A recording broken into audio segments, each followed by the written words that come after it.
All right, what is happening, everybody? It's Dorian D Booma San in the house. JK is here, but he's grabbing something real quick. He's kind of like in between doing something important and then just making it back. So we'll grab him in a moment when he jumps back on, once he gets something to eat. But what is up, everybody? I see Linda Grad here, and people will start rolling in. This is not the usual time. We're doing a little bit earlier, so hopefully some people across the pond have the opportunity to show up and check this out. A lot of times when I go streaming, it's people are, what's up late at work? What's up, Charlie? A lot of people are going to bed, or like it's super late for them, so hopefully they can jump on here. But who knows? Everybody's got different schedules, and everybody gets pretty used to the 6 p.m. Central Time, and this one is noon over here in Central Time. But to kick this kind of off, some people have like questions about, whether or not Enoch should be included or should be talked about. I mean, I wanted to talk about it because I'm interested in it. I mean, it discusses very interesting things, and that can't be denied. And at one point, it was in the Bible, from my understanding. But anyways, this is episode, or I should say, part 2 of One Enoch with the God Loving Anarchist, JK, and he'll be back in just a moment. I wanted to pull this up real quick. It's just a short.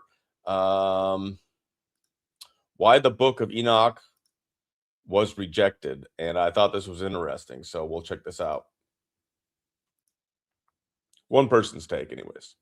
The reason why the Jews rejected the book of Enoch, first Enoch, in their canon is because it testifies of the man they crucified. That's why they rejected it. Full stop. That's why they rejected it. Tertullian knew this. He wrote a treatise on it. And of course, they were appalled. The Jews of the first century were clearly appalled by the notion that angels could have sexual intercourse with human women.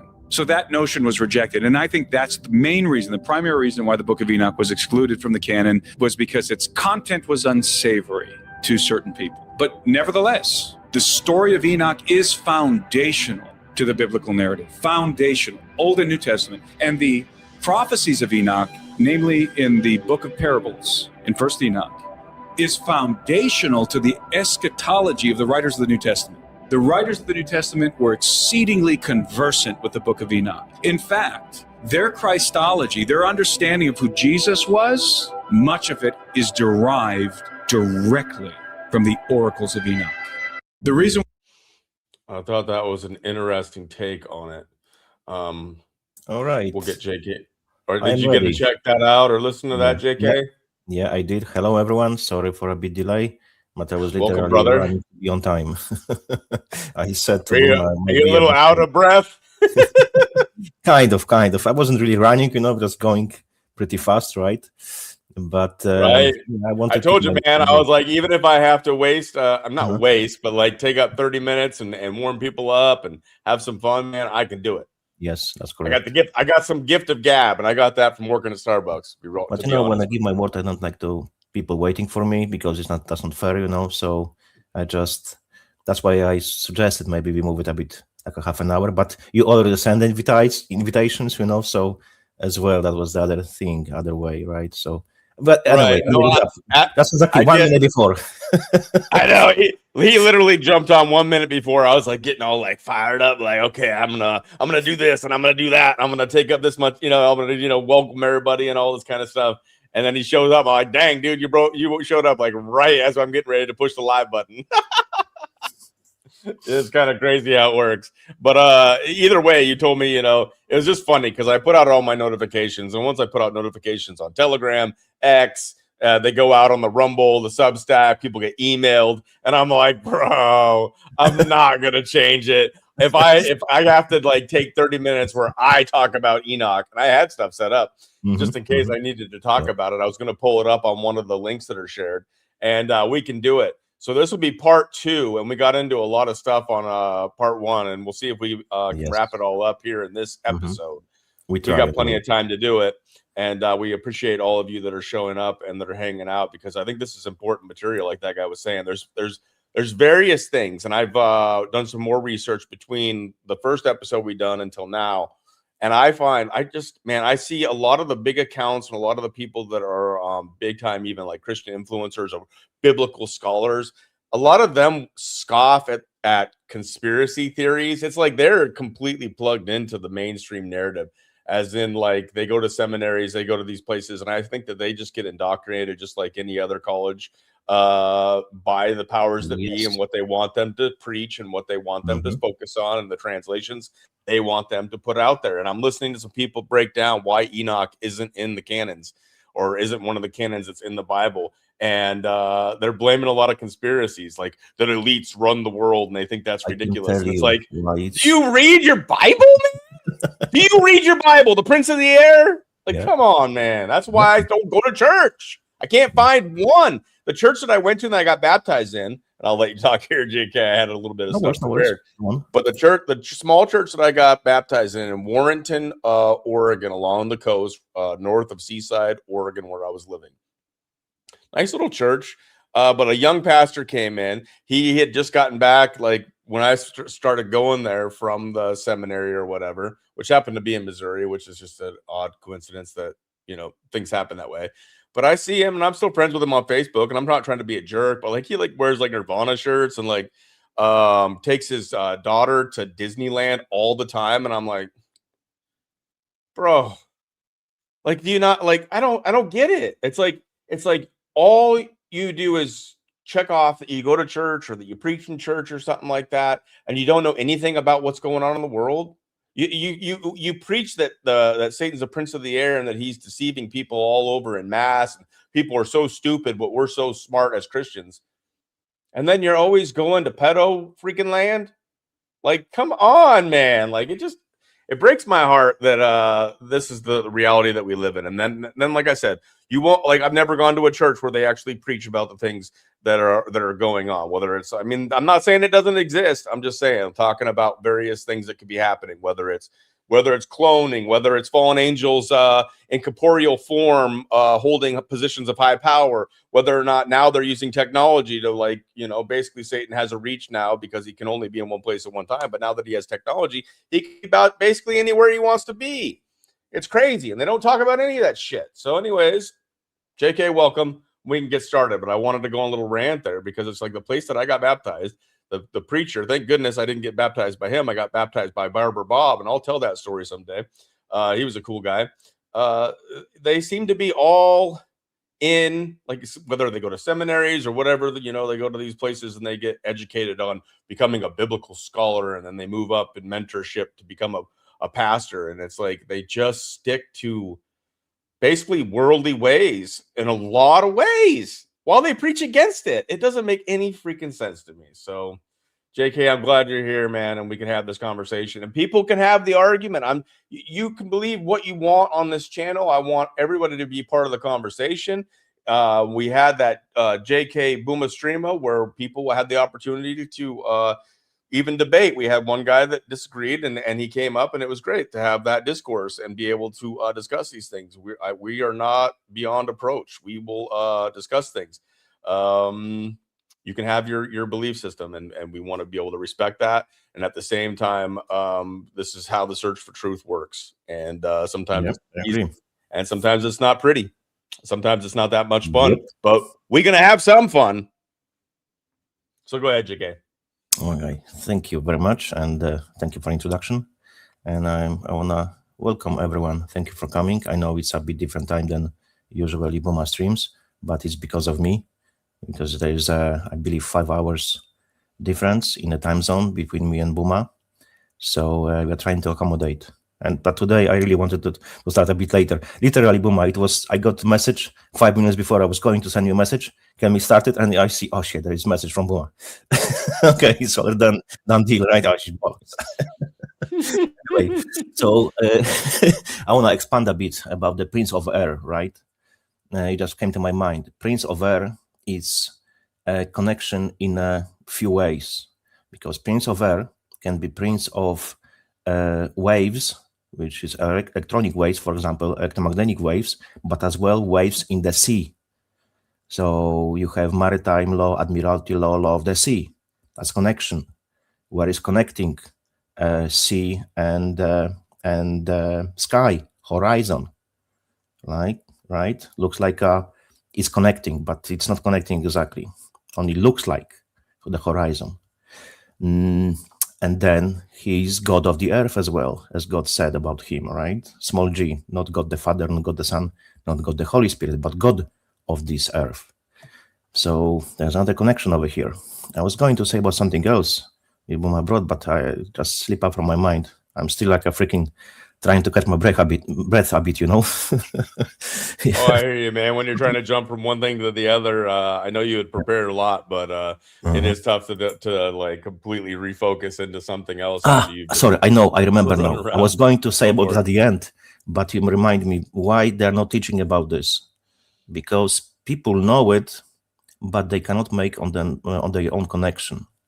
Let me explain how it goes. From my perspective, you can disagree, because a lot of people is speaking about the reptilians, right? Anunnaki, aliens, and so on so far. Gods, all gods.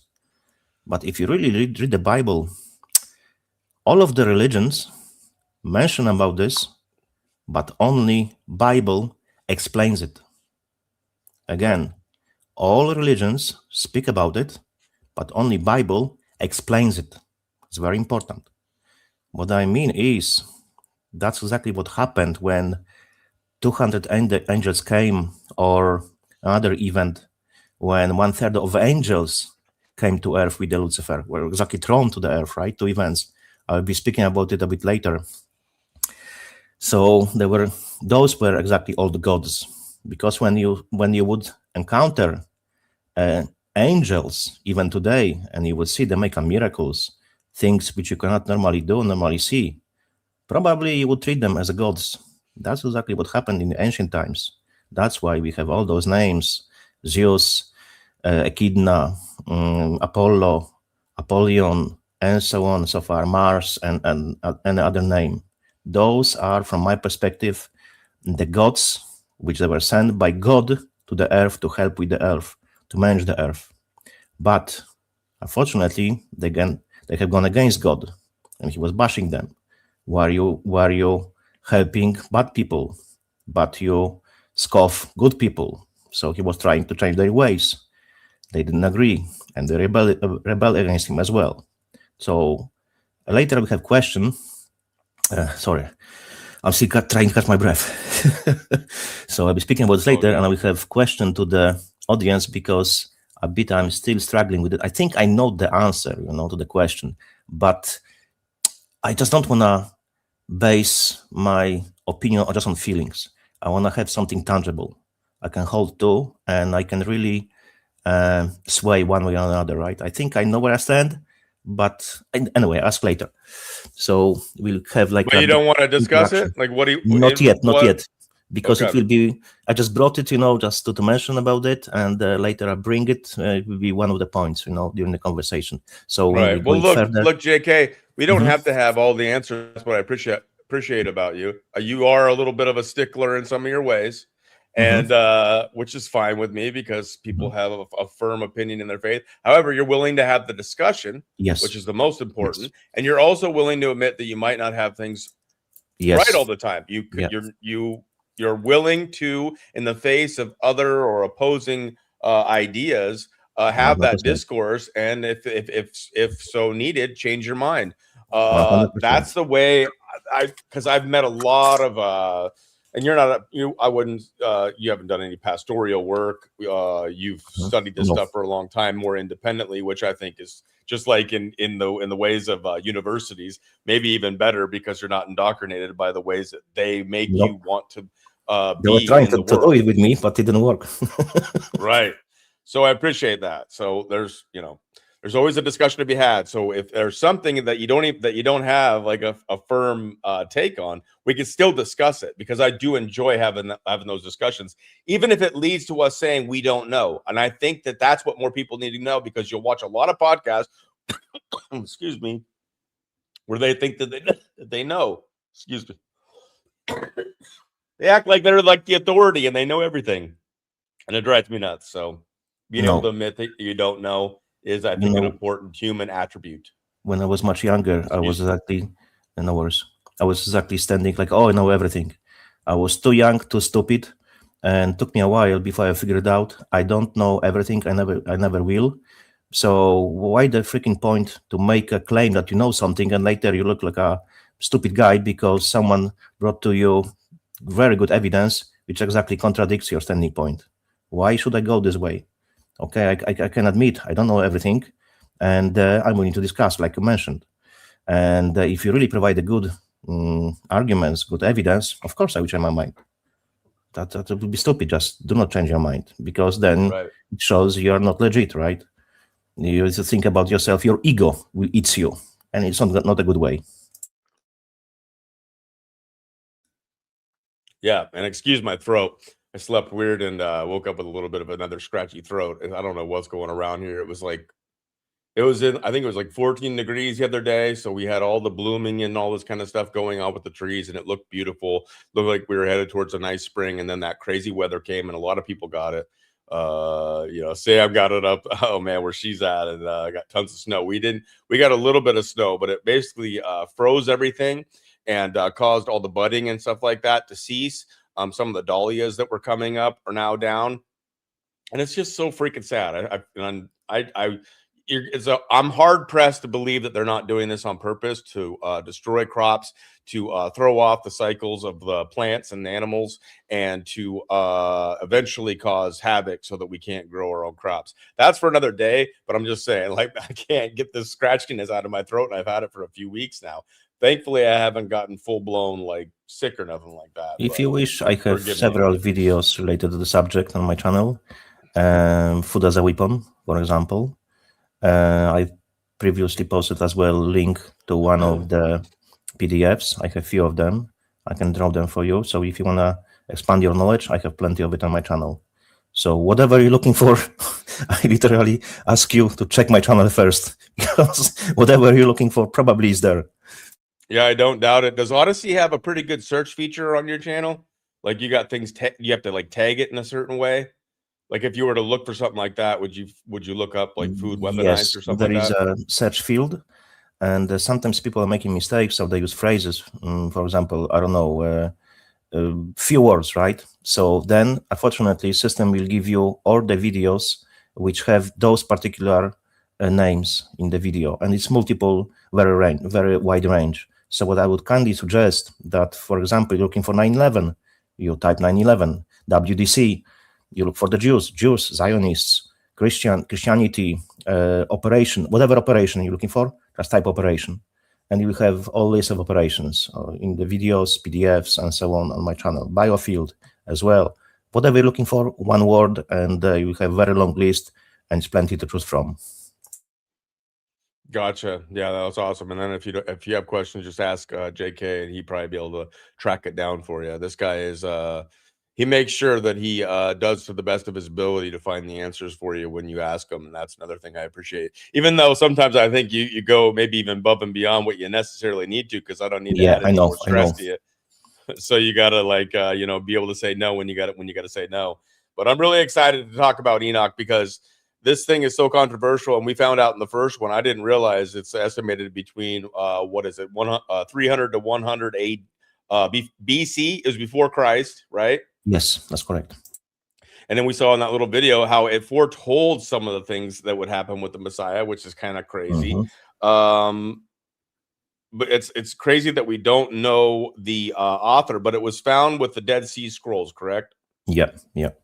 So it is fascinating. Like, why would they preserve that? Because there were Old Testament texts and manuscripts also found in the Dead Sea Scrolls, which are legit canons. Like I said before, because we had like a roughly 50 years, 100 years of time when there was plenty of things found. So which one of those was planted? Can be sure. We can't be sure. That's why I question everything. We do question everything, but we are going to take a look at Enoch, just because it is one that is talked about a lot as far as books outside of the 66 that they have in the Bible. And there is some very interesting things. I will say one thing real quick, JK, because when I was trying to look for reasons why it didn't coincide with the Gospels, And you'll have to let me know, because you've been through the text, and we can have this discussion later. I don't want to throw off your presentation here. But one thing that somebody said, one of the reasons that they didn't want to include it in the canon was because the focus of what it says in Enoch about the flood, that would be Noah's flood, and Enoch's the great grandfather of Noah. The flood was to get rid of the Nephilim because they were ravaging the earth. Yep. Now, the Gospels will argue that that it was to baptize the earth of sin. No, that's the narrative from what I call Luciferian Vatican. That's how I call it. Yeah, because you know what I can bring. I believe 20. I have 23 points. Why, from my perspective, Vatican is Luciferian. I can find it quickly and tell you. So that would be, I think, good addition to this talk. So why that was one thing that they brought up, because the Nephilim would have been like a high form of sin, because they were literally eating man. They were like ravaging the earth. Yes. At the beginning they didn't. They were eating men later because there was not enough food for them. So they started eating even men because lack of food, right? Right. But that was one of the things that was thrown out there. But isn't it said that Noah was like the last like true believer, the last man that had like true faith in God and lived it to the best of his ability? Yeah. I mean, think about a whole earth of humans and giants and Nephilim and crazy creatures. Like, when we talk about crazy creatures, like, I think that they do exist today. We talk about, you brought up like the reptilians and stuff like that. I think there are things that exist like that very well could be the fallen angels in corporeal form, shape-shifting, whatever you want to talk about. They could take on whatever form they want, that God, I guess, that God allows. So you have a lot of deception capable. And for whatever reason, they haven't necessarily brought that back out in the public. But I wouldn't be surprised if, like the days before the flood of Noah, we start to see that at some point, maybe in the not too distant future, where we start seeing the Nephilim return, or we start seeing flashes of these kinds of creatures. Go ahead and take it, because I think that stuff very well could be happening, and it's going to scare the shit out of people that think this is like all fantasy, or like they maybe even read the Bible and believe some of this stuff, but like they don't really think of it as like something that's going to happen. I don't know. Like, people Sorry, Booma, I will be back in 2 minutes, okay? 2 minutes. All right. Yes, I'm going back very fast. Right. And so we gotta question some of these things and why they came out at the time that they did. At the same time, why can we not examine them? Like I said, like I was talking about earlier, that pastor of that church where I got baptized, even though I got baptized by Barber Bob, is like, when I say like he's wearing a Nirvana shirt, I'm not saying don't ever listen. I'm not like a crazy religious person. Like, I listen to some heavy metal still, and I go back to my days. But he's like getting like Nirvana shirts for like his daughter and stuff, and she's like I don't want to talk too much about it, but like, she's like autistic and stuff like that. But like, they're taking her to Disneyland like constantly, and maybe she loves it. I get it, but like, it's like you don't know about the things of the world. It's crazy. But as far as like these giants, like you see here in the background depicted right here, more like I wanted it to be more of like a friendly giant, but they weren't so friendly. After they were running out of food, according to like the books of Enoch and stuff like that, and they started ravaging people and all kinds of stuff. And so it gets frightening. And when we see the world today, they have a veil that is over people's eyes. And I used to be all about Hollywood. I used to be all about like Nirvana and all this stuff. Like I said, not judging. I'm just saying, like, once you started to realize these people really did these practices of drinking blood, eating flesh, cannibalism, sex trafficking, human trafficking, and slavery on a scale that was probably far beyond anything they would have done back in even biblical times, because there's more people on the planet, whatever shape it is. It really opens your eyes to things, and then the veil keeps getting lifted like a fucking onion, and you start realizing, okay, all of Hollywood is sus, and most of it is controlled by these kinds of elites. And then you start to realize that all the media, and that includes alternative media. So the people that you thought that were going to finally tell you the truth in alternative media and the fake truther movement, then that veil gets lifted, and you're like, oh my gosh, it just keeps another wave of deception, to the point where now we're seeing AI videos where we don't know what is real. What I think it's going to start leaving the screens, and it's going to start coming into real life, but it's going to be done in such a way where it's like, people are so desensitized, they're going to try to do certain things, is all I'm saying. And we got to be prepared for anything. And that's what I'm trying to do. So are we ready now, JK? Yeah. I just want to say two more things. That's another way of deception. And it's said in the Bible as well that in the end of times, you won't be able to recognize what is not. That's one thing. And from logical standing point, if you think aliens, right? How you would convince people that God does not exist if alien exists, right? Because Bible claims there's no aliens. No mention about aliens. But now if you think that aliens are real, so there is no God because there is other creation, evolution, somewhere else on different planet, whatever, different universe, something like that. Nope, that's not the case. And I see the specialist is here. Welcome. And I know that we don't always agree, but you're welcome here. We had that discourse, if you guys didn't catch it, and if you wanted to listen to another take on some of the scriptures and the arguments made between both JK and the specialist that's here in the chat, you can go and watch that on the Booma stream at number 33, unfortunately enough. I guess we could have skipped that number. We could be like the hotels and just skip like, what is it, 13? Did they always skip in the hotel rooms or buildings?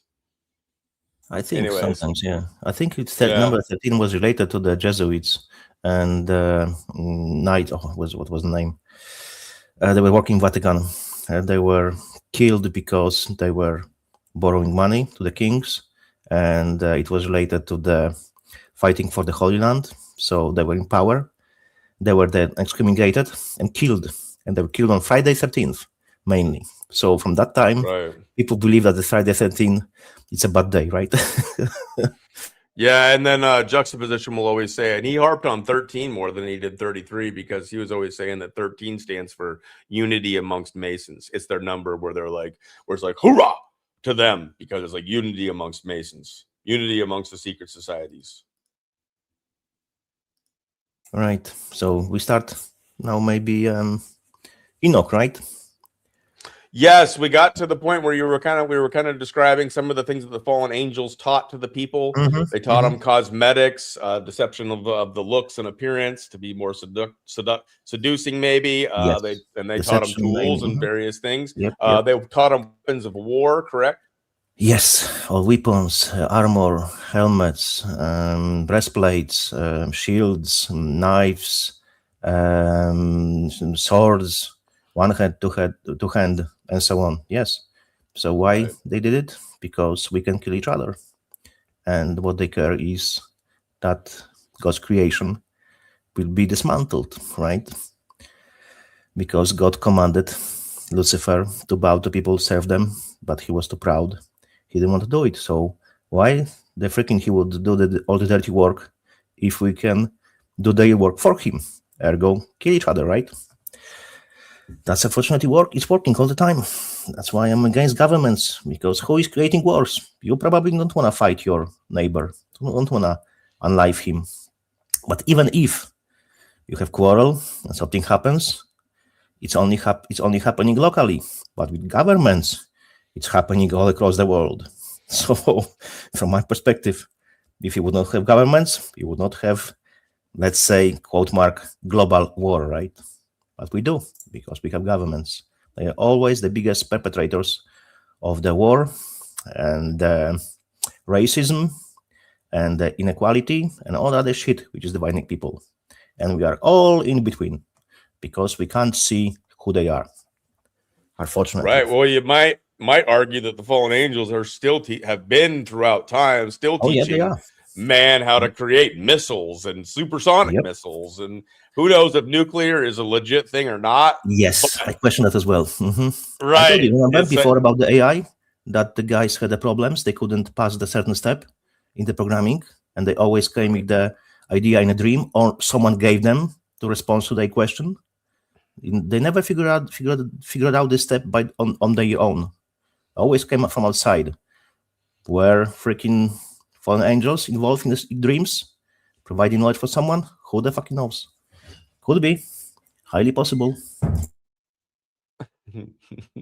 As far as like the nuclear stuff goes, maybe the fallen angels were like, no, we don't want to give them these dumbass humans the ability to blow up the entire freaking whatever this is, the planetarium. They have a lot of We power don't want to because give them that. when you read in the Bible that one angel was able to slay 700,000 people, so I think they're very powerful. I just can't remember if it was one of the higher trinities, because there are 3 trinities of angels. I'll be speaking about this later as well. I think not in this topic, but yeah, there are 3 trinities of angels, Right. because there is 9 groups of them, and there's a trinity of Trinity. Like remember I mentioned before about the weight and the shape and the time, past, present, and future. Trinities, right? It's all related to it. Anyway, I'll bring it later. Excuse me. Let's go to the Enoch. So Right. mainly we were Just speaking real last quick, time. we did cover this. That it is not known who the authors of Enoch were. Some try to claim that Enoch himself wrote some of it. Well, Enoch technically never died, so he could have wrote some of it, but who knows? Does he come onto the earth plane and then leave and then come back? I don't know. We're not told that. No, there's not enough info. We can speculate. I'm up for it, but that's speculation only. So last time we were speaking about the forbidden marriage and the Nephilim, right? And recently I have seen the video, older video on my channel, and I uploaded again, and I found something which I forgot to mention, which is kind of important. I forgot to add that, of course, the Nephilim are giants, right? We know it. But the gigantis comes from the word gigas, which exactly means earth-born. So the ones who were born on earth from the marriage between the earthly women and angels, right? That's the earthly born. That's what exactly gigas means. Of course, they were giants, but they were called gigas. That's the origin of the word. So I think that's important. Another thing related to the Nephilim, right? So yes, Nephilim, the fallen ones. The word Nephal, which means exactly, it's word Nephal. Maybe I'll put it in the chat. That's so people will understand the connection. That's the original word. It exactly means to fall, to be cast down, to fall away, desert. That's why they are as well called Giborim, the mighty ones, right? So that's wanna just add it to the previous topic, because I literally forgot about this, but I've seen it recently video. Oh shit, that's a good one. I should add it as well. I just forgot. You can't remember everything. There is no perfect video made by anyone, never will be. It's always something to add, Exactly. Yeah. And we were speaking as well about the revealing forbidden knowledge, arts, magic, and we mentioned about the armors, weapons, and so on. Yeah.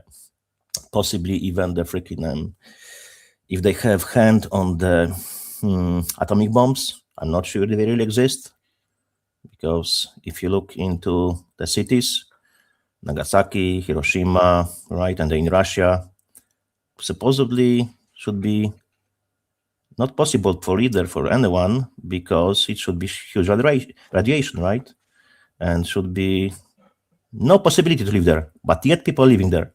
So how is possible if the bombs were dropped there? JRM knows, though. He's seen them. You can't put the two together, because we know there's missiles. We're just saying, do they actually have nuclear bombs that could destroy the entire world, or destroy entire countries, continents? Like, another thing is, Hannibal Directive in Israel. They said if the country will be a big threat, which is now, because it's being flattened, according to reports. Netanyahu said that he will start shooting rockets, right? The nuclear bombs, but it didn't happen. So why didn't it happen? Do they have them? How do you know? How do you know they're real? Did you touch them? Did you seen them? Did you work on them? You can only speculate, my friend. You can't know. You assume. You operate from the realm of assumption. That's the same as me. I assume they do not exist. but I provide evidence why I think they do not exist. So yes, they very well could. I'm just saying, like, how the heck would we know? It's just like exactly. they lie how to the us heck about know? everything. And why would they really? If like this is really all coordinated from, like, let's say, you know, Satan. And then if you don't believe in Satan, let's say, like Juxtaposition says, you know, it's all a Swiss bank authority. There's 26 cantons is the way that he puts it, and it's all separated into Hunger Games districts. But let's say that everything that we see on the world stage, even though these fuckers hate each other and there's factions at war for the throne, if you will, and they have a certain amount of I mean, what fun would it be for them to just be drones and not have like any kind of conflict that would continue on, blah, blah, blah, blah. But if it was all orchestrated at the top, then why would the top want all these crazy fuckers to have something that could blow everything up? Plus, wouldn't it cause tons of radiation around the area that it was at? It'd be such a problem to even just store and then dispose of. Like, those are some of the things. But like, if you're talking like some military people told me they're real, like, yeah, they believe that they're real because they're fucking told they're real, man. Yeah, that's a good choice.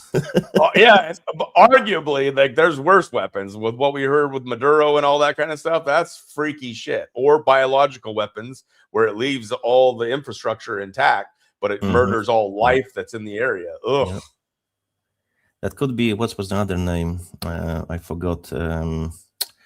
Hydrogen bomb. Maybe those exist, but for example, atomic do not exist. Maybe they use at this time hydrogen bombs, right, in the Nagasaki, Hiroshima, but they are some kind of more sophisticated than atomic bomb, so maybe they didn't want to disclose, and they just said they have atomic bombs, but people are living there, right? Maybe it was psyop inside psyop. Who the fuck knows? You can only speculate. But from the other hand, why they have chosen 2 and 3 weeks before they were going to bomb Nagasaki and Hiroshima, they have specifically chosen cities which they were wooden, made from wood, because they will nicely fire, yes? They will nicely burn. So why would you care if you have atomic bomb if they are concrete or wooden, right? Another question to answer. So why they specifically have chosen the cities made of wood? Right. Another question to ask, right? And when people ask why we're talking about this, when it comes to Enoch, I mean, you're talking about fallen angels teaching people all this shit. Now, exactly. You'll get some conspiracy... You'll get some of the UFO conspiracy theory people, or the people that are into the aliens. You know, some people say aliens are all demons, blah, blah, blah. Some of them could have been created in labs. Maybe they're interdimensional. I don't fucking know. But you'll have people saying that aliens gave humans the technology. That there was even one, I think, was it Eisenhower? Doesn't matter. It's just a bunch of crazy conspiracy stuff. I'm not saying all conspiracies are crazy. I'm just saying it's hard to decide what goes to woo-woo land and what's real, because when I first started on this journey, no one questioned whether space was real. I'm not saying they weren't, but in the fake truther movement, it was all about space aliens and fucking Galactic Federation and all this kind of stuff was what the primary realities that they were trying to paint into our minds as real narratives. Anyways, the idea was that they came to the president, I think it was Eisenhower, and they asked him if he wanted nuclear technology or like weapons technology, or did they want med beds and healing technologies? And they took the fucking weapons, man. It's like, and I'm not saying that's even a real thing. I'm just saying those were the kind of stories that I was having put in my head. So now when you're talking about like coming from more of like hopefully something closer to the biblical understanding or scripture that was written time ago that might have more legitimacy than some narrative that was created in recent times. You're talking about the fallen angels possibly still working with groups of augmented humans, whatever the fuck they would be. Maybe there's even lab created grays of some sort. I don't know, but working with them to create the technologies that we see today, whether it's the drone technologies and the freaking missiles and the ways that they're able to keep increasing the abilities these things have. We were showing, I think it was with Biscuits, but autonomous fucking jets now, where there's no pilot, no human on board, and they're completely autonomous, can fly super long distances now that because we have low Earth satellite orbit, whatever capabilities of connecting to these things.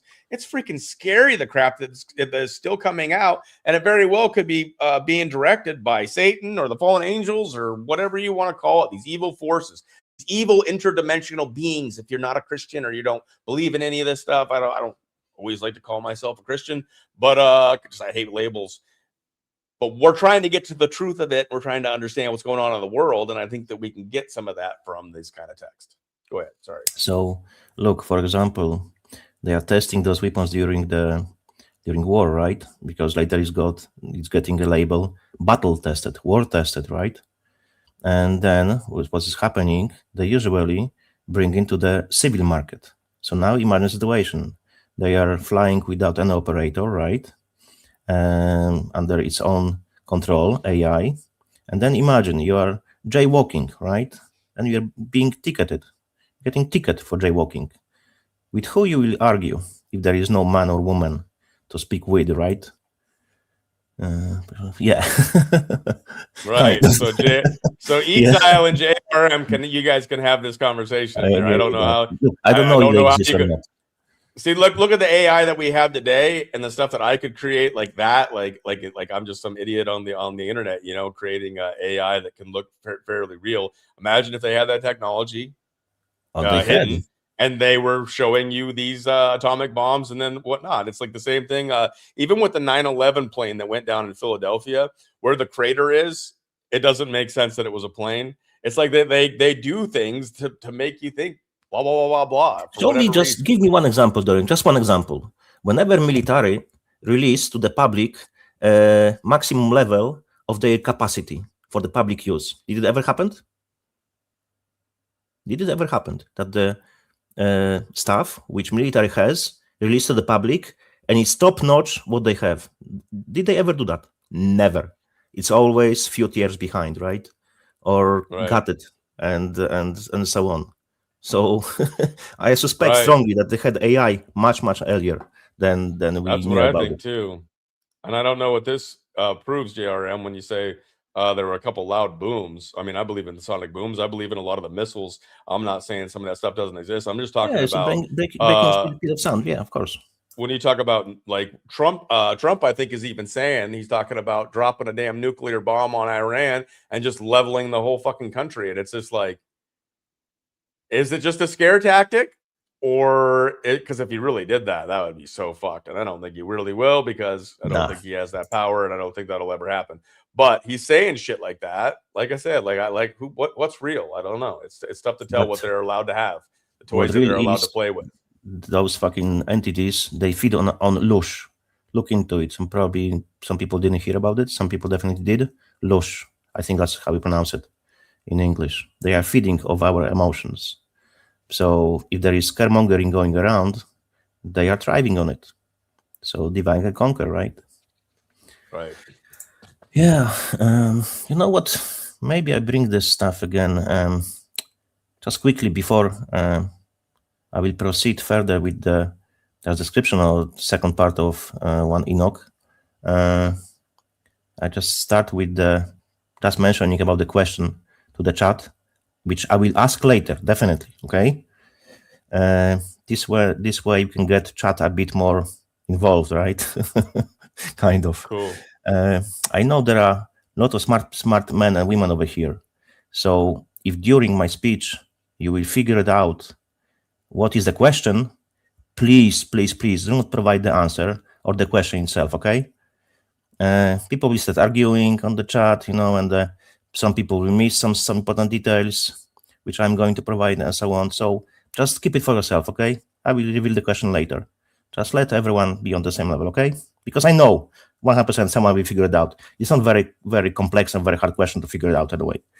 So first, I'm going to provide some knowledge related to the question. And I kind of struggle with this one question since a while. There is a bit confusion, which unfortunately myself I struggle with. I don't really know I think I know the answer, but we figure it out together, right? Maybe I'm wrong. I'm still trying kind of a bit to guess, what was the real answer. Like I told you before, I don't know everything, and I hope you'll be able to help me. Because that would be nice, to have some people involved, even arguing, we can agree that we disagree and so on, provide two sides of one coin, and maybe we figure it out together, right? Different sources say exactly opposite, and both cannot be correct at the same time. It's just freaking pure logic, so You know what? I will bring something now. Yeah, I had this point somewhere. Or whatever. Everyone speaks about logic, right? But a lot of people does not even know what the 3 laws of logic are. So if you ask them, they can't name them or list them. No shame in it, because no one knows everything. Me especially, I know bits and pieces. Mainly, that's I can just trying to connect the dots. So we have 3 core laws of logic, right? The first one is the law of identity. So mainly it means that A is A. In simple words, is something is what it is. As simple explanation as can be. I'm trying to dumb down, my description.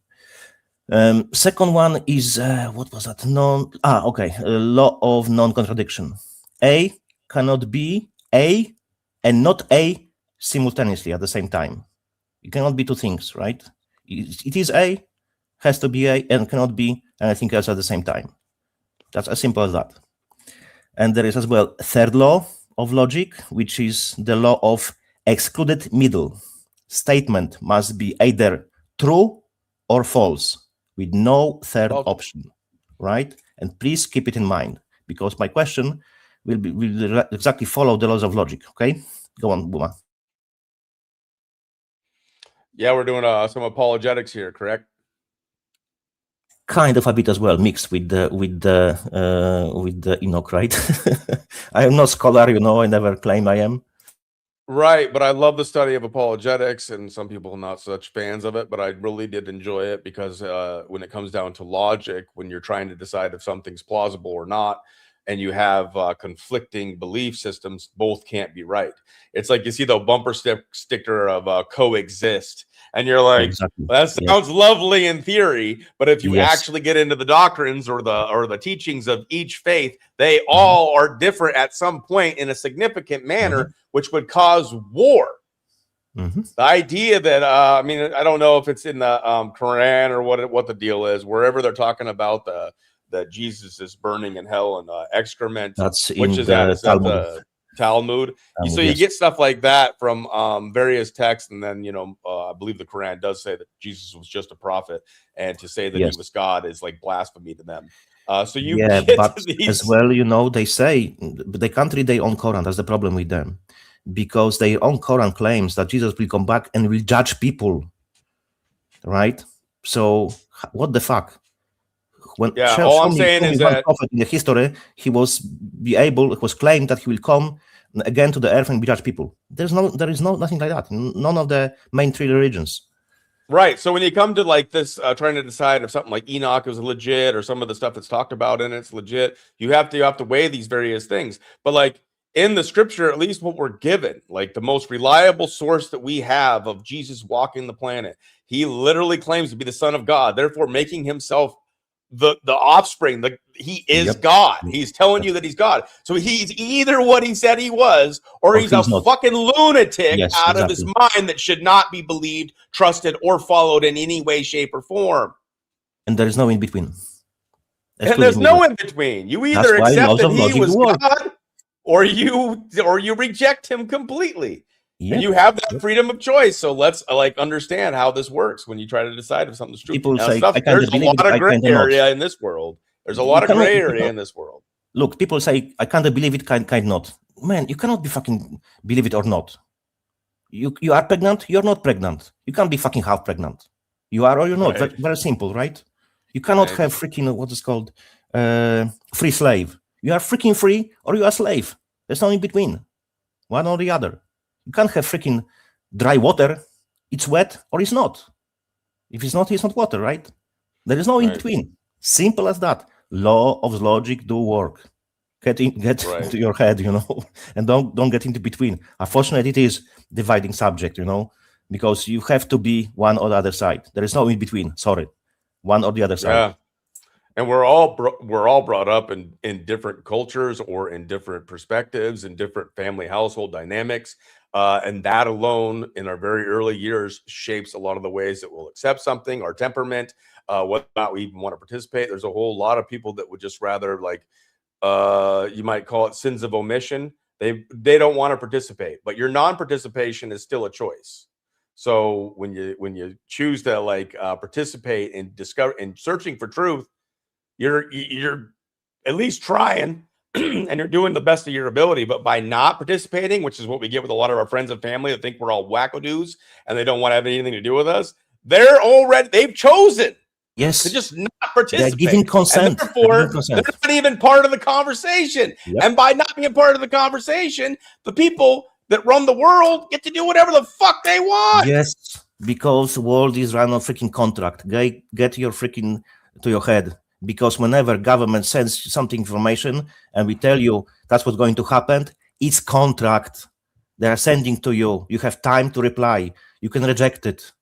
For example, mask or whatever, or even smart meters. They send it to you. We'll be installing smart meters such and such date. No, send them freaking documents confirmed by the post office with the stamp and so on, and tell them, like I did, please provide for me 3 signatures of doctors with doctors, their own signatures. They confirm this is not harmful for the body. If it will be, they will be taken into account, and all the money will be taken from them. Please provide 3. They cannot, because no doctor will sign it. That's how you get rid of the freaking smartphones, for example. So if you know those things, you can fight them in their own legality way. But you need to know the ways how to fight them. You need to learn how they operate. Then you can fight them, literally fight them back. But you have to learn it. For example, if they say, and you give them 3 weeks notice or 1 month, whatever you choose, 3 weeks, I believe it's 3 weeks minimum. So if they do not reply, your reply is it's a contract. And you mention in your contract, if you will install those smart meters, I'll be charging you each day €1,000. Because I claim it's not healthy for me. You have to provide evidence it's really healthy. If you cannot, I claim it's not healthy. It's problem is on your side. You have to prove it. If you don't prove it, I'm charging €1,000. So if in 3 weeks they don't reply to you, you have freaking €1,000 per day from them. That's how it works. It's contract. World is built on contract. Understand their system. You can literally fight them. I believe that we have a lot more spiritual power, and that's than we understand, and that's a lot of stuff that, like what Sabrina is teaching, a lot of the stuff that we don't understand about our biofield and the anatomy that they've hidden from us, the spiritual abilities, the armor of God, being able to shield and protect ourselves as much as we can from these frequencies. A lot of people are always crying, "Where's the solution? Where's the solution?" That all depends on you, man. That depends on where you're at in life, where you live. The solution? What is your belief? I know the solution. Go ahead. Okay, that's very simple, and will be my blog. It's not true. It is as simple as you are the solution. You and every one of us is the solution. If we stand together, they can do fuck all, because it's not enough of them. It's way many of us than them. Stay together. Stand together. Say fucking no. Start using the most powerful word in the world. Say fucking no, and we win. Say fucking no. I love it. Did I get your accent a little bit there? Say fucking no. Yeah, my mixed accent. Yeah, I know my accent is pretty thick. Like recently, San Shamuon said, I told you I was on the chat with him, right? I got into the chat when he was featured on other person, two guys chat, and I was guest. I asked him a question. He was bashing me that my accent is very thick and so on, right? And unfortunately, he cut out the parts when he was bashing me, and later he uploaded his video. So I I have pointed it, under his video, right? Unfortunately, he removed my comment later. I was like, ooh. Yeah, I hate when people do that. That's why if I do any interaction with people, man, I almost want the recording so that they can't edit it in a specific way. Yeah, that's why I put it, in pin comments under the video, because I was suspecting maybe he will freaking remove it, and he did. So I put additional. I can throw later link, to the video, so you can watch it and you can see cuts in the video.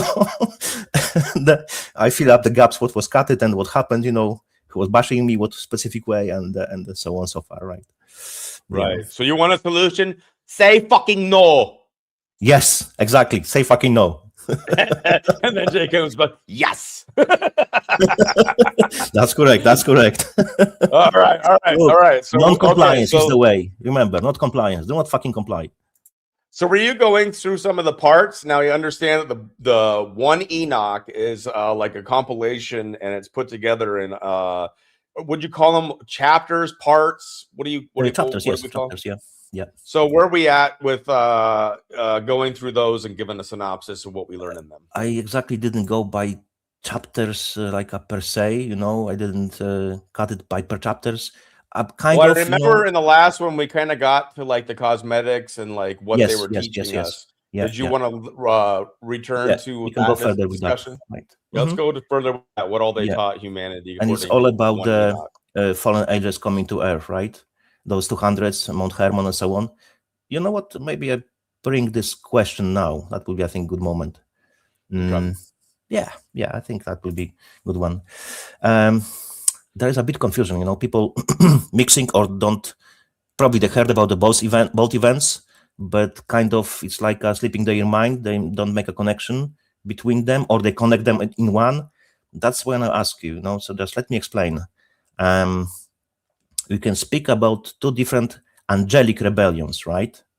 Both groups are considered fallen angels, right? Fallen, because they have fallen from the God grace and fallen to the earth and so on. Whatever you want to call it, fallen. And those events, in my opinion, they are separated in time. So one is the Watchers, right? It is Genesis 6, Genesis 6, and Enoch 1, sinned by mixing with humans, Nephilim creation, described as being bound to darkness, etc., right? I was speaking about this before. And the second one is Lucifer's rebellion, right? Mentioned, for example, in the Revelation 12. Revelation 12.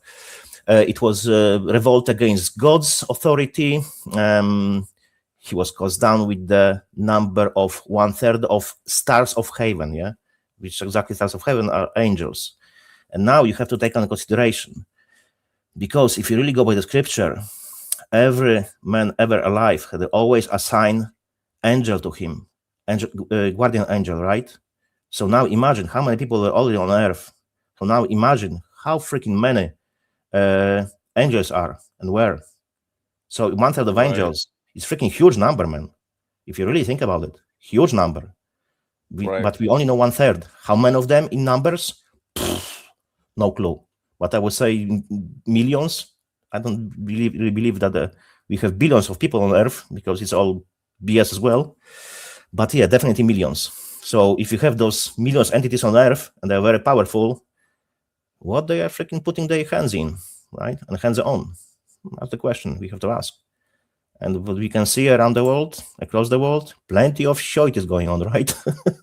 Non-stop. And I mean, you're talking like even in relationships with people, whether it's, mother and father to their children, or in a intimate relationship between a man and a woman. You got like I always say, man, dating in this age is like the most difficult thing, because back not that long ago, you didn't have instant communication with somebody. So if you're in emotionally down time and you're looking for a dopamine hit where somebody can understand you can reach out.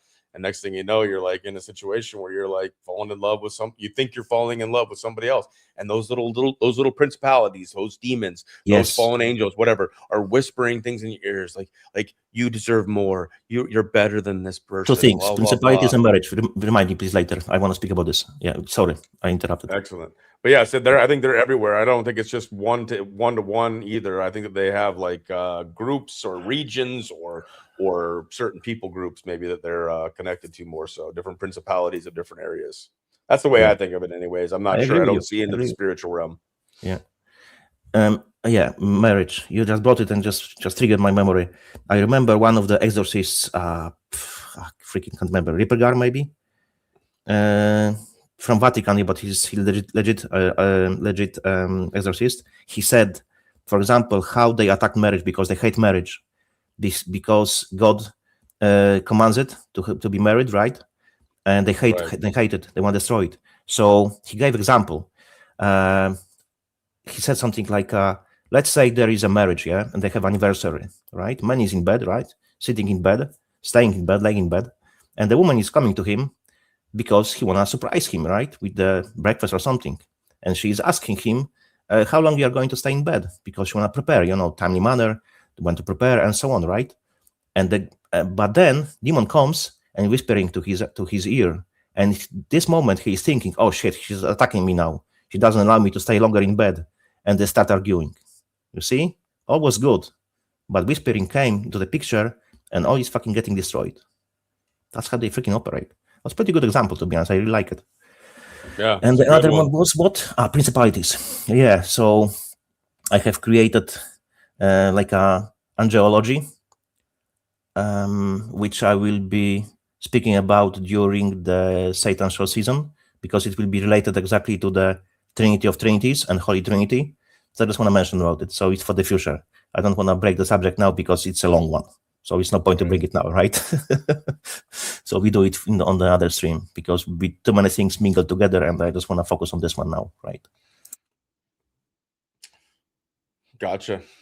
I'm ready to rock and roll. Welcome, Crystal. It's good to see you here. Everybody on Rumble, YouTube, and Substack. Substack, unfortunately, has not connected themselves into StreamYard, so your comments don't show up there yet. I hope that they remedy that soon so that we can have everybody involved. But if you want to be involved directly with the comments that are showing up and some of the conversation happening on the screen, please join the Rumble or the YouTube stream. Yep. Be nice to see you here, everyone. I hope some people came as well from my Odyssey because I have posted invitation for everyone. So if there is someone, I hope there is maybe even one person from Odyssey channel is here, just type 1 or whatever. So I know if I had any reach to my subscribers. People usually don't really read what I'm typing over there, so maybe someone by luck. Everybody on your page, JK, is still on video 10,152. They've got a long ways to go for 42,000, so they're so far behind that we'll see them in the years to come. Yeah. Be rich. Let me check it quickly. Reminded me. But no, welcome everybody that is here, and we appreciate you. Jesus, I didn't restart my laptop. That's the problem. Yeah, okay, it's going a bit slow. Yeah, I have 14 videos more, and I will have 42,000 exactly. Yeah, it's crazy how stuff works. Stuff as far as like when you post something somewhere and it just does nothing. Like I posted that Jim Carrey one, and Jim Carrey's being talked about everywhere, which I think is exactly what he wanted. Was attention again, and he's a master of being able to do that. So it is what it is. However, I wanted to highlight. It's very good. What I wanted to highlight was the deception, and when you talk about Enoch and what was taught was deception, the painting of the face, the cosmetics, but now it's morphed into full body or full head masks or full body suits, and so Jim Carrey, it's still a mystery as to what exactly was going on there. Some say it was actually still him with another mask on top now, but either way, it was a deception that was put out there, and that blew up huge on Substack. But on Rumble and YouTube, it was like 1,000, 1,200 views. On Substack, it's probably at like 8,000, 9,000 views now. It just blew up and went everywhere. Some people are pissed off it's even being shared. And it's just like... I think it's related to the platforms, because, for example, on BitChute, a lot of people upload videos against the Jews, right? On Rumble, I see a lot of against Jesuits and New World Order. Odyssey, it's everything. YouTube, you can't really say a lot about those people. You have to play with the wording, right? You have to jump around and play around. But mainly that's how it looks like from my perspective. I could be wrong, but I think BitChute is mainly anti-Synagogue of Satan. I don't even call them Jews because they are Synagogue of Satan. So if you want to look in the videos against them, exposing them, look into BitChute, definitely. Right. I don't know exactly what you mean, JRM, but certain games, don't participate. Don't play. Don't play in their games. I don't really watch a lot of I definitely never even know when the award shows are coming on. I didn't really watch like the Super Bowl. I kind of pay attention just to see what I could I've pick seen out. So I don't recently. play those games. I recently seen a short video. It was some kind of, again, rewards, for the actors, whatever it was. I don't follow that. And someone made a Right. list, and they put below their faces and names picture with the quote mark Star of David, which is Molech and Remphan. So Right. all of them, Jewish descendant, Jews, or freaking family, Jewish family, whatever. All of them. Literally, Right. there was no one else who was not. It was like a wall. Right. You're right. Yes. Valerie pumping up #GG. I like it. But some of these celebrities very well could be the fallen angels. Like there could be fallen angels that are literally playing these celebrities, because you notice, and some will argue like things like adrenochrome and various ways that they have life extension technology, that some that have really sold their soul and are very important, maybe don't age as much. But some of these fallen angels could literally be taking on some of these actors and actresses. But then you also see a lot of actors and actresses have like doubles. Like, and I don't mean doubles like true. they have clones and they have actors and doubles that And play doubles, them, yes. but they have other actors and actresses that look like them.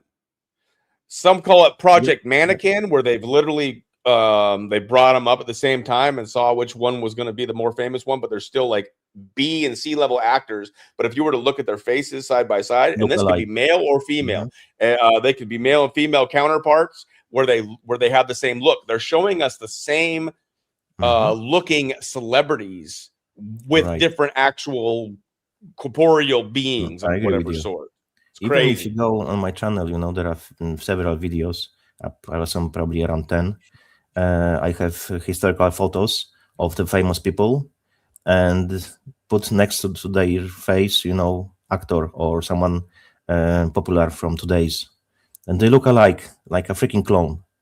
So that's really a lot of coincidence, and there were a lot of connections, people going into details, like before the people who supposedly assassinated presidents, right? There were oppositions, like plenty of connections. Is it happened by chance? I don't think so.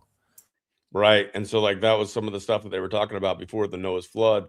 You had the giants and you had all the Nephilim, you had the fallen angels at work, but there was also the manipulation of genetics is speculated to be part of what was taking place. So they were perverting human genetics. I mean, you literally had, I don't know how you'd imagine it, because you can look around on this planet right now, and I do believe there's still a lot more good people than bad in the sense of worldly good. They don't necessarily mean harm. Planet, right? You mean plain Terra, right? Planet. Well, I mean, like plain Terra. whatever you want to call it. But I'm just saying, like in the time of Noah, can you imagine being on this whatever it is planet with nothing but evil fucking people, or people that are not doing nothing but debauchery, orgies, participating in anything that is anti-God, anti what we're told is good for you, and to be around beings that are literally cannibals, like to a level where it's just out in the open nonstop. I cannot imagine existing in that. But when I look out in the world today, I see so much of it. You just go on places like X, and I'm not saying to do it, but I'm just saying you put in the wrong search word and you will end up watching or seeing in the feed some of the worst debauchery you can imagine, just like that. And that's on a public platform where children definitely have the ability to get there. Not to mention all the porn sites that are often owned by Jewish elites. Weird. But you have people that'll just hate, like that Jim Carrey video. Just like I just watch people come in and say like, why does this matter? Why would you post this? Is this the best thing that you could have posted with all the things going on in the world? And it's just like, well, it got you to say something. It's like this. I'm trying to start conversations. We're trying to have conversations about what the heck's going on in the world. One thing that I am enjoying, though, that people have been sharing in the Telegram chat is that they've been popping up these Hollywood walk of shames. So the Hollywood stars that you would see in Hollywood with the actual actors and stuff like that get a star on the Hollywood Walk of Fame. They're doing the walk of Epstein shame, where it's Epstein people involved, and they're doing stars that have all like Howard Lutnick, and I think that Donald Trump's had one, and all the people that are covering up for the Epstein files now are getting stars. And they got one in Texas, they got one in different places, and I'm like, yes. Look, even if you look into IMDb, right, and that database related to the films, look into Donald Trump. his description is huge. He was a good actor, So he was featured in a lot of films, videos, skits, ads, and so on so far. So he's kind of actor, and he played a lot of people. He definitely made his role very good. He achieved his goals. And he's still playing us. Yeah. Yep. Now he's just a gaslighting fool, man. He's arguably the biggest con man that we've ever seen. Just because of the magnitude. Congress, right? Congress. Words have meaning. Yeah. Regress, progress, right? Yeah, but with where technology is at, and we're talking modern times, like who knows if there's been resets in Lemuria and Atlantis and all these kinds of ideas. But as far as what we know in these modern times, with the amount of publicity that the internet throws this stuff out there, he could be the biggest con man ever. He had a great machine behind him to make people believe that he was doing all these amazing things, whether it was the Q operation or the mega movement and all this kind of stuff. And the way that they ran the PSYOP to make it look like mainstream media was against him when he's just in the club and he's just playing a role. And now it's become more than evident in his second term, and it's just like freaking crazy. Yep, I agree. And I knew we'll fucking go from the topic. You always do. I'm still trying to weave it in because the idea is deception and how much the fallen angels are actually still manipulating, even through CGI, AI, masks, clones, actors and actresses, and roles that people are playing on the world stage that are still manipulating humanity towards the direction that they hope to go. Now, I hope that there's going to be an awakening where people say, fucking no. And then we have an opening window where God fucking gives us the opportunity to change the outcome. We'll see. Yep. That's why I want to show you those connections. That's why I told you before. There are more connections than you can even imagine. Kind of people know about it, but don't take it into consideration. Don't ponder over it. And as you can see, because they have taught us those ways, that's why this world operates how it operates nowadays. There are huge connections. If I'm speaking about anything in a matter of Enoch, try to convert it to our reality, how it could affect what I'm talking about, and lay to today's politics, today's world, whatever. And you will see connections everywhere, like a big freaking spider web. And that's what I'm trying to do here. I'm trying to show some of the stuff that we learned in the first part one of this, maybe 2-part series, and then we'll have some other work to do with JK. But as far as Enoch goes, what we learned in that and the things that the fallen angels taught humanity and why it could be basically the foundation of what led to where we are today with the deceptions that we see on the world stage. So that's why we're talking about it. But yes, I'd like to get into the actual text and what we're talking about here now in part 2. So yes, so now we are speaking about we derive again from topic, but I was speaking about those 2 events, which I think they are separated.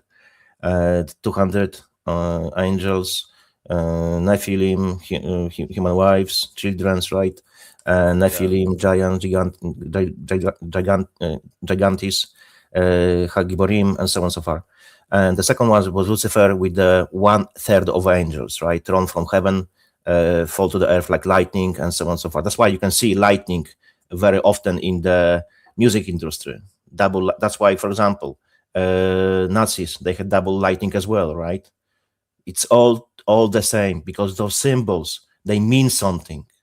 Like 33rd level Mason mainly P-Hole said, when people will understand signs and symbols, the veil from their eyes will fall off. It's on us to decipher their language.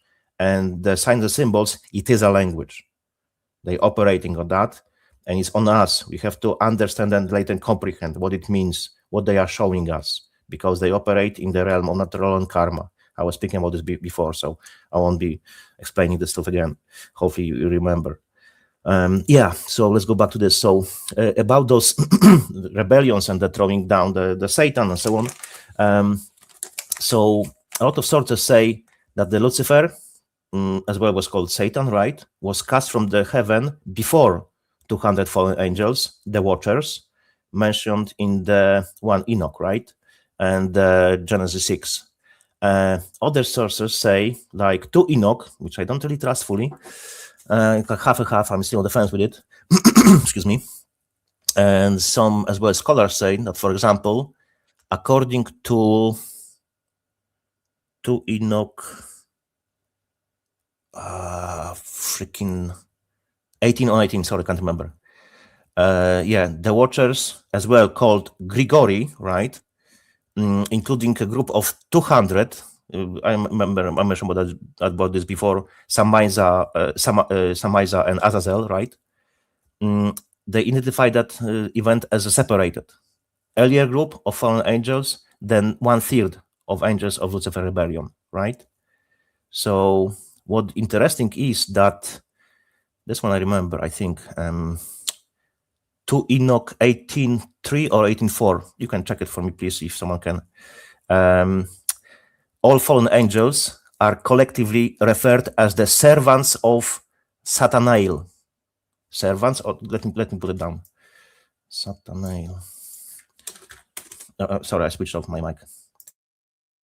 Saturnail. That's starting to sound like Satan.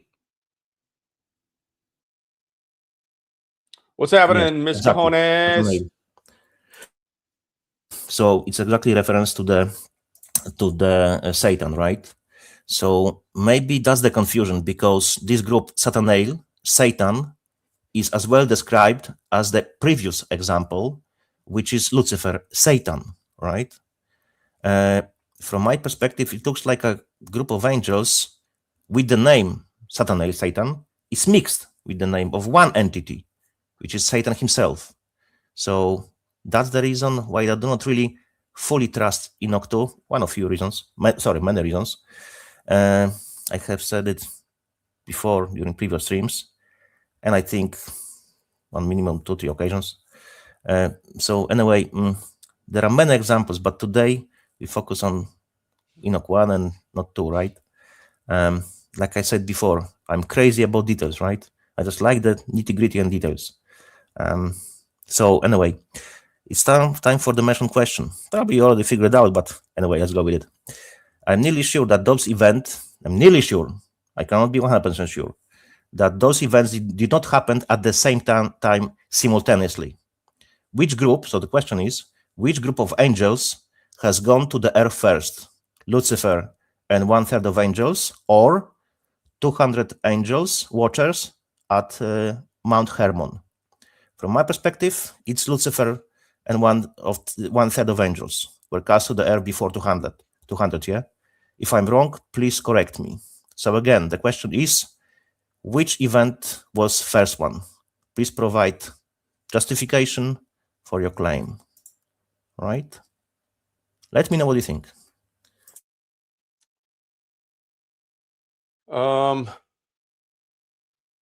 Where do we first learn about the casting down of the 1/3 in the Bible? Oh, that's a good question. I can't remember. I need to check it. Yeah, find out where It was that Revelation, is. but let me check it. Yeah, I don't know if that's Revelation, or which would be interesting that we learn about that in the last book of the freaking that has been placed in the 66 book Bible. I think it would make sense that they were all cast down first, and that the 200 were the more dominant ones that came when we hear about the recording of Enoch. But we'll find out. See if we can find out some more about that. That's what. Yeah, right. It's it's Revelation where we learn about the 1/3 of the Revelation 3:4, 7:9. Yeah, I remember correctly, but wasn't sure which part. Yeah, I know some verses, but not all of them. Sorry about that. And then so my answer is that they were cast out first, thrown to earth, and then we have the heaven to earth of the two. Yeah. From heaven to earth. Yep, the 1/3 with Lucifer and the 1/3 were thrown to earth, and then we have the 200 in the depiction in 1 Enoch.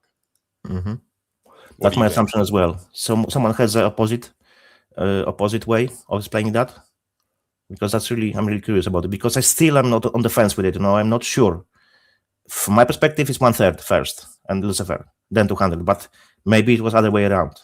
That's why I'm asking this question, because I'm struggling with this one. I can't figure it out on my own. Maybe you can help me with that, please. And I don't want to derail this, but when it comes to Adam and Eve multiplying, and because it's been talked about, I don't know if it's not anywhere in the Bible that I'm aware of Does it ever talk about Satan raping or having sex with Eve to create No, Cain? what are you referring? It's what was the other name? There was like a devil angel. It was lady, woman. Oh man, I forgot the name. It was very, very popular name. You definitely heard it. I always have problem with remembering this name. That's a good question. Lilith, thank you very much. Yes, thank you, specialist. Yeah, I always forget about his name. Lilith, yeah. That's So one of the stories that's out supposedly.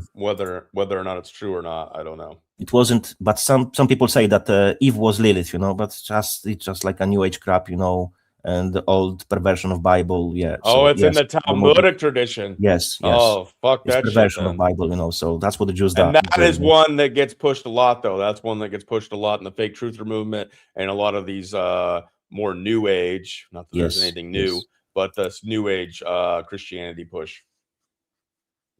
I just wanted to bring that up because it talks about the fallen angels having sex with the women, and so Satan didn't,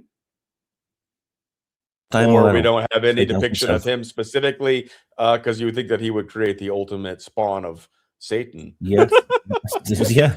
I would assume that he possessed someone, and maybe he was in the body of man, and then he had a sex. That's only one assumption I can get to, but. Maybe you remember, specialist. Maybe there is something mentioned because I cannot recall anything that specifically Satan having sex with the earthy woman. I don't think so. There is anything, but I could miss something.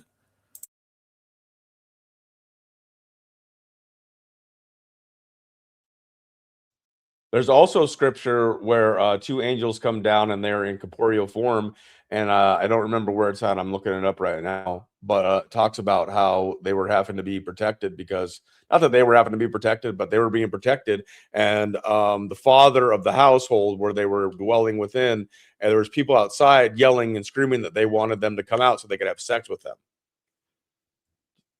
There was another event as well. One guy was saying that he was living in the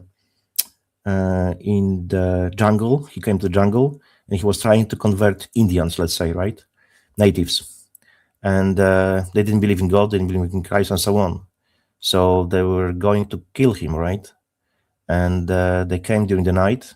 Like a lot of people want to kill him, unalive him. And the guy was sitting home, just protected to the door, and so on. He knew he was going to die, but they never moved, they never attacked them. And later, another day, they had a meeting, right? They met. And he asked, why you never attacked? Because I've seen you, but you never attacked.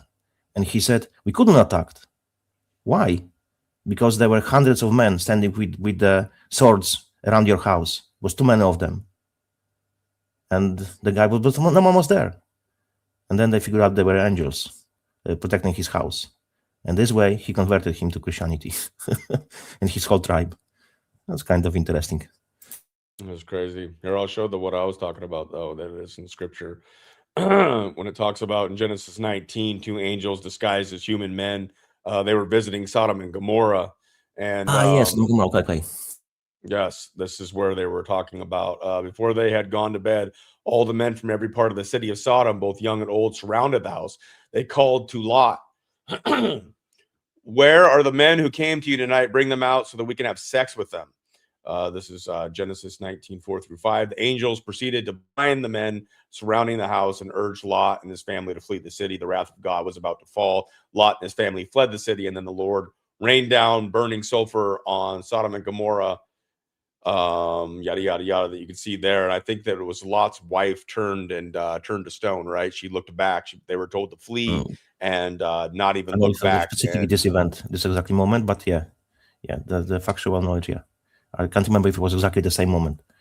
So all I'm saying there is that when it comes to these fallen angels having sex with women, could they not take corporeal form? Because even the angels that were of God and sent from God seem to at least come appearing as men. Yes, yeah. So they have to have stuff to have a sex, right? So, so they have to look like a man. Yeah. Well, that's where that little short clip that I played while you were getting ready here, the guy says they took it out there because they couldn't, the people that were deciding whether or not it would be a canon involved in the Bible could not process or accept the idea that angels could have sex with earthly women. It made no sense to them, and therefore was not allowed to be even considered. That's one of the explanations. In his estimation, why they removed it from the Bible is how would they be able to produce sperm and be able to actually have sex, to fornicate and produce these children that allegedly became freaking giants. Unfortunately, we don't know the biology behind it. So we can only trust what we can read in the Bible, right? And we can have assumptions. How did it happen exactly? It was, I don't know, kind of miracle conception. I have no idea, man. But we have to divide angels, guardian angels, right? And fallen angels, watchers, right? So in those both groups, the both groups are called the watchers and fallen angels because they are just called. So people are confused. Still, anyone has an idea which one was first. If, for example, if you have any evidence supporting claim that 200 were first before 1/3 of angels. I don't think so. I've seen anything on the chat in the chat, sorry, before. Anyone? I haven't seen anybody. So I thought so maybe I missed something, you know. So anyone has any evidence supporting, if there is a claim, even maybe no one claims it, you know.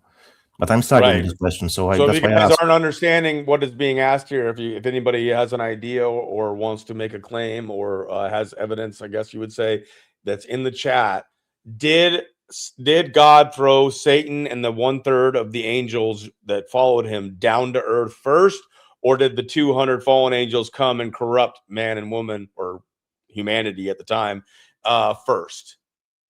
Did they do that first? Kind of like that's the question, yes. And did that piss off God? And was that part of like the reason they were thrown to earth? Or maybe you claim that it was simultaneously the same time.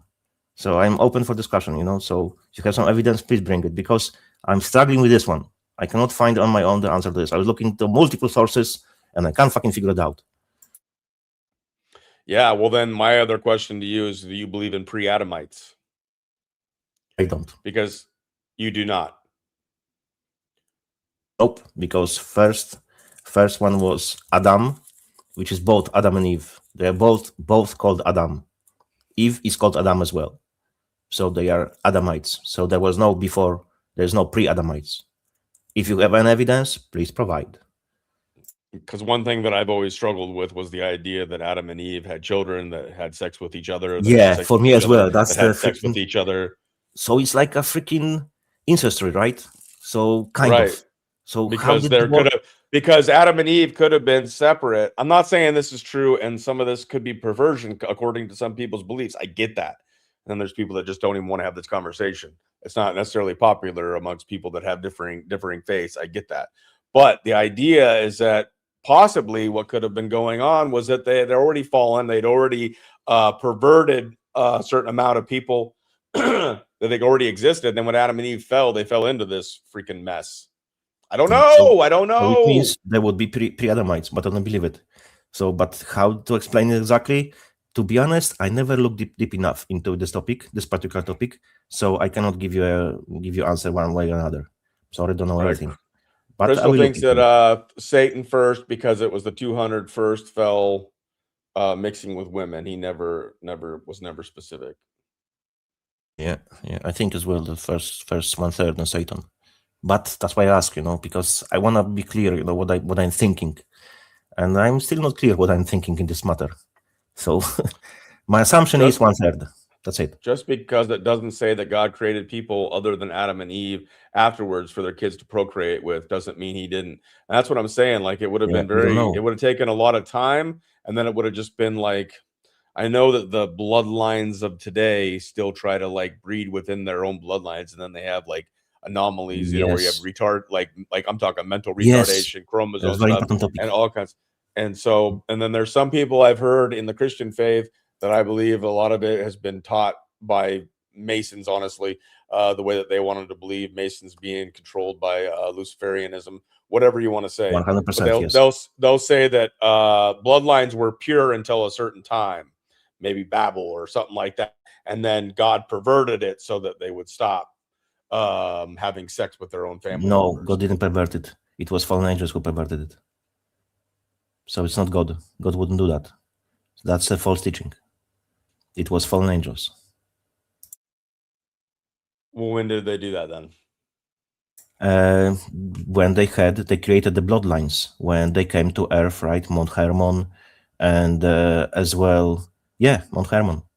When they had Nephilims, there was perversion. So they destroyed their bloodlines as well when they were having incestuous sex in their own families, brother, sister, mother, father, and so on, right? So they perverted their bloodlines because they destroyed their DNA, and it was against God because God prohibited it. You shouldn't have sex in your own family.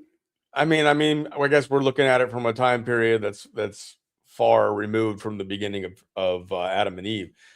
But if they did do that, then they did us a favor, because it's disgusting to think about brothers and sisters continuously having offspring together. I don't know. I don't know if I agree with that one, JK. What do you mean you don't agree with this one? If there were no pre-Adamites and that Adam and Eve had children that continued to breed together and then breed together and then to breed together, JK, let me finish saying this shit first before you say anything. I want to say, like, if you had children continuing to breed with their children and their relatives, and you didn't have retardation, and it was perfectly acceptable because God had wanted them in this fallen realm even to have offspring to spread, blah, blah, blah. At some point, though, it makes sense that God would allow or have it happen that the perversion of that intermingling of family members would end, is what I'm saying. Or there were people that they were also marrying and having sex with, because it talks about when Cain leaves after killing Abel. Then you still have what, Seth? When Cain leaves, he leaves with who? Because that's like literally like the first lineage from Adam and Eve, correct? I mean, who does he fucking leave with? All of his offspring that he had sex with who? I don't get it. Are you there, JK? Yeah. I can't really explain, how it is. I never look into it, I kind of struggle a bit with this, this idea. Yeah, because maybe, it was permitted back in the days to have, because if there was only two, right, Adam and Eve, and it was permitted because it started all the bloodlines and so on, right? Maybe it was permitted, and later it was perverted by the Nephilim, by the fallen angels, by the creation of Nephilim, and maybe they were perverting as well. I don't know. I need to look into it. I don't know the answer, to be honest. I have to look into it. Doesn't the Bible even say? I believe in Genesis. You'd have to go find it where it talks about them taking wives. Who were the wives? Yeah, it's not specifically said how exactly. Yeah, we have the next people who were born in the lines, like Methuselah and so on, right? The 12 names, I believe, before Christ. I think you posted the video from my channel as well. So the nail, the hand, right? Sacrifice and so on. Remember the 12 names, surnames? The list? I have it somewhere. I do not. I need to find it. Give me a second. There was a list of surnames. When did we talk about that? It was a video, with the in the beginning. What was the exact meaning of the in the beginning? And there were 12 names, people before Christ. Is that short video? Yes. I have never posted that. I think I just posted that on my channels. I'll pull it up here.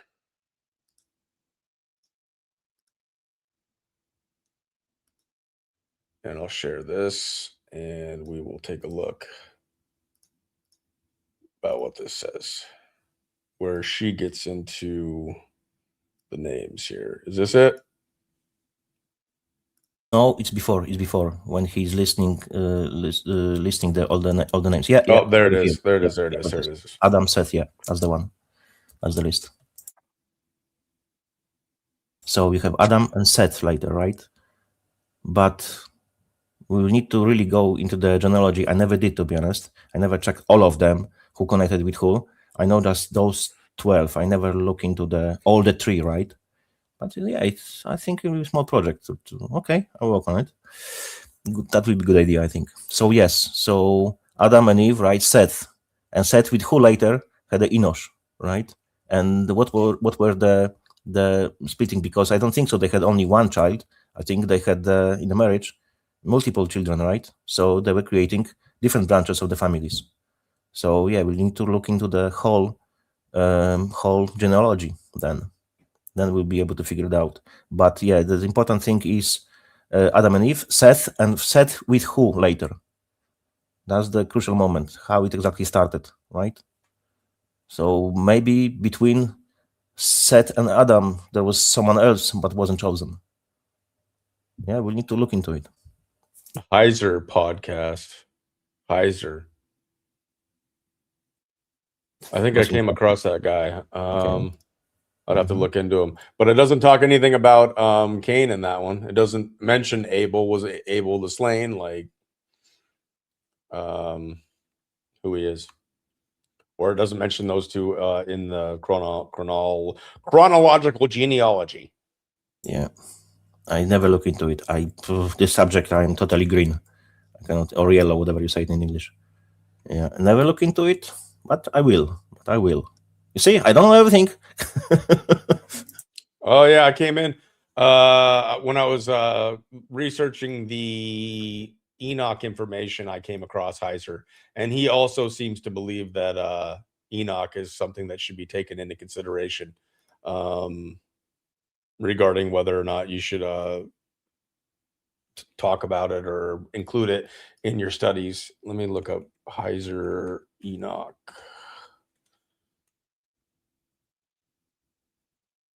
Heiser, the Jews in the book of Enoch.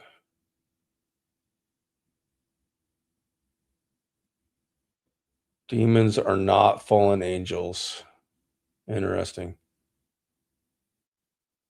You ever heard of Heiser? No, never. In a matter of biblical study, or I know the surname, I've heard it somewhere, but is it connected to the biblical study or something? This matter or what? I mean, he's a teacher out there. I don't really know anything about him other than maybe I saw a little bit about him. Yeah, Jesus, of course. I just didn't connect the freaking name and the face. Yes. Okay, he's very good. Let's see what he says here. The book of Enoch, the book of the Watchers, the book of Enoch. What's the relationship? Is one part of the other? The book of the Watchers is the academic term that is used by scholars to refer to the first 36 chapters of what we more popularly know as the book of Enoch. So Enoch itself has 108 chapters, which sounds like an awful lot, but a lot of them are like 2 verses long. But the first 36 chapters are the book of the Watchers, because the focus is the story of the Watchers, the Second Temple Jewish take off of Genesis 6:1 through 4. The book of Enoch, the book of Enoch's Messiah is pre-existent. What about that?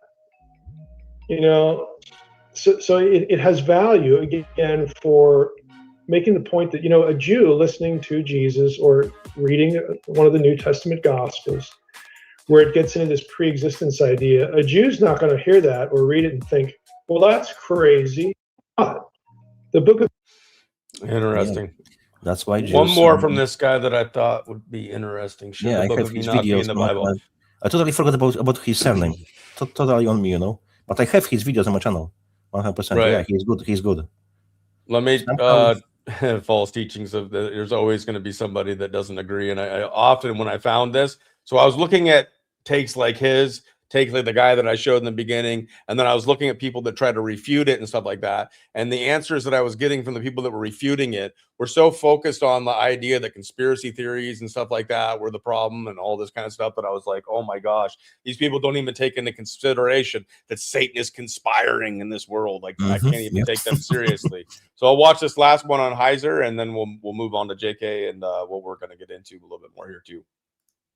Whoever wrote Enoch knows the full backstory that's behind Genesis 6:1 through 4. Whoever wrote Genesis 6:1 through 4, Moses or somebody else, they know the story too, but they've condensed it, and they don't bother to tell their readers all of the backstory because they just assume their readers know it. Unfortunately, we don't know any of this stuff. We don't know what Enoch's doing. In fact, we tell people not to read Enoch because it's not a biblical book, and it's not. It's not inspired. It shouldn't be part of the canon. But a book doesn't have to be canonical to be important. The biblical writers quote books that are outside the Bible all the time to make specific points. Peter knows this literature, and because he's read it, he has a fuller picture of what Genesis 6:1 through 4 means, how it operates, why it's there, why the first 4 verses make sense of the 5th verse, the human wickedness it juxtaposed to the sons of God event. Peter understands that. The thing is, we are cut off from the context. We're cut off from the data. Evangelicals and all traditions of Christianity have approached Genesis 6:1 through 4 to strip out the supernatural elements and say there's nothing going on here with angels or supernatural beings, citizen, move along, and trying to explain away the Nephilim, trying to explain away what Peter's doing. Nobody did any of that in antiquity because they understood what the thing was about. Wow. Yeah. I'm gonna have to get into more of that guy. He's some very of his good. teachings. He mentioned about Peter. I think if someone remembers, it was somewhere in the 2 Peter 2 or 2 Peter 3. Can someone correct me? And the other was 1, 2 or 3. I remember low numbers, but I can't really give a specific one versus. I just can't remember. If someone remembers or can check it. What are you looking for? When he was talking about Peter, when Peter refers to the book of Enoch, one Enoch, sorry. So yes, it's true, because I remember that he was referring, but what he was saying that I can't remember. I just remember it was mentioned. So it was 2 Peter 2, 4. Peter 2 or 3, and 1 Peter 2 or 3, something like that. I know it was both of the cases low numbers, but let me check it.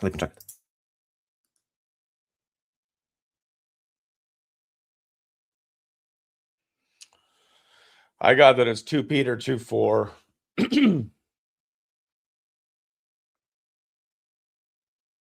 Right, I found it. I think it's also referred to in Jude. Okay, so it's 1 Peter, 3, 19 to 20, and 2 Peter 2, 4, 5. Okay, that's the verse. Good stuff. Right. Okay, low numbers. Okay. Good, I didn't show like a freaking 20 or so, or 10, whatever, high numbers. Yeah. Yeah, I roughly remembered. So it's good. My memory is not too bad yet.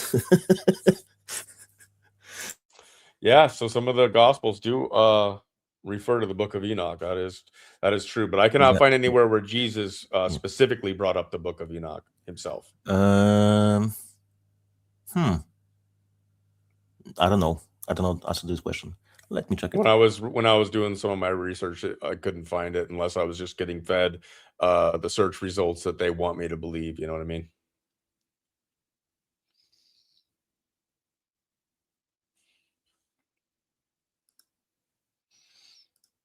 Did you want to read any of those scriptures, or what did you want to do? I just want to bring it that he was correct, that the Peter, which is canonical, right? It's referring to the Enoch, which is not canonical. So that's the connection. Right. That's why it's not canonical then, right? That's the question again. I just assume because the adversary who is ruling the Vatican didn't want to have too much exposure, because it's pretty well explained in the 1 Enoch why it's the world it is. That's my assumption, So if I would be him, I would definitely not allow this one to the canonical. because Yeah, it's my whole thing with that though is like I just don't understand why God allows them to leave it out. The only thing that I can come up with is that God still remains the story that needs to be told and that people need to understand is still within the Gospels. But it's never made sense to me that they can take verses out and why God allows I some get of that it. stuff. It drives me But nuts. it's like a questioning God, why it's happening, the stuff because which is happening. Anyway, even the bad things, I am sure of it, serve the God's plan. I know it. How they serve, I cannot tell you. But I know they serve, because even the atheists, like I give you for example, right, can be used for God's glory. Because like I remember the woman, and she was fed by the atheists, right? Because she was praying to God. I don't know if I mentioned about this story. I think I did. So yeah, even the atheists can be used for the God's glory, right? And even bad things can be used for God's glory. So why it's not included? Why God allow it to do not include it? I cannot tell you. Some things we just can't understand. We won't know. Absolutely, it definitely doesn't help clear up any confusion. Oh no, definitely not.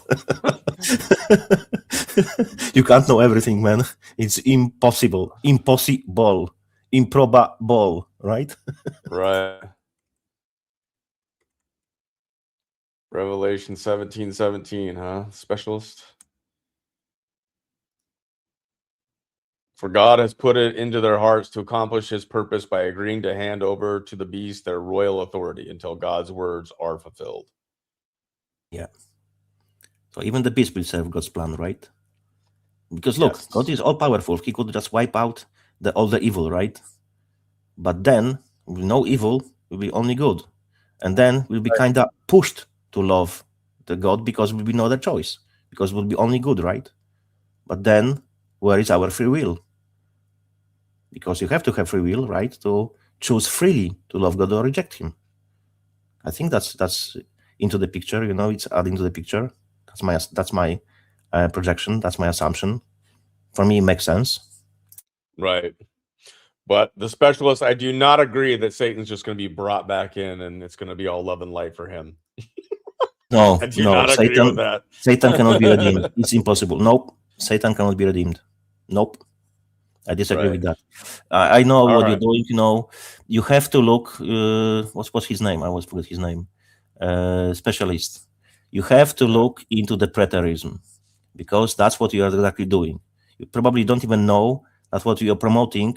It's a refresh, the Satan short season and so on. All this freaking no Trinity. It's preterism. You have to look into the person who created preterism, and you will understand when and how you have been deceived.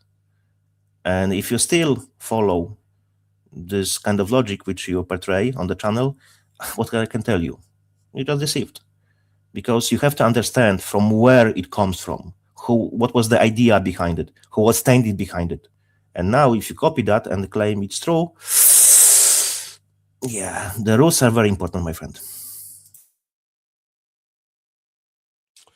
So let's go on to 1 Enoch, where you wanted to get into some more of the chapters. Right. So the next one will be, we can speak about the corruption of the earth. Yeah, that was the part. We were talking about what exactly fallen angels did. Yeah, so we are talking about all of those things. They brought this technology, metallurgy, all this kind of crap. Yeah, makeup and so on. And the next one, excuse me, give me a second. And I put your get something to drink. Sorry.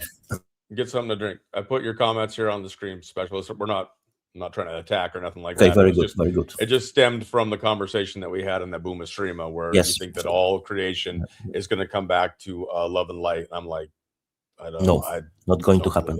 But if someone believes it all goes to one big love and so on, including with Satan.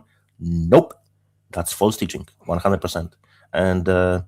And church fathers, the real church fathers, will strongly disagree with you, because you have to look into the church fathers, the first church fathers. I'm not talking about Vatican. I'm talking about the church fathers. Look into them, what they were saying. and you will understand. Who are the church fathers? I have the list somewhere. I can't remember their names. There was like 15 of them. You know, they were like a first, let's say, teachers, like a priests, let's say, right? Who were speaking about the faith in Jesus Christ. So they had the good knowledge from the apostles, and they knew them. Of course, later there were as well later new church fathers who were in later time. They didn't have any connection to the apostles. But yes, mainly church fathers are the earliest teachers in the Christianity. That's how. But they were still alive at the time where they had interactions with the actual apostles. Some of them, yes. Majority of them not, but some of them, yes. All right. But yeah, I like the conversations that we can have in the Booma Streamers. And I've told JK that he can't dominate the Booma Streamers, though. Yeah. So yeah, that's the problem, because people coming asking questions. Because it doesn't always have to be about these topics or anything like that. That's why we made that one specifically about that. Now, if JK happens to be there for a time and we want to ask these questions, great. But I can't have any more Booma streamers that are just all JK. I know everybody loves to ask him questions and he loves to jump in. So we just got to like make it so that everybody has a chance. Like Charlie brought some really great stuff that I want to continue to highlight and stuff. But and then Sam's what's the point to have other people, you know, when I'm there, you know, if you ask questions only me, there are other people as well. Yeah, I love to share knowledge, but you know, I shouldn't take over. You know, it's not fair versus other people. No, we want. I know it's like if JK is there, then everybody wants to ask JK questions, and it's just like it's not really a Booma streamer anymore. Exactly, I appreciate it. You know, it's very nice and kind of you, but it shouldn't go this way because other people as well. You know, I get it. You have questions to me, but there are other people as well. So please respect them as well. And then right before we get going here, like we're gonna get into the book a little bit more. JK and I are going to continue to work together after this Enoch series and do more. And we might do it in like panel form so that some people can come on and we'll have more of a group and have a discussion. We want to get into some topics after this that we'll talk about later. But let's focus back onto one Enoch for now. So there's going to be plenty of opportunity to even be able to speak and have discourse, maybe a little debate, you know, friendly, agree to disagree debate kind of a thing, like the specialists and JK were able to have. Oh yeah, I love speaking with the specialists. Yeah, he challenged me, so I like it. You know, maybe people think, oh, we are on opposite sides. No, just have discussion. You know, that's what I told JK. I was like, if he keeps showing up everywhere, then it's basically he really is gonna. It's like the guy that said that he's my handler. It's like we're just giving him all the reign in the world. Yeah. Like, you see, I told you so. This guy's a fucking plant. He's the handler, and he's finally showing himself. Yeah, but you know, like you mentioned, maybe we chill out a bit with my streams. You know, I'm featured on your stream because people might really fucking think, you know, I'm your freaking handler or whatever, you know. And later, hey, you see, he's all the time over here. He's definitely has him under his shoe. You know, he's definitely his handler. I know, right?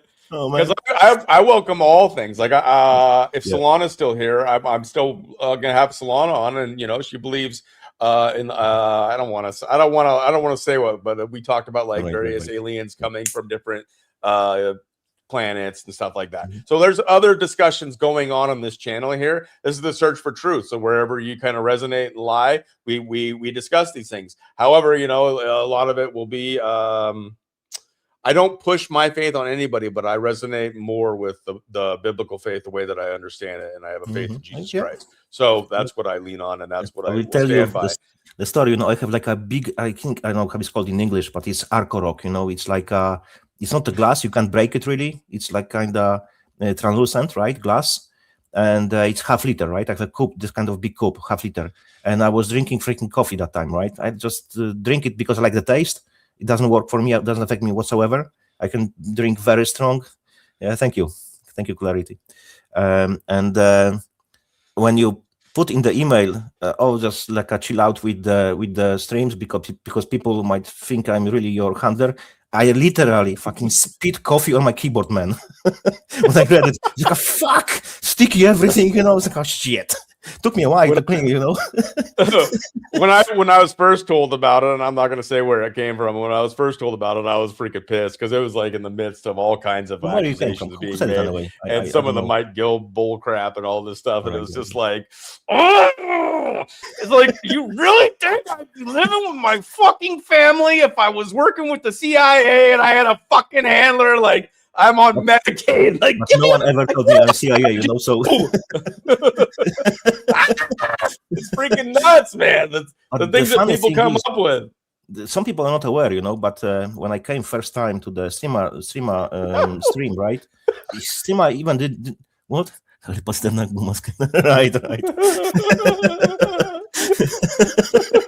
Good crack, man. We can have a lot. I'm gonna have some fun with it now, but for a while there, it was just like, I'm gonna freaking start killing people. Yeah, and it gone to my freaking nose even, you know. So I was literally, I was in shambles, man, when I freaking spill it, you know. It was fucking keyboard, was fucking my nose, my fucking beard, every fucking thing. It was like I'm miserable, you know. It was like a shit. Anyway, so when I came first time to the streamer channel, I think it was stream. I think I joined your stream, but you didn't allow me to join because you didn't know me, right? And then I think I pinged you or I said in chat, ask Sabrina who I am, so she can vouch for me. And then you reach out to her, I'm okay, and then you allow me to come because he even didn't know me that time yet. Handler, fuck. And it was kind of like only a few streamers maybe after or something where we like mooned and like two guys came on and they were like started like they waited until their turn, which was weird because a lot of times when these trolls come on, they just start blasting their like, I don't know, it's like Jewish like satanic prayers or something like that, curses and stuff, and it's just like, okay, delete, remove. So I had to do some of that. So when I didn't recognize you and I had Sabrina on, so I was extra protective. I didn't want to bring anybody up. And then she's like, oh, I know JK. And I was like, oh, okay, cool, JK. You can try again because I just kicked your ass out. Yep. That was the case, literally. Yeah. So, oh, man. And people still be saying, oh, they're just making shit, you know. They're just making this freaking story or whatever, you know. Whatever. Believe whatever you want. I don't give a fuck. They're gonna believe whatever they want. There was so many people that really liked me or claimed to like me, and now Mike Gill turned on me, so they follow Mike Gill, and now I'm getting attacked by these people that said that they appreciated me and all stuff. And it's like, hey, Mike Gill, I'm still waiting to get arrested. Mike Gill said I'm gonna get arrested. Like, when that doesn't happen, how long do you guys give for that to happen? And when it doesn't happen, can you not admit that Mike Gill is full of shit? Like, he's an idiot. Anyways. Well, people have their village, you know? You don't even know who Mike Gill is, probably, JK, and you don't need to know. But I don't even know what you're talking about. Guild? Guild, there you go. He's been guilled. He's been caught and thrown away. He's a sucker fish. It's from game or something? Or Mike Gill's a sucker fish. All I ever tried to do was help that man. And then when Trump won and things didn't happen the way that he said, I was just kind of like distancing myself from him. And then the fact that I was covering more Sabrina and we were doing a lot of good work. Then he attacked. And he attacked around the same time. All these other asshats attacked. And it was just crazy. And I don't know if he's connected to any of that. I'm not saying he is. I don't know. But he's a lunatic. And he's now said things that are like that I left. I don't even know what you're talking about, but all this stuff. In a matter of guild, so you're referring to your friends or something, like a group of people or people from the game or what? Guild, like a circle of friends? He calls himself a whistleblower, and when I first started covering him, he said he had been doing this for 17 years, and then it's been like 2 or 3 years, and now he's saying he's been doing it for 21 years. This guy can't even count. So he's an idiot there, but he claims to be a whistleblower, and he now has come out and claimed that I'm a mole and that I gathered all. Maybe he has a whistle. He's blowing the whistle, you know. So maybe he's whistleblower, you know. Well, he's blowing some kind of a whistle, and it's annoying as heck. But he came into a Booma stream and got slapped, and then made himself look stupid. And I challenged him and Stacy, who's his other. The only reason he has Stacy around is because he doesn't know how to do technology. So anyways, I've slapped him. I told him I'll show up wherever they want to show up. And these fools have not dared to challenge. However, just not to piss you off, JK, and you probably won't care, but they started talking crap about you coming on the channel, saying that you're worse than Gene D. Yeah, you don't care. They're trying to say that JK is worse than Gene Decode. And I'm like, Mike Gill's out there telling everybody that he's the reason Trump is the president now. Is that not like Right. narcissism to like the levels of like Yeah, I don't next even level. know? It's crazy, man. Well, And what you can do. and of course on a D Booma San, all of this end up put into a one Enoch freaking God, dude. My shows we talk about anything and everything. We can get sidetracked. We're real people, we're real human beings. We're not reading from a script. We're just doing this because we want to have these conversations, and it intersects with so much stuff that's going on right now in this crazy world. So when I was told that JK was my handler, it was around the same time that Mike Gill was attacking, and I was getting all kinds of accusations like that. And I was so sick of Mike Gill crap that I was just like, when I heard that, I was like, whoever this guy is, I want to fight him. I want to fist fight. I want to freaking we can sanction it with commissioners and do it in a fucking boxing ring or a fucking UFC octagon. I don't care where it's at. Just show. And I'm not even in good health. That person has, whoever they are, probably has an upper hand in a lot of ways, but I'm going to give you hell for at least a couple minutes. Yeah, and then you can murder me and like send me to Jesus. I don't care. I had a request from the Crystal band. Oh, I can't pronounce it. Crystal, whatever. Right? Say it again. So, okay, for you, especially for you. I don't give a fuck. Straight and to the point. Whatever you say about me, I don't give a fuck. You can say whatever you want about me. It will not change anything in my life. You can bash me, you can curse me, whatever. Nothing will change my life. I will have no less income, no more income. Doesn't matter. I don't give a fuck. As simple as that. Right. I used to go after people, and I still do to a certain extent on X. I've clowned the shit out of Mike Gill, and it's hilarious because he just doesn't respond anymore, which is exactly what I wanted, so that he could shut the fuck up. But I used to go after people, and then there's a lot of people like, don't waste your energy, D. You're better than that. Don't stoop to their level. And I'm like, but it's so much fucking fun. It's so much fun. Please sanction me a fight. I'll fight Mike Gill. At his age or where he's at, he's got a gout on one of his toes. I will stomp his foot, kick him in a knee. He'll fall to his knees. We'll be the same height, and then we can fucking have it out. Yep. In the jello, the best way, yeah? Or he'll just fucking murder me. I don't care. Very good. You shouldn't give up. Crystal said something. You don't have to be liked. You just only have to say the truth, right? Yeah, exactly. Right. And I always like to say, look, I am not very expensive, specially made, top-notch ice cream on the top shelf. No, I'm not like I have to be liked by everyone. You like me or you don't, and I don't give a fuck about it. Get over it. All right, Tesla's Pearl's right, and we keep saying we're going to get to it.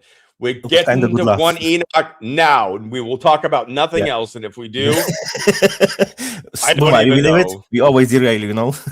I don't. That's how it goes. I don't know if it's possible for us to just stay. That's on track. why you know our conversation. I'm not fucking scripted. You just get what we just have. What you get. That's it. Well, Tesla's Pearl, how long have you been here? Because we have spent plenty of time, not only talking about one Enoch, but connecting it to the world as it is today with the deception and the ways that they're manipulating us now. Mm-hmm. But Mike Gill is a fucking giant. He might be Nephilim bloodline, and he's a bastard. Let's say that. Okay, there you go. I connected Mike Gill into Enoch, and now we will talk about the actual text of one Enoch, right, JK? Yes, we are going back to Enoch now. Okay. What was I know. All right. Corruption of the earth. So how they exactly influenced the earth. So this world is filled with the bloodshed, right? Immorality and injustice due to the influence of the fallen angels. Because of them. Of course, we have sinned. Because it started with Adam and Eve, right? Because they disobeyed God, but huge influence was as well caused by the freaking fallen angels themselves. There is as well mention about the cry in the Enoch, one Enoch, right? About the cry of humanity. It should be exactly not humanity, but mankind, because I said about this before. Humanity is exactly from the double speak, from the what's called Black's Law Dictionary and Bantai Dictionary and all the legality language, because I I never stop express it. Words have fucking meaning. We have to really learn them. We have to understand and later comprehend what words really mean, because definitions are important. You need to really learn the real definitions, not freaking double speak and deception and the lies to us. We have to decipher this shit. That's why I always say it. Words have meaning. Always focus on it and understand agenda behind. For example, whenever you listen to the media, like today, for example, I was seeing, I was walking by, and I've seen, there is war which is causing mayhem in Iran. No. War can do nothing. Only men behind the war can do something. And who is behind the war in the Iran? Fucking Jews. And they puppet Mr. Trump. So people cause mayhem, not the fucking war. Because war itself cannot do a shit. People behind it can do. Because words have meaning. But we are thinking, it's because of war. No. It's men behind that war. But that's how they portray, and they use doublespeak in the news, and people just swallow it like a freaking pelican getting the fucking frog or whatever. Just gone. I take it, right? No, please listen to it and focus what they are saying, because you can really decipher a lot just from the stupid fucking news, right? So the book of Enoch as well speaks about the intervention of the archangels. For example, it was Michael, Uriel, and Raphael. And as I recall, it was as well Gabriel. And all of them, they reported all the wickedness, what happened on earth after those angels descended, right? Those the bad ones, the watchers, the fallen angels. They reported all this wickedness to God himself. Then there's a part in which this clearly speaks about the judgment of the watchers and of the bad ones, right? Who descended and disobeyed God.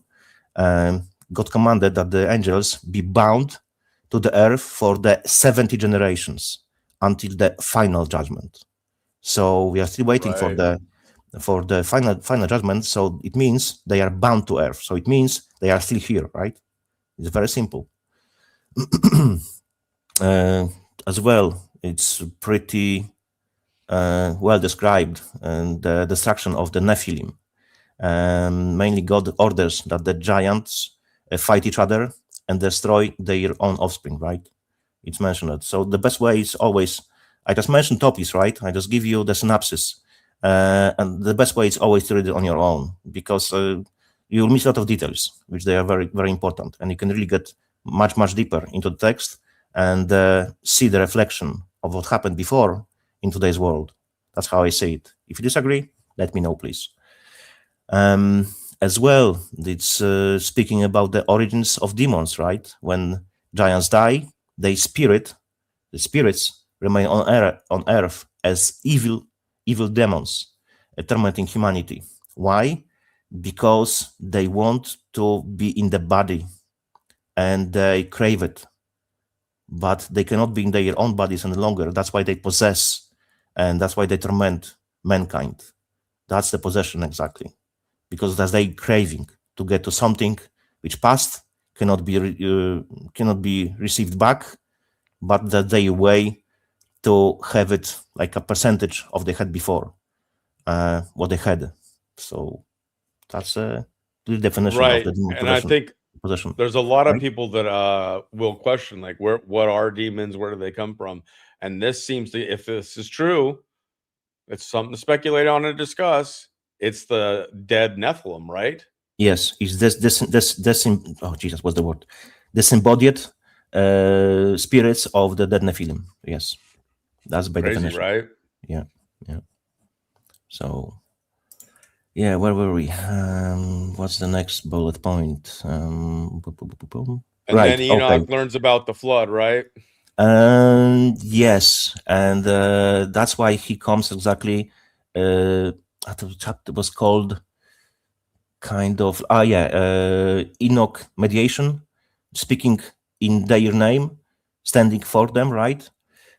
So Enoch is sent to tell the fallen angels, yes, that they will be, that they will have no peace or forgiveness. So she's just like a kind of messenger, right? And he's trying to stand with God and speak with him in their behalf.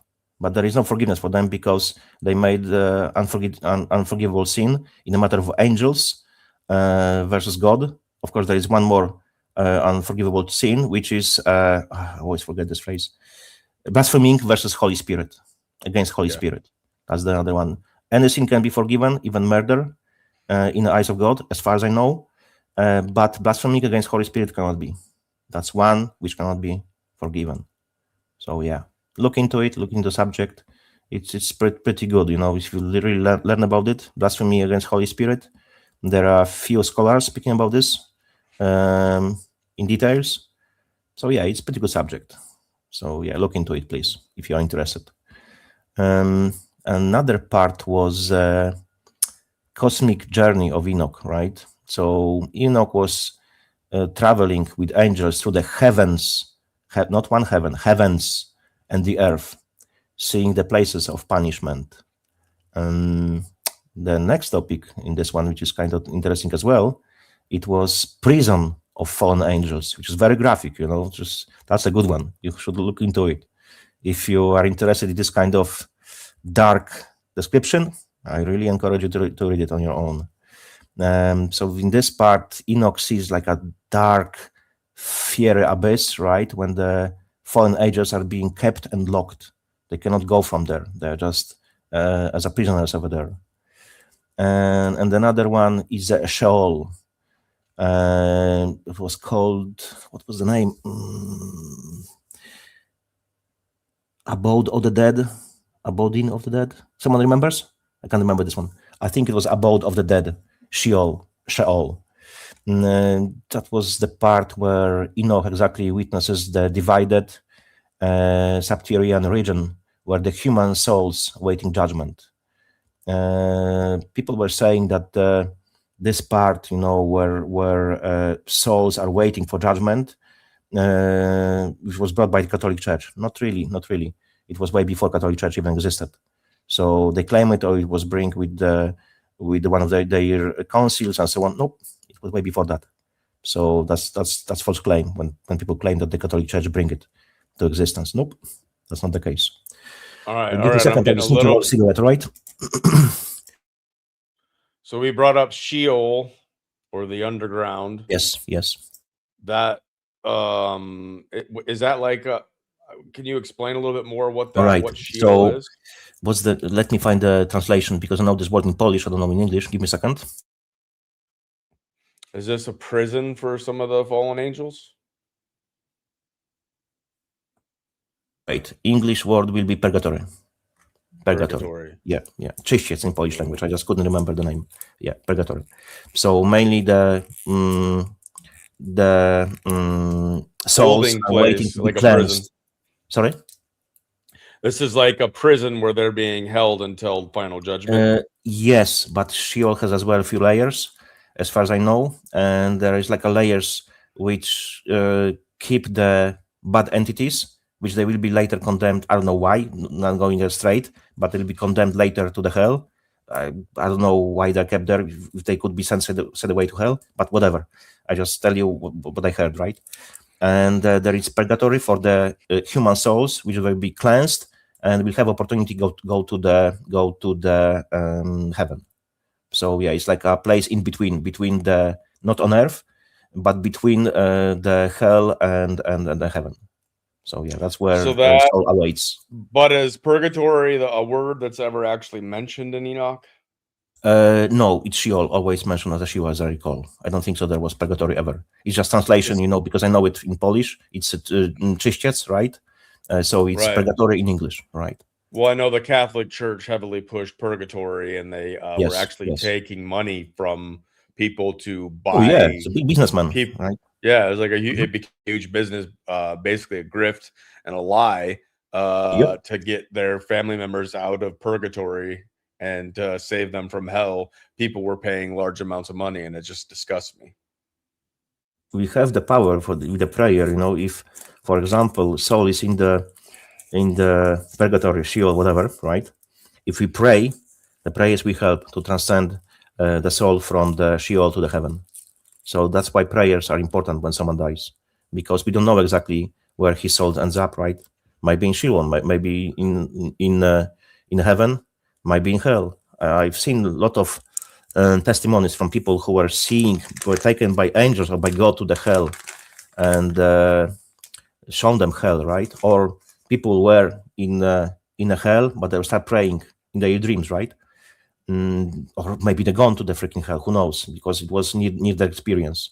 But a lot of them, they were saying that there was a white shiny hand pulling them out from hell and taking them to the heaven, and they were referring Right. to There's this some Marcos. speculation there, Yes. and like honestly, and might be a good time to address like some of the stuff that Pamela's brought up. I've seen it come up multiple times from her and others.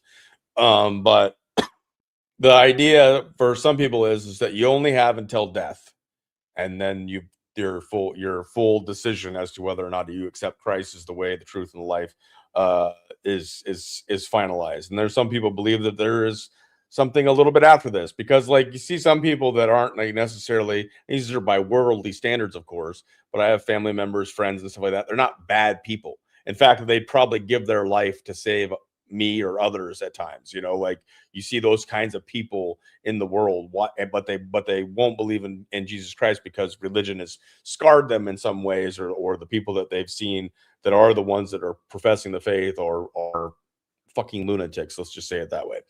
So they go to death not believing in Jesus Christ, but do they have like this intermediary period or opportunity to know Jesus Christ and accept him? That's my assumption, that for them, I would assume it's Sheol. And as well, if you look into the old maps in the matter of flat Earth, you will find as well Sheol on those maps as well. But you can even find it on the Google, I think. So yeah, it's dome firmament, right? And on the bottom mentioned Sheol, right, and hell below. So you can look into it, and you can find pictures, whatever. Right. And that's one theory, though. I'm not going to say that I necessarily even believe that. I don't know what it is. I can't tell you. Yeah, I wasn't there, so I can only tell you what I've learned, right? Right. I don't know either. We're just having a discussion here in the Search for Truth. But I want to address this, and I think that this is one that we've talked about, JK. The idea that no loving God would create life to live, to suffer, and then go back to heaven.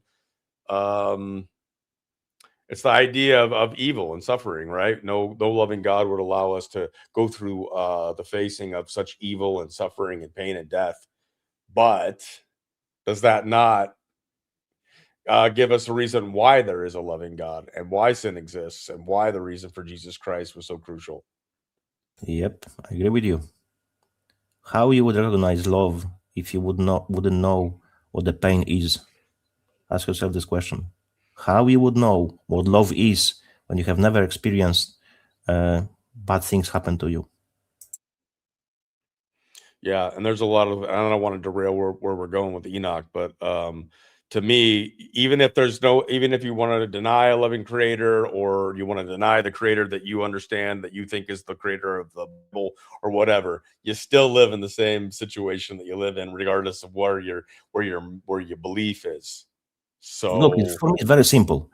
Look, there is a matrix, right? Like there is a chance, there is a God, yeah, and you believe in him, you'll be saved. Wait. All right, I missed some of the words. There's a matrix, and then there's a what? Okay, matrix. Let's say there is a kind of matrix, right? You have options.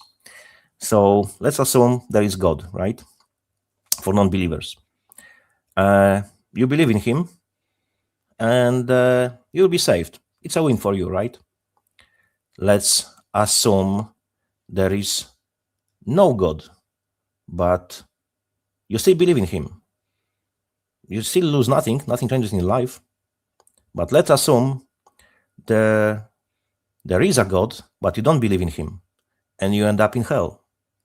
So mainly, if you believe in him, you lose nothing.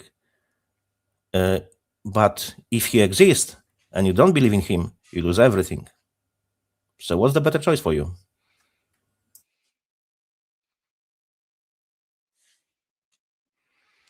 Yeah, and that's what Jesus came to do. He came to divide. He Yeah. came to separate the wheat from the father, yeah. chaff. Yep.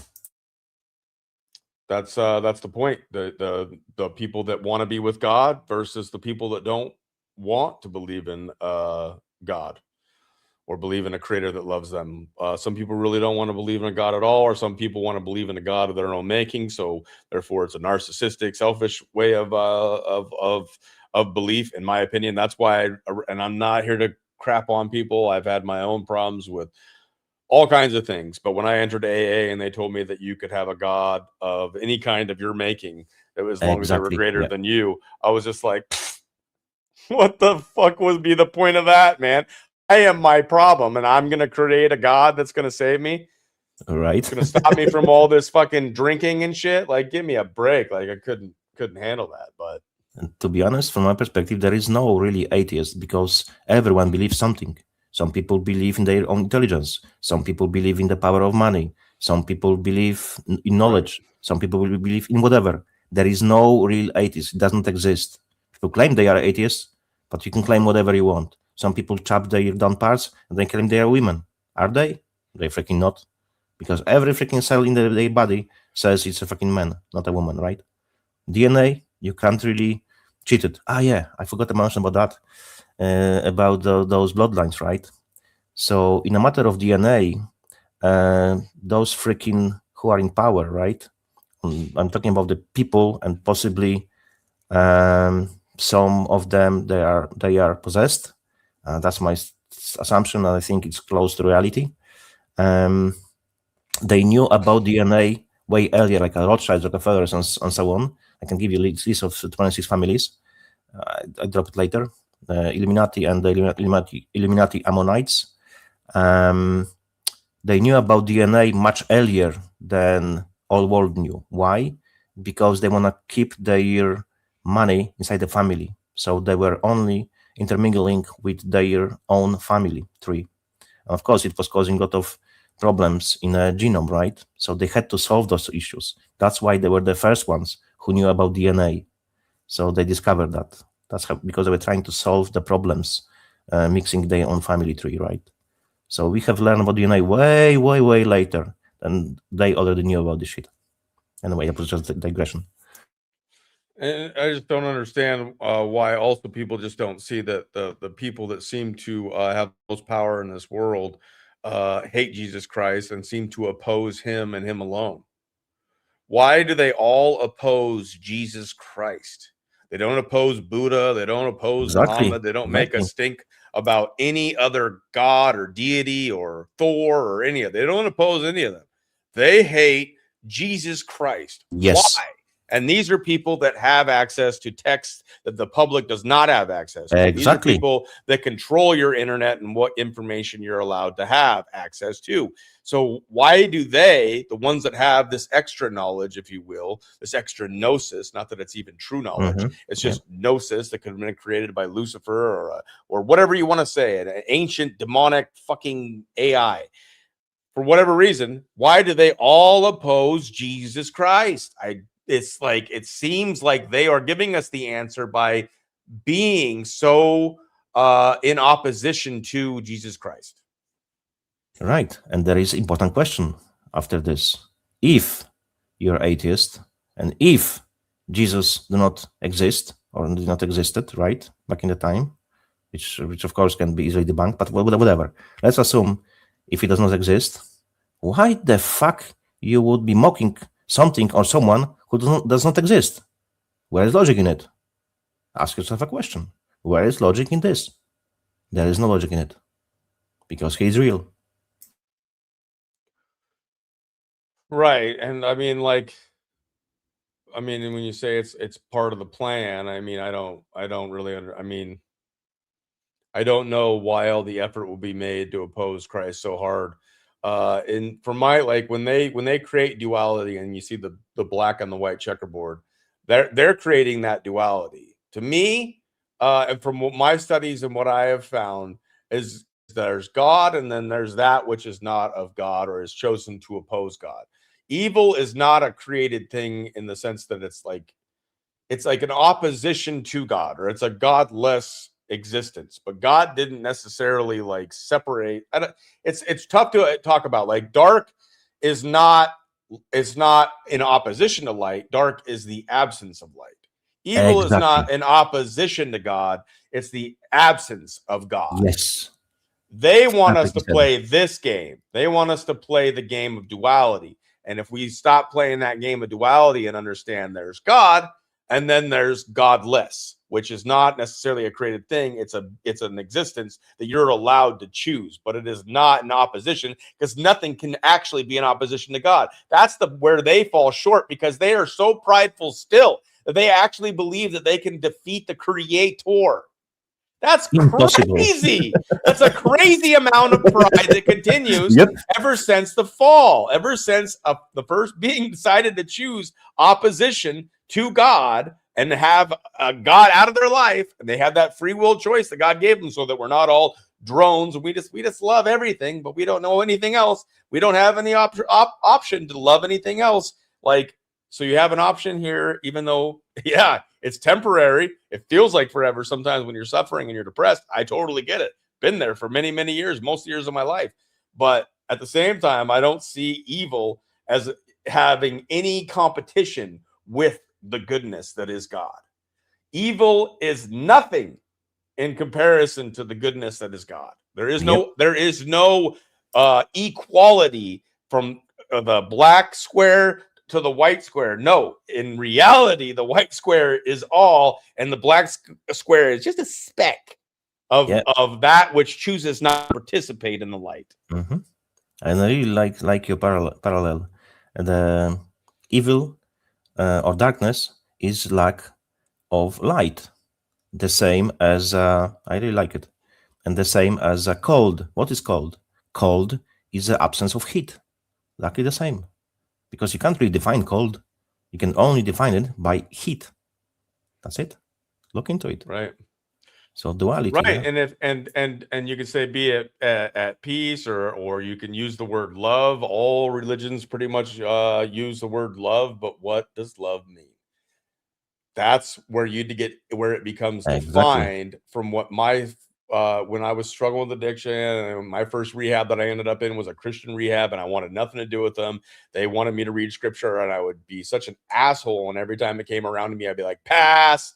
And then I'd go to my freaking counselor and be like, I don't want to learn anything about this Christianity crap. I tried it. It's garbage. I want to know about Buddha and all that kind of stuff, but I don't want to learn anything about what they teach here. I hate this place. And that's how I felt, man. I was very in opposition to God. And I've had that up and down in my life with Jesus Christ and the faith and all that kind of stuff.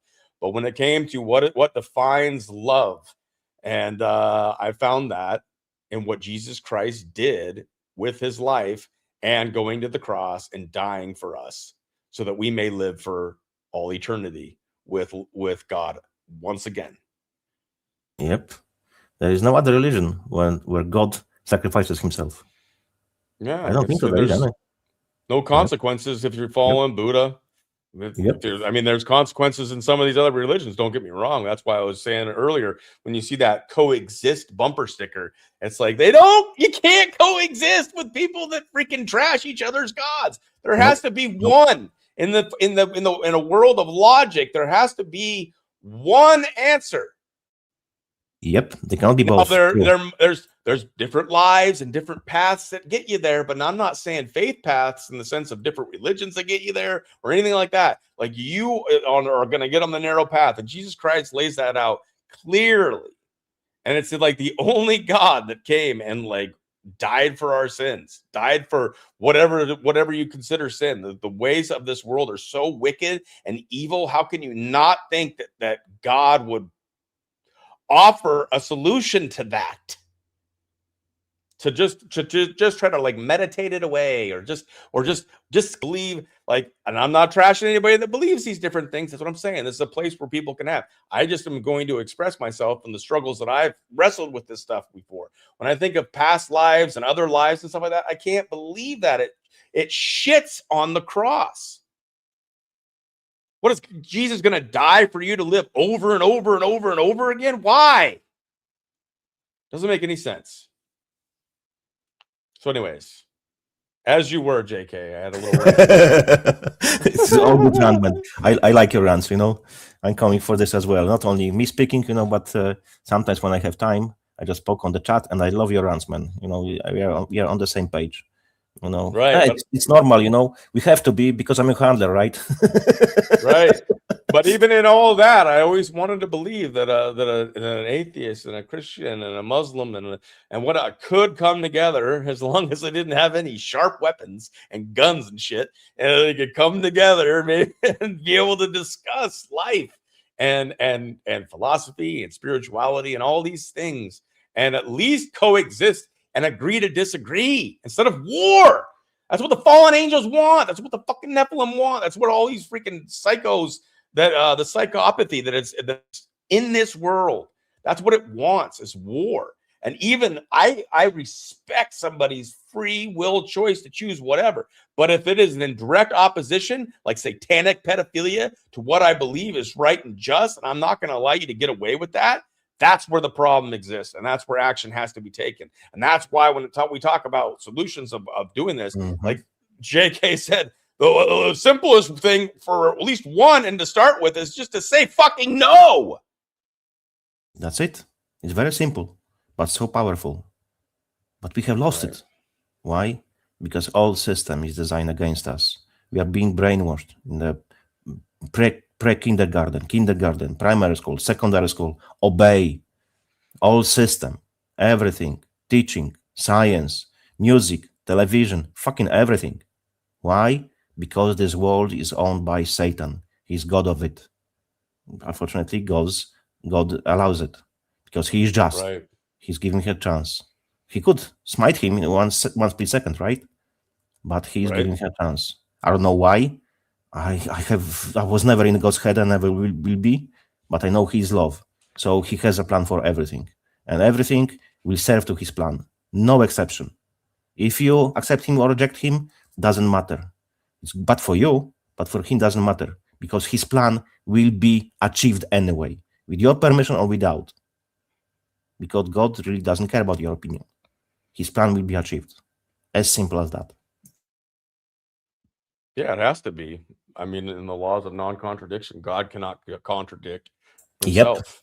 That's why I bring Herself, logic. whatever you want to say. Because logic is important. Logic is emanation of God. Because we received logic from God. That's what it is. I do love that one. But yeah, the frequency of God cannot contradict the frequency of God. Have about that? Does that make people happy? Because I know some people don't like the male dominant version of calling God the Father. All right, I can have this conversation. Let's have the conversation of frequency. The frequency of God cannot contradict the frequency of God. Yeah. So there has to be. I love this comment, man. Put it again, please. It's really, and please read it for everyone. It's very good comment. I like it a lot. Right. And I believe that that's what we're here to do, is to renew our minds. And who does that? I believe it's the Holy Spirit. I believe it's Jesus Christ and the Word. If you don't believe that, I can still lock arms with you, because the rulers in charge are against all of us, regardless of what our faith is. Yeah. And so therefore, we'll have these discussions, but I am with all of you that oppose this tyranny and this evil satanic Luciferian agenda. 100%. I agree with you. It's going to take all of us. I can stand with globbers, whoever supports whatever. But if you stand against them, you stand against pedophilia, against raping children, killing them, eating their flesh, you are my friend. You are my buddy. I will die for you. I'm telling you, I will die for you, because we have to fight these fuckers. That's what it comes down to. That's why I can sit in a space and I can disagree with somebody, but at the same time, love them all the same, and lock arms with them and stand against the opposition that is basically running the whole freaking, whatever you want to call this, a globe, a plane, a world of an existence here in this fallen realm, where there is so much evil, pedophilia, human trafficking, and disgusting corruption that how can you not oppose it? And it's sins by omission, by not participating, is the way that I see it. What is it going to take for people to finally realize that oh no, like World War really can happen here in America. Like bombs really could hit here, or Mhm. cells of terrorists could really kill a lot of people here. No, it's like almost like we're completely desensitized. We can watch war movies. Not that I'm suggesting that, but people can watch like war movies and horrible shit all day long in other parts of the world, whether it's real or not. And they'll think, well, at least it's not happening to me, or it's not going to happen here, so who gives a shit? And then it fucking happens here, and it's like, how did this happen? And it's like, motherfuckers, we've been over here on their in these little echo chambers trying to fucking break out of the algorithms and tell you, wake the fuck up. It's going to take all of us. Yep.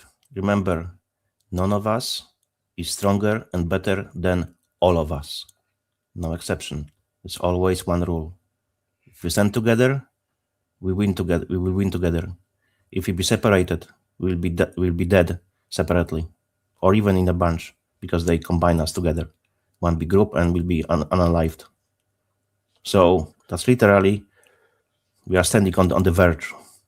It's on us to make a proper decision how we're gonna proceed and what we do with them, because literally, I am not making an exaggeration. It's either them or us, and it's on us to make a choice. So think deeply where you wanna stand, and with who, and for what reason. Absolutely. And yeah, we can all work together to do this because they oppose all of us. But yes, where I go to get my spiritual bread, if you will, is the Holy Spirit. I need to get into the Word more, but when I get into conversation with brothers and sisters in Christ, that's where I feel like I am. I can most speak freely, but I am on this channel doing the best that I can to offer it up, to have conversations with people that don't believe the way that I believe, because I see a lot of goodness and so many people here, even though we don't agree on certain aspects of faith, that I want this community to feel welcoming to all, because so many people have been harmed by religion and people. I mean, even myself. So there'll be a lot of people that don't like my language at times and my attitude. I totally get it, man. Like you don't have to be here, or you don't have to be here for me. There are other people in this group that you will probably connect with, and you can connect in different ways other than being on the channel. I had one lady that left my Telegram chat, and it was just in a heated moment. And I don't think they're a bad person or anything like that, but they did not like my attitude, and I get it. It's all right. It's if you can connect with somebody else, though, that's whether it's synergy or people in these other groups and stuff like that, you don't have to communicate with me at all. You don't even have to watch my videos. Watch Sabrina's videos, even though it is kind of weird that Sabrina can get so angry sometimes, righteous anger, I would say. Yes, and I can get angry sometimes, and it's like I'm still the bad guy. It's very strange. Look, it's like, go Sabrina, and it's like, Booma's mean. I don't like his attitude. Sabrina rocks. It's Sabrina smoking cigarettes and like kicking ass, and I'm over here like just trying to be Booma. I don't want to be anything else. Everyone loves Sabrina. You must really see, she's an honest woman, and she really cares about mankind. So look, we can disagree on multiple subjects because there is no two minds the same. There is none. We can disagree about multiple things, but we have to stand united. We have to be together. We have to create a big opposition to those who are really in power. Because if we won't do it, the next generation won't even know the concept of freedom. Look, right. For me, not a lot of time left on this earth, but I want to leave something better than I came over here.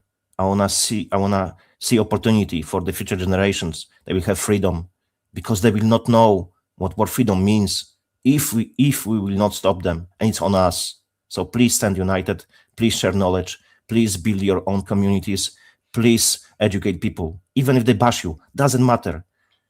I get it. It's not nice when someone is bashing you. No one likes it. But you will find your people, you will find the groups, you find your community, you will find people who will be protecting you, because you hit the fan. Everyone on his own won't survive.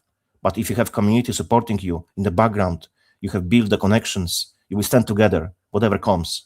It'll be much easier to defend yourself and to fight this shit which will come, because it will. Don't take me wrong, but definitely will. I don't know when, but it will 100%. So if you have group, you will have much better upper hand. So think about yourself and your family.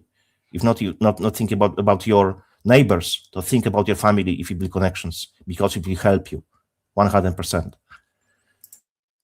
Right. And that's one of the things that I've tried to do is I've kept my Telegram chat kind of small, and I don't care about the numbers so much. I like to be able to communicate with people, but there's also been other groups that have kind of intersected, whether it's Synergists and Sabrina, and then Solana's got her own thing going on. Some of these other people have completely different things going on, and you might resonate more with one or the other. So please, by all means, I mean, I have people on that. I mean, Biscuits didn't have any following, and I loved bringing him on and hearing from him. Dean, he brought Dean into the fold, and he doesn't have much of a following. I'm not just trying to get like big name people or being connected into these things. I want real fucking people to show up here. So whatever that means to you, that's what I'm about, is real people dealing with a real situation that we have on our hands in current day. Remember this lady on the plane? This fucker isn't real. This fucking isn't real. Remember that? We need a real. That one. Sorry, I have a phone call. Give me a second. All right, he's got a phone call. Yeah, this fucker isn't real. That was an interesting psyop they played. That woman was interesting on that airplane, if you guys remember that, about a year ago. But anyways, I'm interested in real people showing up and having real conversations, and that's all that matters, because we're in a real fucking situation. And if you don't know that by now, then you're probably out there just pretending like everything's fine, as we're freaking murdering people all over the world. America is not liked by the rest of the world, and how can we have pride in that as we watch our freaking commander-in-chief turn the Department of Defense into the Department of War, stand with Israel on so many things, piss off people all over the world with tariffs, and bomb the shit out of places, and then put out Trump Gaza video on his fucking True Social. It pisses me off that it took me as long as it did to finally realize that they're all in on the same in the same club. Because I did want to believe in the white hat saving the world and Trump and all this stuff for a time, but man, veil after veil, like I said earlier, it's an onion. Veil after veil. Hollywood, the elite Jews, Jesuits, Vatican, all these veils being lifted. I never really cared about the Vatican, but I'm just saying, like, sports. I loved playing sports growing up. It was like my life. And then to realize that it's all bullshit. Most of it is just completely controlled, and the outcome's already decided. To realize how much of a sham the entire legal system is, and the tax system, and the ways of the world. Man, bro, what is this place? And the crazy thing, I think somebody else mentioned it. I don't know where we were at. I think I know who it is. I think it was Carlton. He was saying that he got sober at a time and then found out all the shit that was going on in the world. And if it wasn't Carlton, it was somebody. But that's what happened to me. Freaking in 2016, man, freaking get sober, and I was already drinking because I knew the world was fucked up, and I hated the way that people treated each other. I hated the corporate structure. I hated the way business works, taxes, and how you can't even afford to get by unless you're in a relationship. So you have a 2-income household or apartment or whatever you want to say, and all that kind of stuff. But to get sober and then realize that the like cannibalism's on a large scale, satanic ritual abuse happens like nonstop all over the world. Likely almost on every block there's one, or they have Freemason freaking buildings put up all over the place, and if you just look them up on a map, it looks like there's cockroaches everywhere. What? Like, the world was way worse after I got sober, when you finally like woke up to the ideas that it was way worse. Everything is controlled. Way worse than you ever even imagined in your worst drinking days. Holy smokes. You know why it was worst when you sober out? Because you had a clear mind and you weren't numbed down anymore, because you could see. I know. Yeah. The idea, as I was like struggling in rehabs and like struggling with early sobriety, like on the coast of Oregon, I had this idea that if I just got right with God and I just stayed sober, that it was just going to be this beautiful life, this beautiful future was just going to open up. And I knew there was going to be difficult people.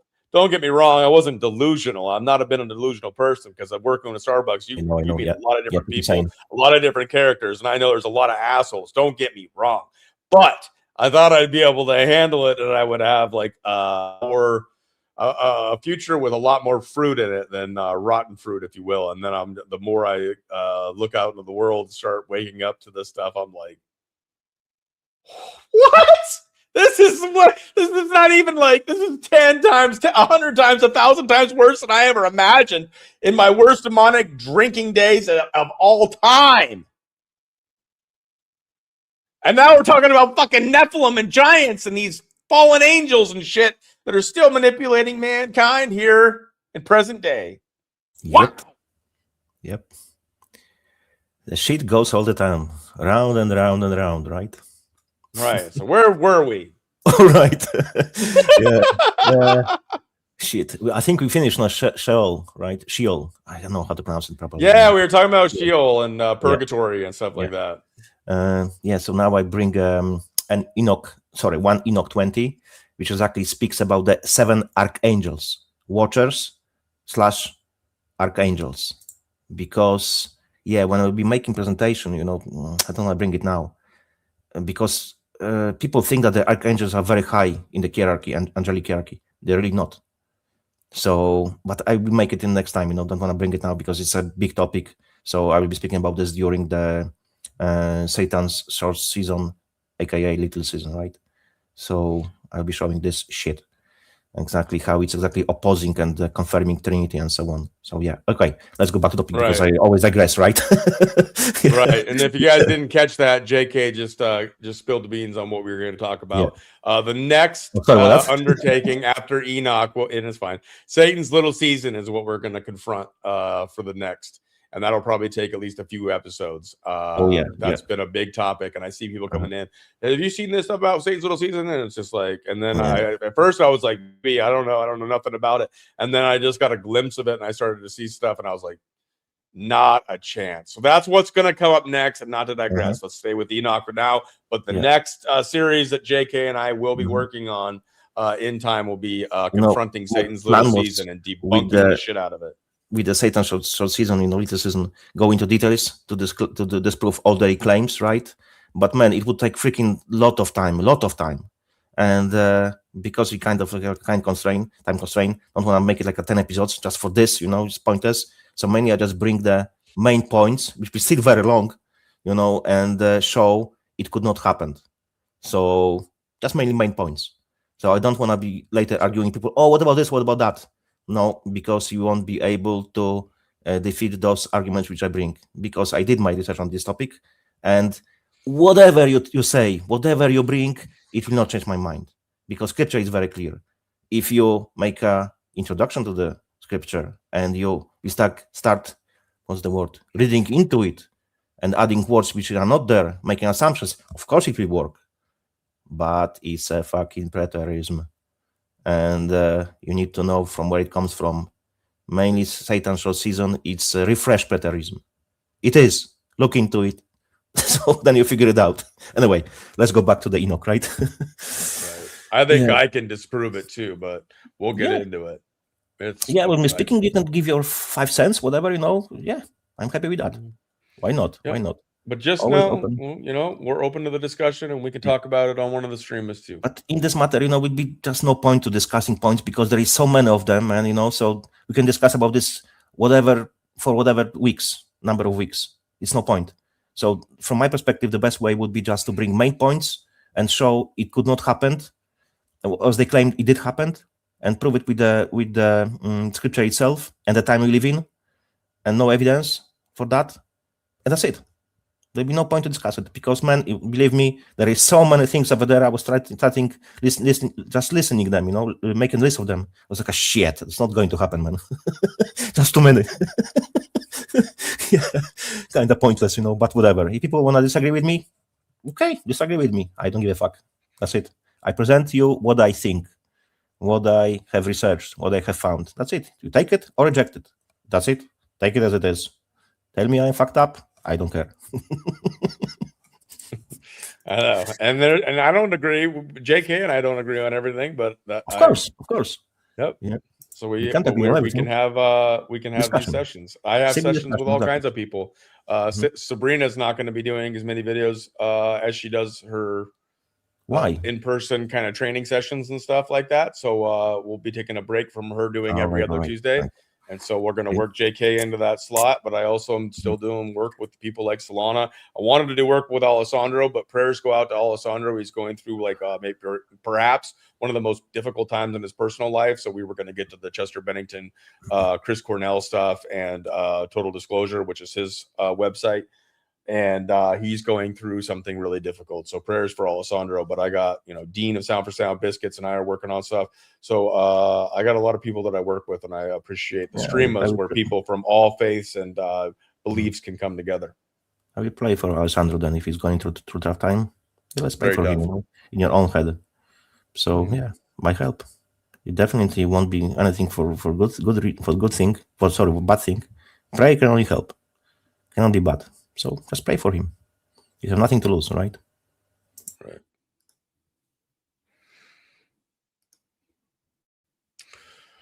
All right, JK, where are we at? Where are we at? Right, so we got past the Sheol. Yes, Archangels, Watchers, and there's 7 holy Archangels, right? And they were responsible for specific aspects of creation and mankind, right? So don't get me wrong, they were only helping, but not with the creation of earth or mankind. Don't get me wrong, I'm not saying that. They were helping with everything with creation itself, not the act of creation, but the creation. You know what I mean? They were not helping with the act of creation because it's God, but they were helping with creation. It can be a bit confusing. You know what I mean? So God created the world. They were not helping with that, but they were helping with the created world. Okay, let's say this way. So less confusion. It's on me. Sorry about that. So, for example, Gabriel, he was set over paradise, the serpents and the cherubim. He was overlooking after them, right? So you have serpent in the Bible. I'm just telling you what in the Bible is, right? Serpent-like, cherubim, seraphim, Anunnaki, lizard, reptiles. It's all one and the same. That's why people mix it. Oh, that's the angels, that's the lizards, that's the reptiles. No, it's all one and the same. Fiery creatures, they can be called as well in the Bible. So remember, seraphim, cherubim, serpent-like. That's why Satan was called serpent, because he was serpent-like. He wasn't per se a snake, a serpent. He was serpent-like. That's a very important distinction, right?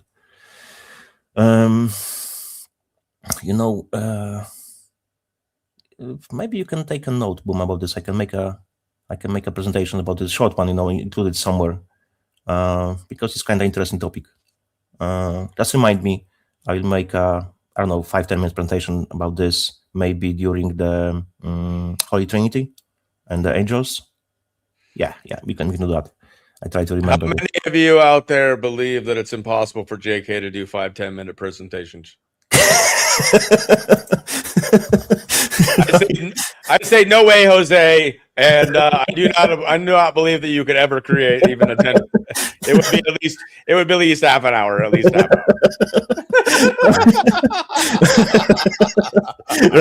Thank you. I take it as a compliment, Yeah. All right. You are a long-winded man. I'll give you that. I'm the same kind of way. I'll be talking about one thing and it's like squirrel, and then I'm off in that direction, and then I try to bring the nuts back and get my nuttiness together, and then I'm another squirrel. It's like Man, that's how my brain works. When I'm thinking about one thing, I have freaking thousands of ideas. Oh, it's related to this, related to that. Oh, I can bring this, I can bring that. That's how it goes. So, for example, even when I make a bullet point for the presentation, I don't even consider that. But when I start speaking about this, oh shit, I try to do this. That's why I'm digressing so much. I'm sorry about that, but that's how I operate. So I can do nothing about it.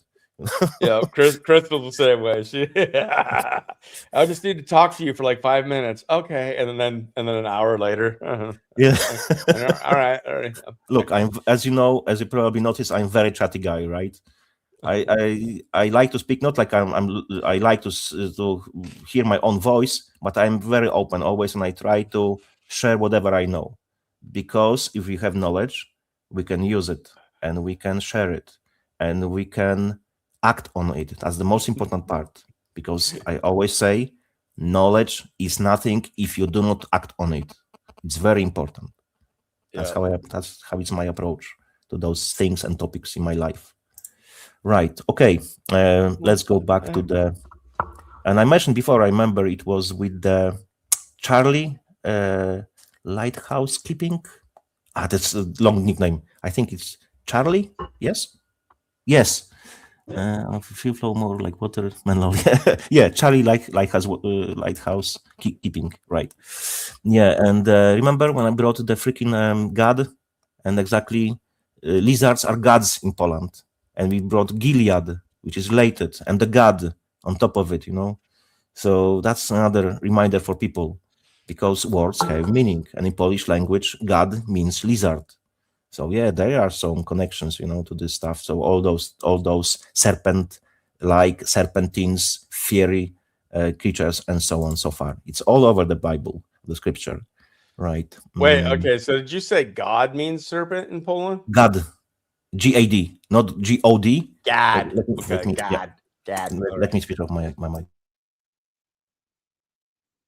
Yeah, and that's what I appreciate about JK, is that he's respectful. He's very stern and strong on his beliefs, which is something that you actually want from somebody, because anybody that's wishy-washy, it's like, how could you ever trust them? Even if you disagree with JK, you got to respect that he has he stands firm on things that he is confident in, but other things he's willing to have that discussion. He's willing to have a discussion with you without condemning you to hell or being one of those religious zealots that freaking thinks that they know everything, like that Pharisee. Oh, I don't, man. I know. I don't know. Never want to see those people. Me neither. Someone said it before. The more you learn, you figure out how many things you don't know still, because it's like a really reverted pyramid. The more you learn, you figure out, oh shit, I don't know this, I don't know that, and you're still learning and learning and learning, and you can't really get to the bottom of it, because it's impossible, man. It's freaking too big. So I can only learn what I can learn in my life. That's it. That's max what I can achieve. I won't know everything. Back in the days, you could be master of one trade, like, I don't know, chemistry, biology, whatever. Nowadays, you cannot be, because it's so many things. You can be considered the best, but you will not know all of it in one particular subject. It's just impossible. And if you could know all of it, then it would just be human knowledge, and it wouldn't be God. It wouldn't be. It wouldn't have any extension into the mystery that is beyond our human abilities, our human understanding. Yeah, even in the freaking relationship, the mystery is always important, because if you know everything about your partner and she or he cannot surprise you, it's like okay, we are in a relationship. But if she will surprise you, oh shit, that's a good one, and this additional spark, right? The mystery is important. The same in God, we can't know about everything about him. We can only know bits and pieces, which he reveals to us through scripture and through his miracles, right? Right, let's go back to because we all the time digressing. Anyway, sorry about that. That's how my brain works. That's how I operate. Don't be mad at me. That's who I am. Take it or leave it, Oh my gosh, you guys are on fire in the chat. Oh my gosh, you guys have got some good ones. We have an hour left. Can you get the rest of this presentation done in an hour, JK? No. We're probably gonna have a part 3, and it's gonna be one Enoch when we never get to one Enoch. Yeah. So far we got bits and pieces only, in one Enoch.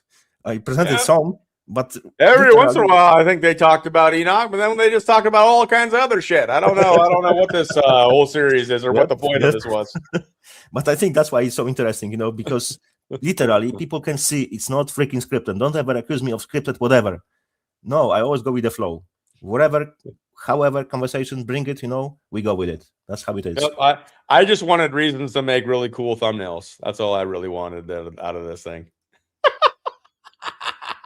Because I thought the giant turned out badass. Is it Enoch extension of the middle finger? Right. I know. Look at that. You might have Kind of. a point there. So fuck you, giants, right?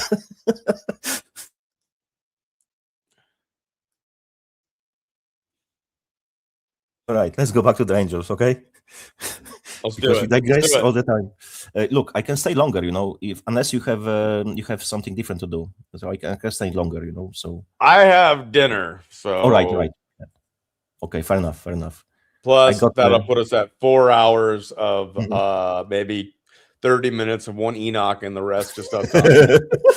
Unexpected, Right, let's go back to the topic. Let's cut some stuff around. So, okay, the angels, right? The good ones.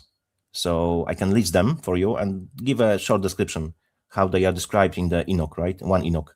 So Michael, he was all right. He was set over the best part of mankind and over chaos. Then is Funnel. I don't know how to pronounce it. Help me with that, please. Give me a second.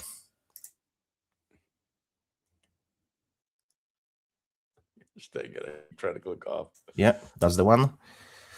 Fanuel. Fanuel. Okay, Fanuel. I know how to pronounce L, but the first part, look, I'm not a native English speaker, right? So I'm doing my best. Bear with me. Oh, it's all right. good. Next Man. one is Raguel, not Raguel, Raguel, G letter, right? Maybe I put it down.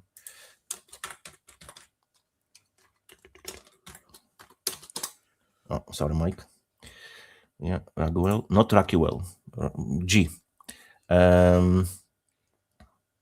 Sorry, I didn't speak about the Fanuel or whatever his pronunciation is. He was mentioned in the parables of Enoch as one of 4 who stand before the Lord. So he was like in a close circle, right?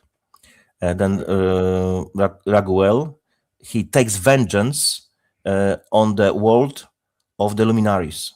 So all the freaking so-called planets and so on, but exactly those planets and stars are placed there by God, and they are called luminaries. So they are not planets; they are spirits, living beings. Let's say this way. Ramiel or Ramiel. So it's 2 ways of writing it. Give me a second.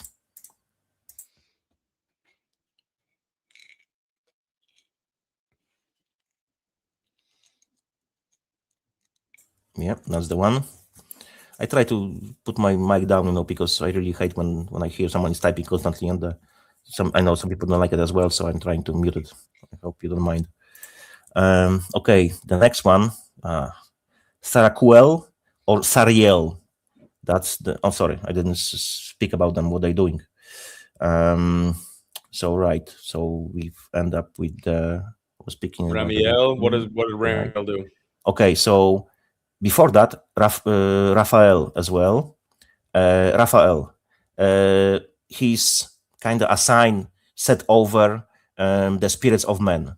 So now Ramiel or Ramiel, he's set up to take care about those who rise in the matter of resurrection.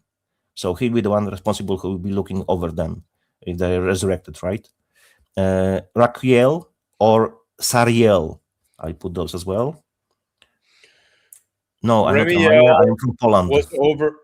He was over those that resurrected. How did they resurrect? Yeah, the ones who will be resurrected, or were resurrected by Christ, for example, right? He is overlooking after them, right?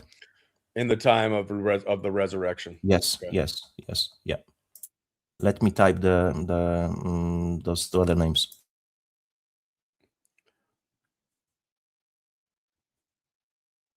JK is all over the world. He's everywhere. What right do you now, mean? but someone was asking where you're at. Right. Not Romania. No. I'm okay. I was in France. I was in Italy. I came originally from Poland, and now I'm living in Ireland. So yeah, kind of all over the place. Yeah, let's say. Yeah, all over the freaking place. Yeah, Ireland, Dublin to be exact. So yeah. Sariel. Sarakiel. and Sariel. Sarakiel? Yeah, it's Q. Sarakiel and Sariel. I think that's the proper pronunciation. I don't have the best, as you know. I'm freaking not native English speaker, right? Right, but you're taking this as something that you're looking at from the text. Yes, yes. That's That's just like exactly those are like those names were mentioned in the Enoch, right? So I'm just giving you verbatim how you should write them, right? Write right. them, Well, right. that they're look like completely different names, but go Mhm. ahead. So but that's two the same names, you know. So use this and that. That's why I want to bring those two, because people, oh, what about this? No, it's the same entity, right? The same angel, but All right, they what do they are do? listed as a different names. That's why I bring it, so to make a less confusion for people, you know, this way, because I look into it.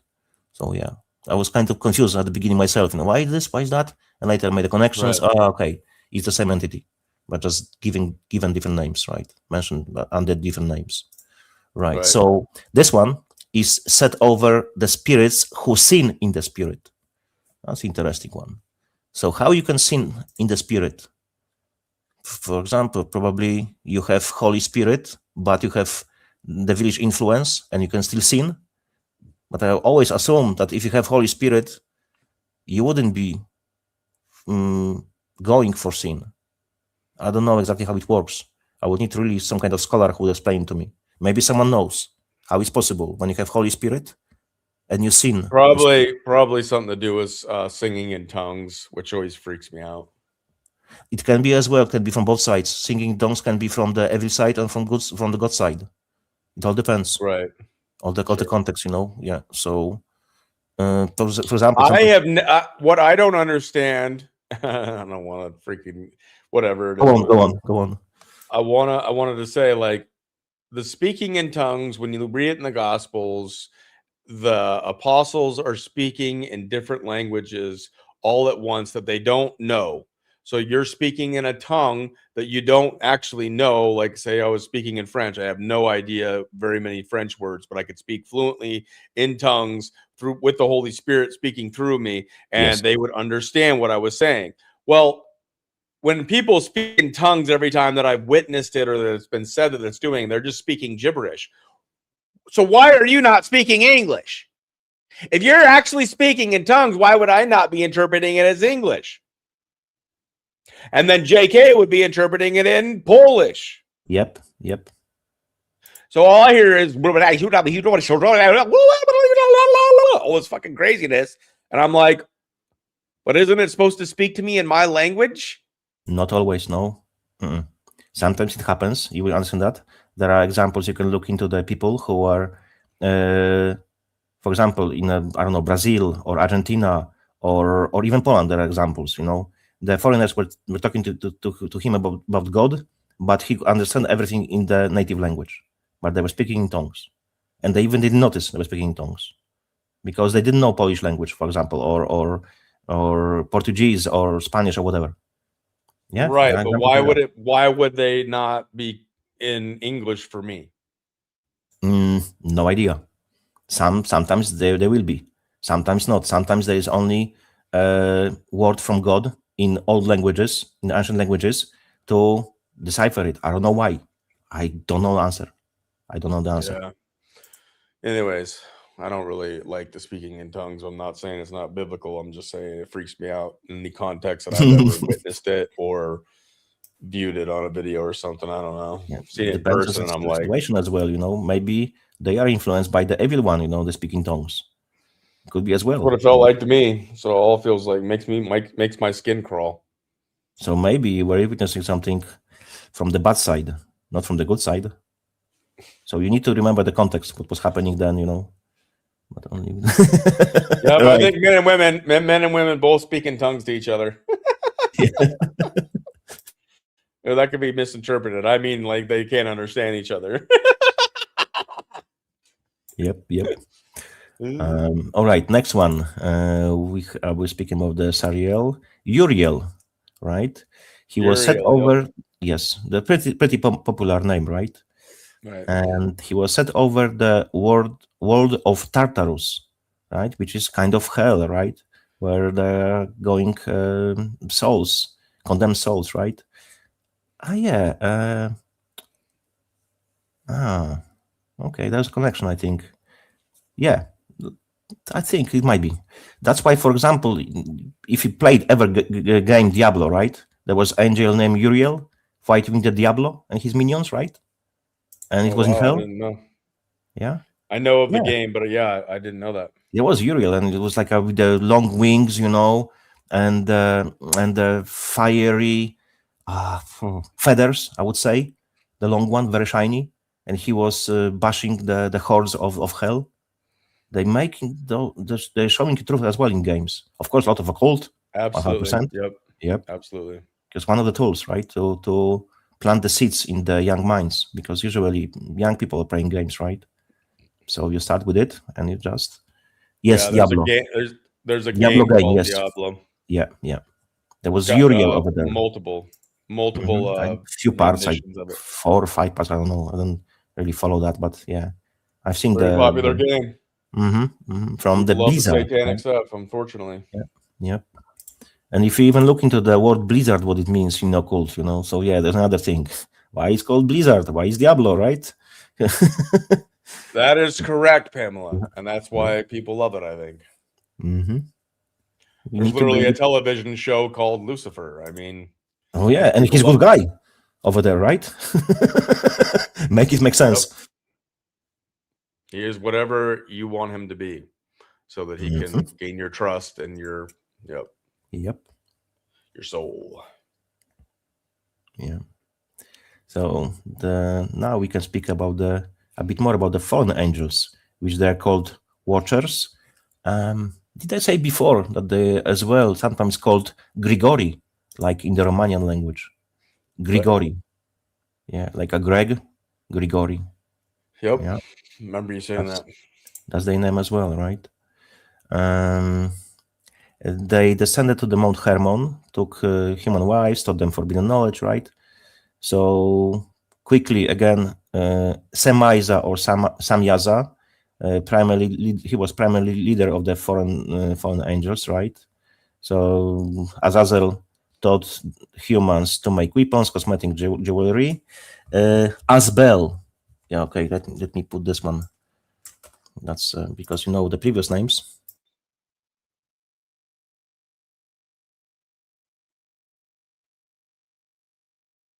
Yeah, that's the name, Asbel.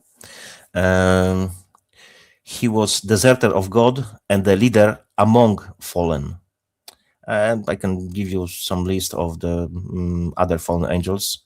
Arakiba, Ananiel, Aramoros, Azael, not Azazel, Azael, Barakiel, Batariel, Chazakiel, Daniel, not Daniel, Kokabiel, Ramiel, Ramtel, Samsapiel, Sariel, Satariel, Tamiel, Turiel, Yomiel, Zakiel. I will list them for you. I put them in the chat.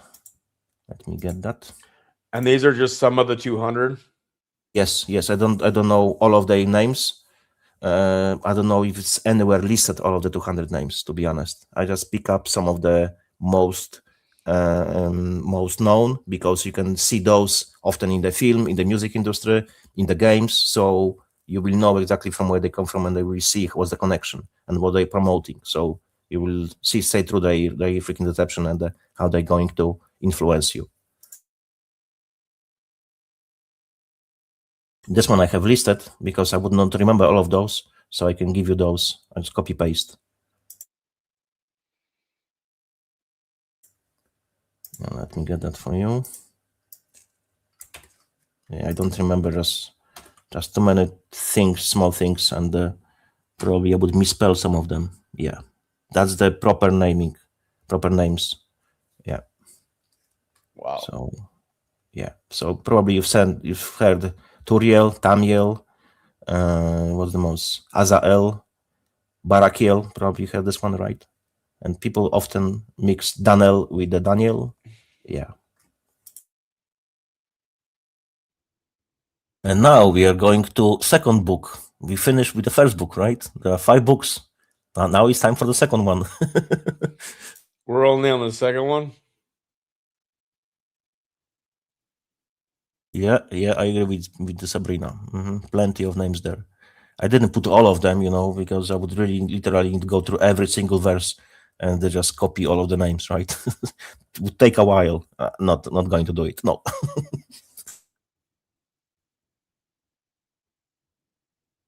All right. So the second book, it's called Book 2 exactly.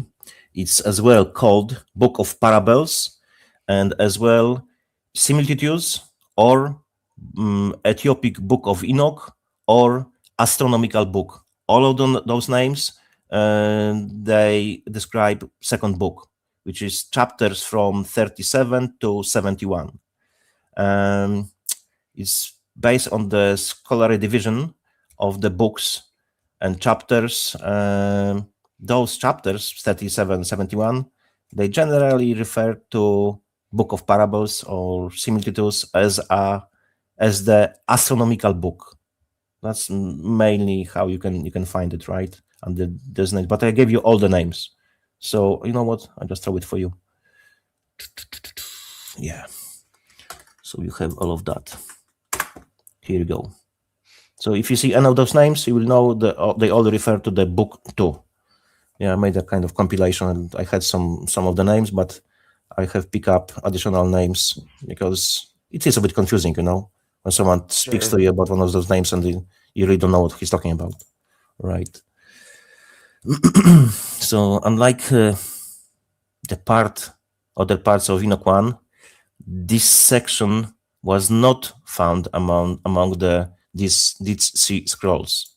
So it's kind of like added, right? Because as we know, it was found in the mainly one Enoch was found in the Dead Sea Scrolls, but this one was not found, right? So it's exception, right? Where was it found? Can't remember. Was found, and I just remember it was not part of it. From where it came from, I would assume probably from the Talmudic literature. Yeah, let me check it. Let's find it. That's a good question, to be honest. Yeah, it's kind of weird, honestly. Might be another reason why I considered one of the canons they want to put into the actual Bible.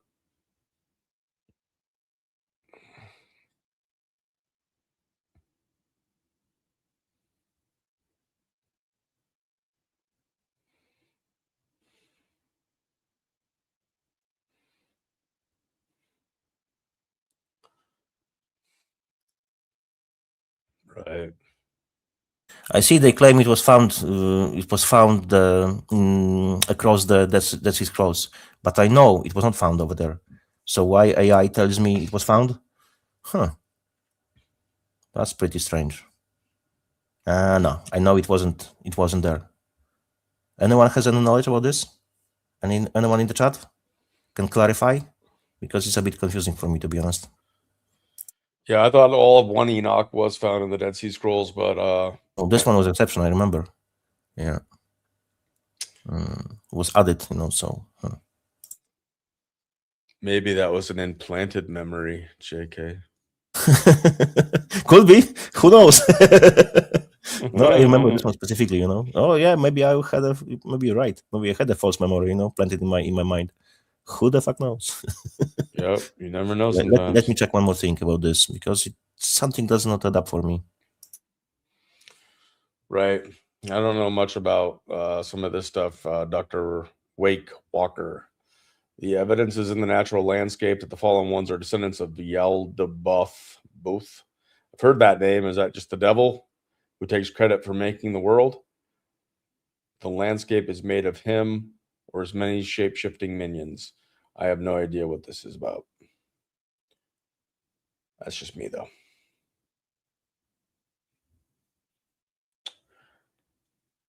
AI is fake woke. It's definitely got some issues. There was a space, an X space, that I'm going to post a piece from. Comes from that Keith guy that I had posted one previously.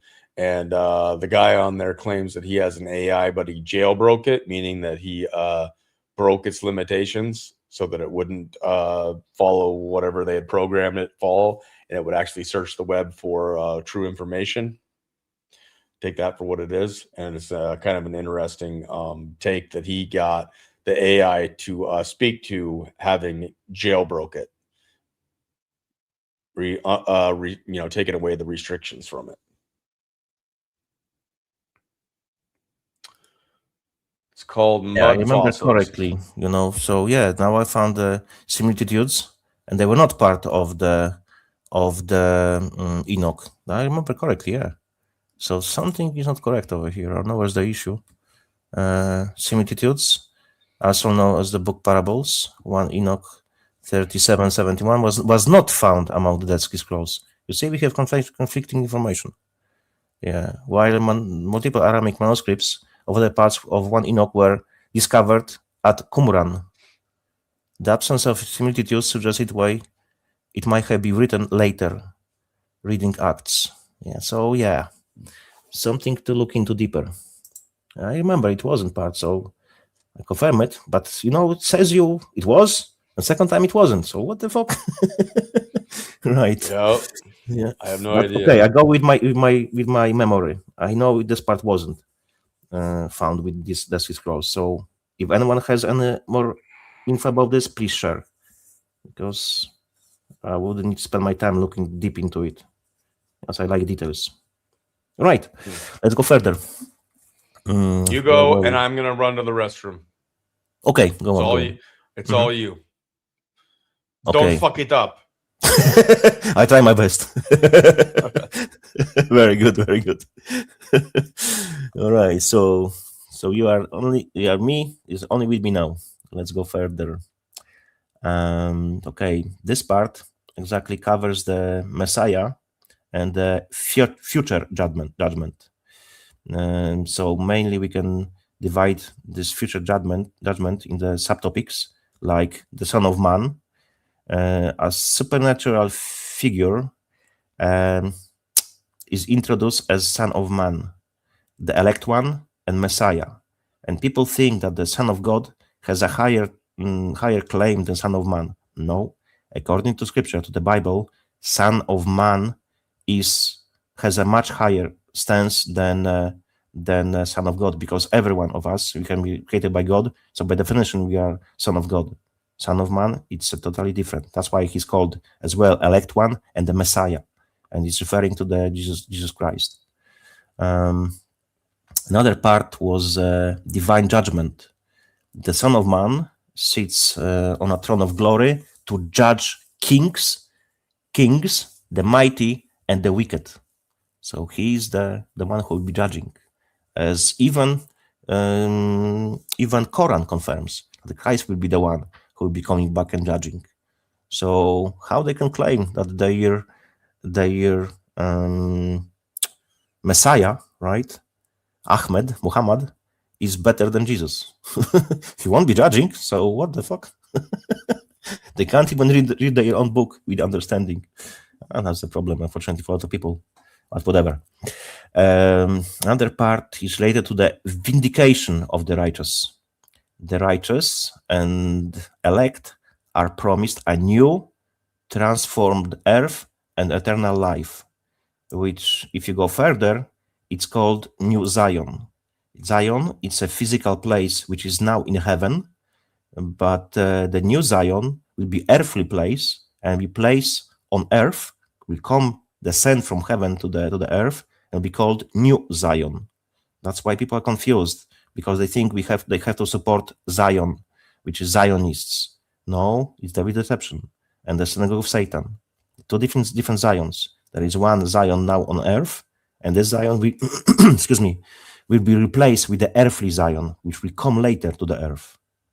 All right, and we have as well another subtopic, which is speaking about the 7 archangels. The 4, sometimes 7, depends which verse. So there's a bit of confusion over there. I don't know which one really to go with the 4 or 7. Someone can clarify that, because it's in both ways, can be treated, when you read it. So that's a small discrepancy for me. I really couldn't figure it out. So if anyone has knowledge, please share. And those angels, mainly they stand before God, and they are introduced. It was Michael, Raphael, Gabriel, and Uriel. But they are called as well 7 archangels. So who are the 3 remaining? That's the question, you know. So this one I can figure it out on my own. Maybe you have knowledge. We did check the chat. Nothing. All right. Excuse me. So another subsection of this part is knowledge of the sacred oath.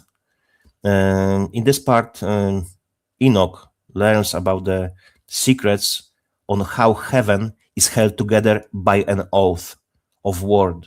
And who is word? Christ, the one who created earth, the one for who everything was created. Everything was created for him and through him. And he is the one who is holding together everything.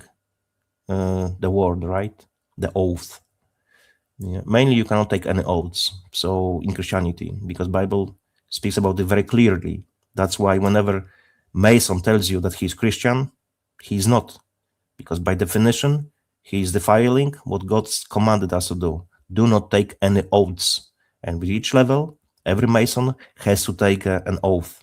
So openly he's defiling God. So ergo, he cannot call himself Christian. As simple as that. There is another subsection here in which Enoch becomes son of man, like God, right? Kind of like a God, because it's a very high title, son of man. It's kind of like a controversial section, you know. People go with it or they don't. No one really knows how to take it. It's in the chapter 71. Yes, 71. Enoch over there is identified by some interpretations as being or becoming son of man, which, like I mentioned before, has a much deeper meaning than son of God. So yeah, this one is kind of strange. Was he become like God because he was taken by God to heaven? I don't know how to take it, to be honest. Maybe you have idea. There are, a few places in the Enoch which really boggle my mind, and I don't know what to do with them. Are you saying in 1 Enoch it refers to Enoch as the son of man? Yes, because he's taken to heaven and he becomes like a son of man. So does it mean he is son of man then, or he just becomes like a similar? Because wording matters, right? Right, and I wonder if there's any difference between an uppercase S and a lowercase s, if that's distinguished between the text. Like, how you can be like a little G God and a big and the yes, exactly. G God. I didn't. Oh Jesus, I don't remember that, man. If it's small G or capital G, small S or capital S. This I can't remember, and it's a good point, man. Thank you for pointing that. I will check it later. That's a good one. I even didn't think about it. Thank you. I appreciate it, man. That's a good one. Yeah, are some of the prophets called son of man? Mm-hmm. Because if that's the case, then he's not the only one. Yeah. But there's a difference between the son of man. Yes, and capital letter as well. Right. Yeah. That's what I would say. So probably there would be kind of levels to this.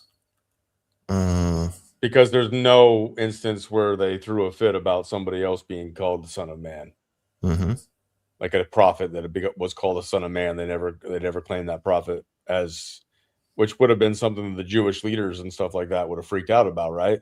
Because when Jesus said it, he was claiming to be God. Exactly. And they knew exactly what he was saying. Right. But we need to go back. You know what? Yeah, it's a good one. We would really need to go back to the original words of Jesus. If he said, I am the son of man, or I am son of man. Because that makes difference as well, right? I'll look up some of that stuff. Maybe we can find it in the Matthew Bible. Okay, let's not do Bible study now, right? I will check it later. We go further with the topic. I just make a note for myself to check it later. Give me a second.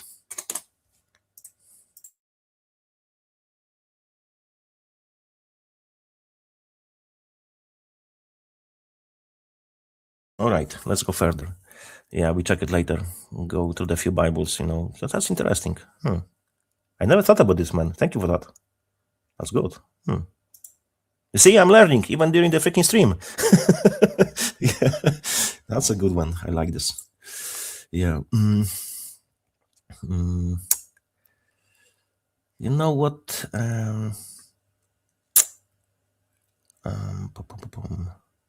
Let's go further with this. I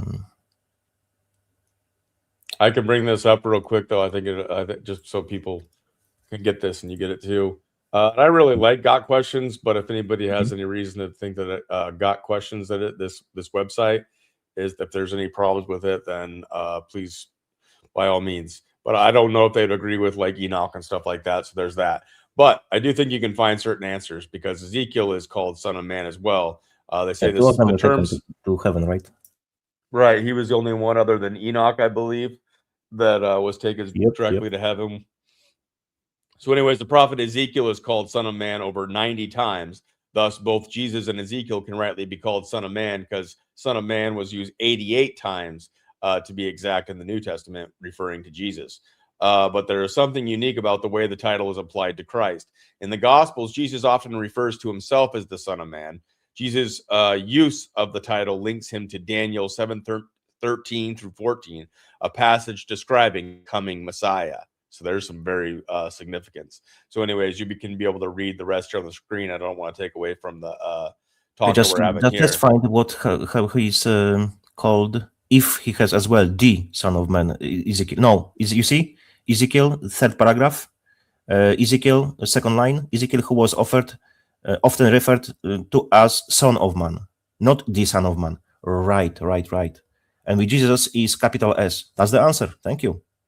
Perfect. Right. Yeah. Okay. So there is difference. There are levels of being Son of Man. All right. The Son of Man and capital S. Right. Those fair assumptions, Booma. The application title, Son of Man, also highlights the humanity of Christ. I like that too because he's 100% man, 100% God. Yes. Yeah. All right. I didn't know that. So you see, we are making Bible study now as well. It's important because I mean, if Enoch is to be taken seriously at all, or maybe some of it, as some people like that gentleman earlier started with an S, I can't remember his name. Anyways, he was still saying it's an important historical text and there can be some truths found in it, even though it's not considered to be a canon of the Bible. However, if this doesn't align with something in the Gospels or in Scripture that if there's discrepancies, that's what we would need to dissect, and then it would help to make the decisions, because you cannot have that contradiction. The law of non-contradiction, as JK was talking about earlier, they cannot contradict each other. Otherwise, I mean, if it did, then we would just have to throw it out, or we'd have to consider that maybe some of it was manipulated. And we can be sure that some of the Bible was definitely manipulated. That's why it is very important to get to the old parchments, old documents, and confirm with those documents. Because with the new versions, translations and so on, different words, different meaning, different times, they assign literally different meaning of the words and change the words even. So yeah, the original text is always the most important. All right, so so-called Jews, Pharisees, exactly when Jesus said, right, he's Son of Man, what you said before, they exactly knew what he was claiming, that he's God, right? And they really hated him for it. They still do, because we know they say that in the Luciferian Babylonian Talmudic book, right, straight from the hell, they claim that Jesus is burning in hell in human fishes, right? According to those, I call them ball worshippers, they claimed this. They had this strange claim. From where they came from with this idea that Jesus is burning in hell in human fishes? I think they figured it out. They made a mistake when there was darkness, right, and thunder during his death on the cross, and they knew they fucked up. So they needed to make a kind of justification. I think that's my assumption. And because they are old Baal, Remphan, Molech worshippers, that's why they despise Christ. Because they think that their God, right, it's real God. That's what they think.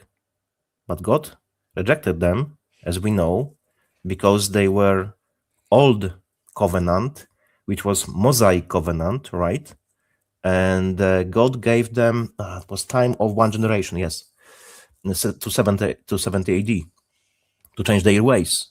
And the God, Christ, was literally their last chance to accept him or reject him. And they didn't. And then God created new covenant, and he paid for this covenant with his blood on the cross. That's why he paid for us. He bought us. We are his. That's why we have his DNA. Sorry, we have his signature in our DNA, right? 10,565 Yahweh. That's why. Because we belong to him. We are designed by him. I remember I said before to Sabrina, DNA, it's a God's code. And it's more complex than all programs on Earth together combined. Much more complex. Right, you know what, we can... let me find the link for you guys, because there is a good presentation by San Shamoun. Unfortunately, he is Catholic, but he has very deep knowledge in the matter of scripture. And he's pretty good. Let me find it for you. Give me 2 seconds. All right. I don't know how he can be both, but sorry, Catholics. I don't get it. I don't get the Pope thing. I don't get any of that, but whatever.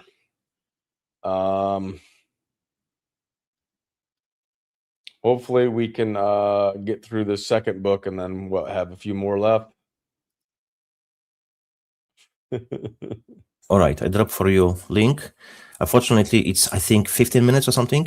We can watch it today, and we can proceed further later, and we can finish on this one, if that's not a problem. You want to watch this? Okay, Yeah. so we'll watch this, and then we'll be done with this presentation.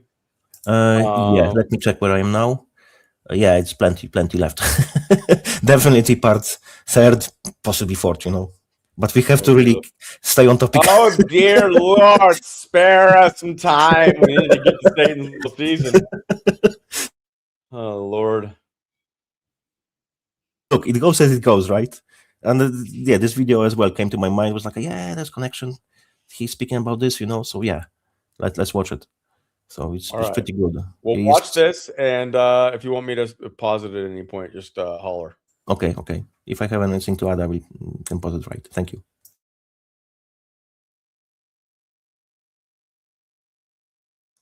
All right, so this is the one, the truth about what does the Talmud really say about Jesus, Sam Shamoun. Yeah, he's pretty good, pretty good guy, San Shamoun. How does he believe in the Catholic faith, though?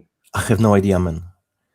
He's Trinitarian. He believes Jesus is Christ and Trinity and so on, but he still, I don't know, because maybe he look into the old church fathers, and he thinks that the Vatican and the Catholic faith it's just extension of it. I have no idea, man. Why? I will never ask him, because he will get very elevated, when you ask this kind of questions. And I usually try not to poke the bear, because he's getting very animated. I'm telling you. I've seen a lot of his videos. It's very easy to stomp on his finger. And if you want to hear answer to his questions, don't go there. All right. Well, let's check out what do we got here. Yep, here's the article. Okay, you ready? I'm quoting Jesus in the Talmud. Jesus in the Talmud, let me enlarge it. Peter Schaefer, here are his credentials. Peter Schaefer joined the faculty in 1998, appointed as the Ronald O. Perlman Professor of Judaic Studies and Professor of Religion. This man is a scholar. He's a professor. He didn't write a book trying to demonize the Jews. He was writing a scholarly tome on what the Talmud says about Jesus. Okay. His teaching and research interests have focused on Jewish history and late antiquity, the religion, literature of Rabbinic Judaism, Jewish mysticism. He retired in June 2013, and September 2014 he was appointed director of the Jewish Museum, Berlin, Germany. Now, where is this from? Princeton website. Princeton University. Princeton University.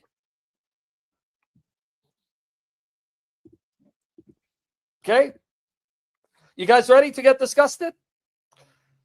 This comes from Gittin 56b, 57a, which is available on Safaria, an Orthodox Jewish website, and translated. So let's look at it from the website itself.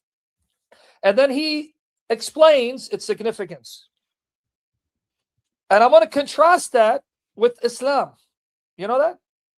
I'm going to contrast that with Islam. So As the much as funny you thing- hate stop it for Islam a second. and Muhammad, you can't So- hate him enough. So Islam speaks better about, it's not even real Jesus what they're speaking about, but in Islam they speak better about Christ than in Judaism, and we are called Judeo-Christian faith, right? Make it make sense. Right. At least the Quran honors Isa and Miriam. Let's go here. You ready? It's all there in the articles. Gurt, gurt, gurt, gurt, gurt, gurt, gurt, gurt, gurt, gurt, gurt. Wala makan, wala ka naman niya, wala makan. Be patient, man. Stop rushing me. I got to get to Angelos. Don't rush me. I made the mistake. Here you go. Right here. Ready? And Peter Schaefer will expound on it. You ready? Is it large enough? Can you see the screen? Okay, let's read. The Gemara relates, or Gemara, Angelos bar Kalonikos, the son of Titus' sister. Now, who's Titus? He's the general who burned Jerusalem and the temple and then became, I believe, the emperor after his father's passing. So Angelos is the nephew of Titus, wanted to convert to Judaism. So he raised Titus from the dead. Necromancy. He contacted a spirit. He died. He went and raised Titus from the grave through necromancy and said to him, who is most important in the world, in that world where you are now? In the underworld, who's the most important? Titus said to him, the Jewish people. Angelos asked him, should I then attach myself to them here in the world, in this world? Titus said to him, their commandments are numerous. You will not be able to fulfill them. It is best that you do as follows. Go out and battle against them in that world, and you'll become the chief, as it is written. Her adversaries have become the chief. Lamentations 1:5. Which means anyone who distresses Israel will become the chief. Angelos said to him, what is the punishment of that man? Meaning, if you attack Israel, like you did Titus, what's your punishment? Euphemism for Titus himself in the next world. Titus said to him, now watch, the Talmud's talking about the kind of punishments God will inflict depending on the sin. And it uses 3 examples of people being punished for their sin against Israel. Titus, Balaam, and Jesus. So he raises Jesus' spirit. Watch the blasphemy. So Titus, what happens to those people who did what you did? That which he decreed against himself, as he undergoes the following. Every day his ashes are gathered, and they judge him, and they burn him, and they scatter him over the 7 seas. So what is the punishment? Like Titus burned Jerusalem, he's being burned over and over again. Burn, ashes spread, restored, burn, ashes spread, and this is going to happen to him forever. His punishment is he'll be eternally being burnt to ashes, have his ashes spread, restored, burned over and over again. In other words, he will not be let out of hell, because I guess you may not know this. In the rabbinic tradition, evildoers who haven't committed these heinous crimes will burn in hell for 12 months, but then they'll come out and be wiped out of existence. Are you listening? The punishment of evildoers is that they go to hell for 12 months, then they're taken out and wiped out of existence. They will not be allowed a share in the life to come. Not with Titus and Jesus. According to the Talmud, Titus and Jesus will be punished forever. They will not be taken out of hell a year later and wiped out of existence. They will continue to suffer, which means the Talmud teaches Jesus will continue to burn and forever. That's the Talmud. Jesus will burn in forever and ever, according to the rabbis. You guys hear what I just said? And so Peter Schaeffer explains, why is Jesus being punished with burning?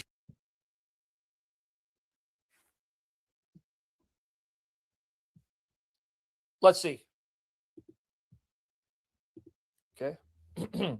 Ankelos then went and raised Balaam from the grave through necromancy. He said to him, who is most important in that world? Where are you now? Balaam said to him, the Jewish people. See, again, all three of them saying that the Jews are the most important people in the world to come. Ankelos said to him, asked him, should I then attach myself to them here in this world? Balaam said to him, you shall not seek their peace or their welfare all the days. Ya'ala. Speak to my throat, Lord. Rebuke Satan. Ankelos said to him, what is the punishment of that man? A euphemism for Balaam himself in the next world. Now, this is why, guys, in previous sessions, I had confused, and thank the Lord you were there to correct me. I thought it said Jesus was burning and boiling semen. No, it's Balaam who was.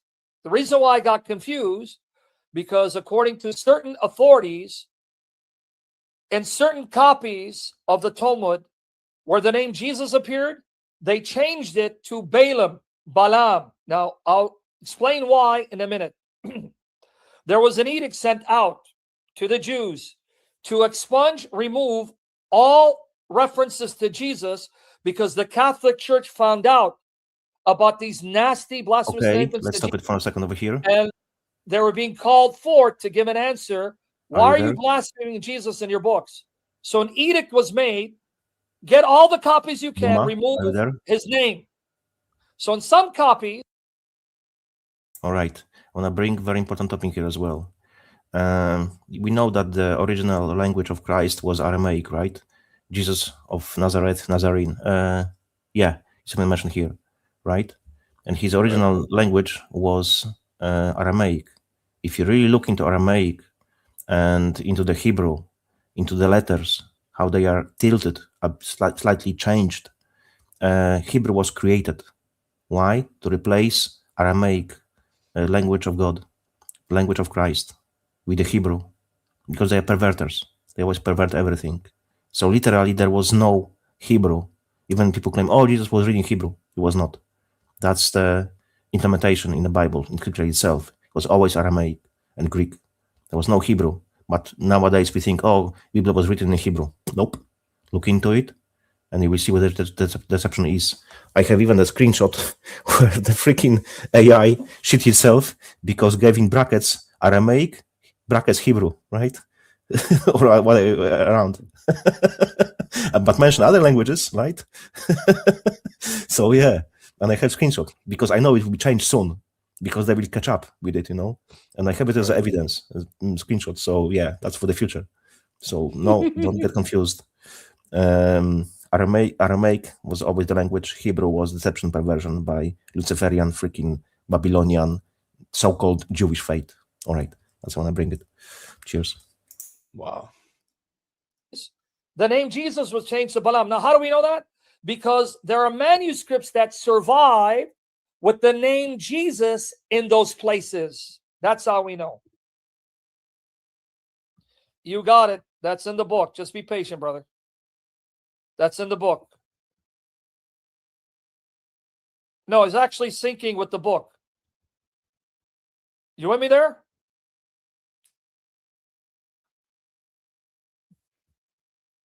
Now watch here. Ankelos said to him, what is the punishment of that man? You from Balaam himself. In the next word, Balaam said to him, he is cooking and boiling semen. What a disgusting book, dude. As he caused Israel to engage in licentious behavior with the daughters of Moab. Now, Peter Schaeffer is going to explain why each one of them were punished the way they did. Now, why was Titus punished with burning? Because he burned Jerusalem. Why is Balaam being punished with boiling semen? Because what did he do? He enticed Israel to commit sexual orgies. And what's the result of a sexual orgy? Semen. So now he's going to burn in that semen that he enticed Israel to emit by committing sexual orgies in their worship of Baal. You understand? The punishment meets the crime they committed. Now, let's go to Jesus. You ready? Here it is. This is Safaria.com. They don't pull any punches.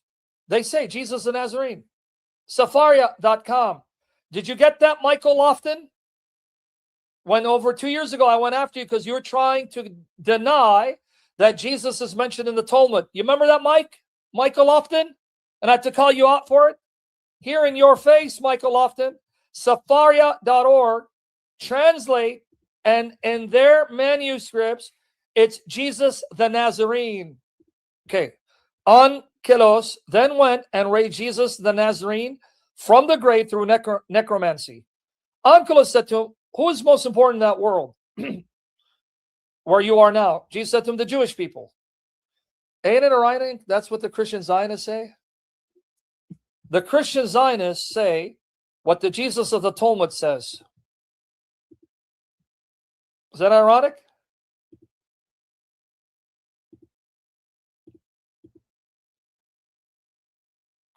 Right? So then why is he suffering? Angelos asked him, should I then attach myself to them in this world? Jesus said to him, their welfare you shall seek. Their misfortune you shall not seek. For anyone who touches them is regarded as if he were touching the apple of his eye. Man, that sounds like what Christian Zionists say. So the Jesus of the Talmud is in hell, burning and boiling. And he's warning then people, hey, cling to Israel, follow Israel because they're God's people. And don't seek their harm. That's exactly the script of Christian Zionism.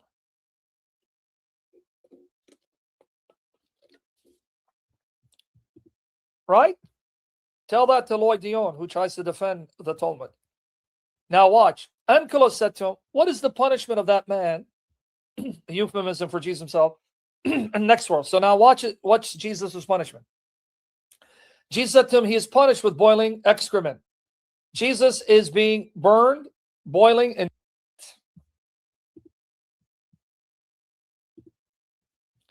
and so Dan Belazarian was right. Now, he too became an extremist. See, this is the danger. You hate Islam and Judaism with a passion. They're both from the pit of hell. But at least the Quran doesn't say these things about Jesus. The Orthodox Jews do.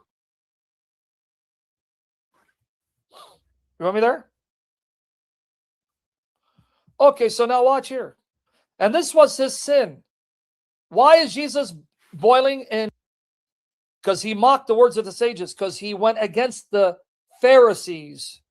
Come and see the difference between the sinners of Israel and the prophets of the nations of the world. So notice, Jesus is a sinner of Israel. And yet, as a sinner of Israel, he still has to be honest enough saying, be good to the Jews. As Balaam, who was a prophet, wished Israel harm, whereas Jesus Nazarene, who was a Jewish sinner, sought their well-being. So Jesus is the sinner of Israel. Jesus is the sinner of Israel. Now, where did I get this from? Sapphire.org. Are they lying too, that they're inserting the word Jesus? No, because that's what they did. They said about Jesus. Now watch here. Oh yeah, I'm sorry. That was it, because I'm on the page. Here it is. And it's in my article. There you go. So now Peter Schaefer is explaining, why is it Jesus is being punished? And he explains. He comes up with a theory, because notice the punishment of Balaam matched his sin. Why is he boiling in semen? Because what did he do? He enticed Israel to commit sexual orgies and a blatant act of idolatry. See the semen? The sin of sexual immorality. Titus is being burned over and over again. Why is he being burned over and over again? Yeah, I'm going to do a session on the Holy Mother. That's going to be part 2. Wait till I show you what they say about the Holy Mother Vey. So you're anti-Semitic, fam. You're going to be targeted now. We're going to shut you down. You ain't going to get 7 Gs? Yeah, stick it where the sun don't shine. Pray I can be a man of holiness and boldness and face death for Jesus and not back down. Because without Christ, I'm a coward. He's my strength. So now, guys, you understand, right? Titus is being burned because he burned Jerusalem. Balaam is boiling in semen because he enticed Israel sexual morality. That means Christ must have done something to merit him burning in shit. Well, guess what? Peter Schaeffer thinks it's because of 2 sayings of Jesus. That means the rabbis were aware of the teachings of Jesus. So he thinks the reason why the rabbis say Jesus is burning in shit, because of his saying in Mark 7:18-23, it's not what you put inside of you that defiles you. It's what comes out of your mouth, your heart. Because what goes inside you comes out. Oh, so you think food doesn't defile you? Because it goes in and comes out of you. So then you're going to burn in that very shit that comes out of you. See the blasphemy? Do you see the blasphemy? Schaeffer thinks because the Lord said, it doesn't matter what you eat. Mark 7:18-23, and he cites it. Because it'll go inside and comes out. It's what comes out of your heart that defiles you. Because from your heart comes immoralities, adulteries, murder, lying. So they say, oh, so you're saying it doesn't matter what you eat. What you eat doesn't matter. Because it'll come out of shit. Well, then you're going to boil and that comes out of you. The second thing they do is they mock Christopher, a second. It's better parallel. He should use at this point, according to them, he is burning in hell because you are responsible for, you get punished as your deeds, right? So because they didn't believe he was God, and he was saying he's God, because they perfectly understood what he was saying. So because he was saying shit, that's why he's burning in shit. That should be the proper parallel, but I digress. He's good, but sometimes he just make in my opinion, not really proper parallels and connections, but whatever. Yeah, you can proceed further. Convinced this is also an attack on the Eucharist, meaning when Jesus said, eat my flesh and drink my blood, you'll have life. Peter Schaeffer thinks that what the rabbi is saying, no. If you eat his flesh and drink his blood, it will come out as well. Because remember what Jesus said? Anything you eat will come out of. So eating bread and wine that you think is blood, his body and blood, all that's going to benefit you is that you're going to shit. Blasphemy. Blasphemy. It's an attack on the Eucharist and on Jesus' teaching.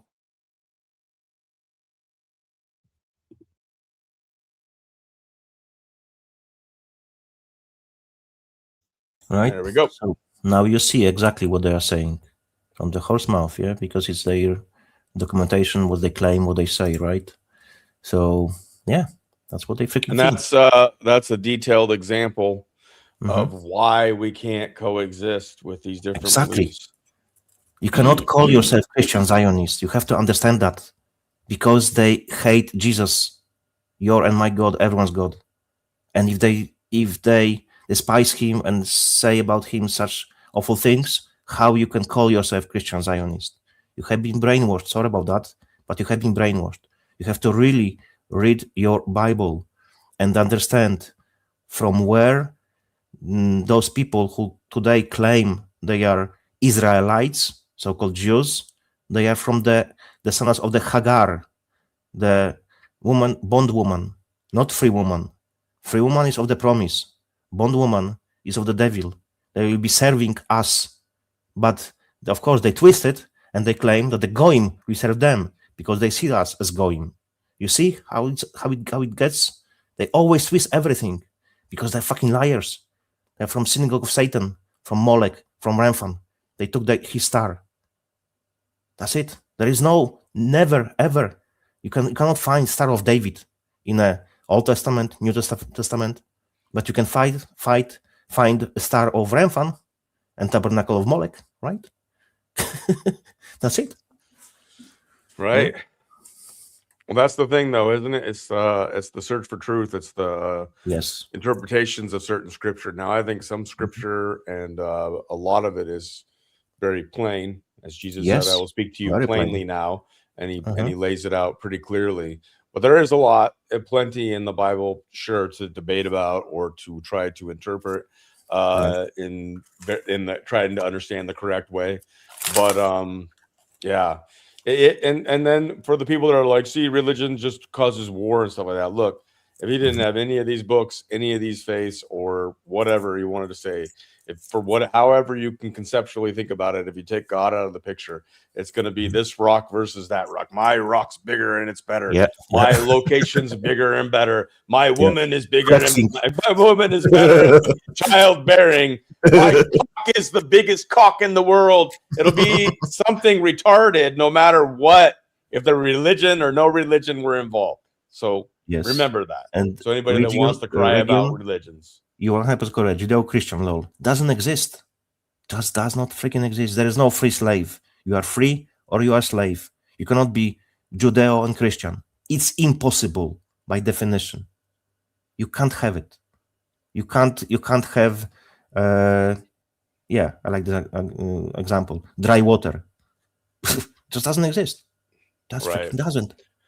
Yeah, I can bring, we finish soon. I just wanna bring some verses from the Bible because I made the notes for myself, about this. But yeah, I just speak about something else before. Look, that's exactly what Pharisees, right, were saying about the Jesus, right? And they knew what he was saying, that he's claiming to be God, because they knew what those words really mean. So it's not, look, it's not about you if you believe he is God or not. It's about his claims, which is historically accurate. Jesus referred to himself as Son of Man 80 times, 85? 88 something, times. Yeah, around 80 times, right. And he referred to himself as in the context. So, for example, one of the passages, therefore before me was like a son of man coming with the clouds of heaven. He was given authority, glory, and sovereign power. All peoples, nations, and men of every language worshipped him. His dominion is an everlasting dominion that will not pass away, and his kingdom is one that will never be destroyed. And that's important name as well, because we have received dominion over earth from God. Don't have received rights, because rights can be taken and given. You have to comprehend that. Because rights, for example, are listed in the Constitution of the United States or your constitutions. Those are rights. But they claim they're God-given rights, but they are still rights. But dominion is way above that. That's why wording and the words are very important. Definitions of the real words matter. I will never stop stressing it. Words have fucking meaning. Learn it, remember it, use it, always. Wording is very important. So, and anyway, he was claiming that he is divine Messiah. Still doesn't matter, God. It doesn't matter if you believe it or not, that his claims. And I can give you a few examples. That's exactly what I was referring to. I have listed. Matthew 9:6. But I want you to know that the Son of Man has authority on earth to forgive sins. Can a man forgive sins? No, only God can. As simple as that. So he was claiming he is God. Clearly, you can't fight it because it's his words. If you don't believe he was God, what I can tell you, you don't read your Bible clearly and with understanding. Matthew 26:64. I say to you of all, from now on you will see the Son of Man sitting at the right hand of the Mighty One and coming on the clouds of heaven, like I said before. And it's as well the same in the Mark 14:62. Exactly the same. Mark 10:45. For even the Son of Man did not come to be served, but to serve and to give his life as a ransom for many. Luke 19:10. For the Son of Man come to seek and to save the lost. Right? The next one is messianic fulfillment. Jesus used this phrase to directly refer to the divine figure in the Daniel 7:13-14, who receives authority, glory, and kingdom. If you don't believe Jesus claimed he was God, go back to your Bible, read it for yourself. It doesn't matter if you believe it or not. He claimed it. And if you read your Bible and you reject certain verses, sorry, it's prohibited by Bible itself. You cannot add or remove anything from the Bible. As simple as that. And with this, I think we can finish this part. Because I know it's already past a few minutes of your time. Yeah, we'll close out part 2 here. Looks like this will go into a part 3. So definitely, man. We'll plan it out. Next Tuesday will be with Biscuits, and it'll be the Digital Dojo Season of the Gong, and then the following Tuesday is probably where JK and I will pick up this series, and going forward every other Tuesday. It's kind of how I have it planned out, because I got other people I want to bring on too, and then other shows we want to do. But we'll have some Booma streamers. We'll have one probably this weekend, Saturday or Sunday. We'll look into that, and then look forward to part 3 coming up, like I said, in a couple weeks.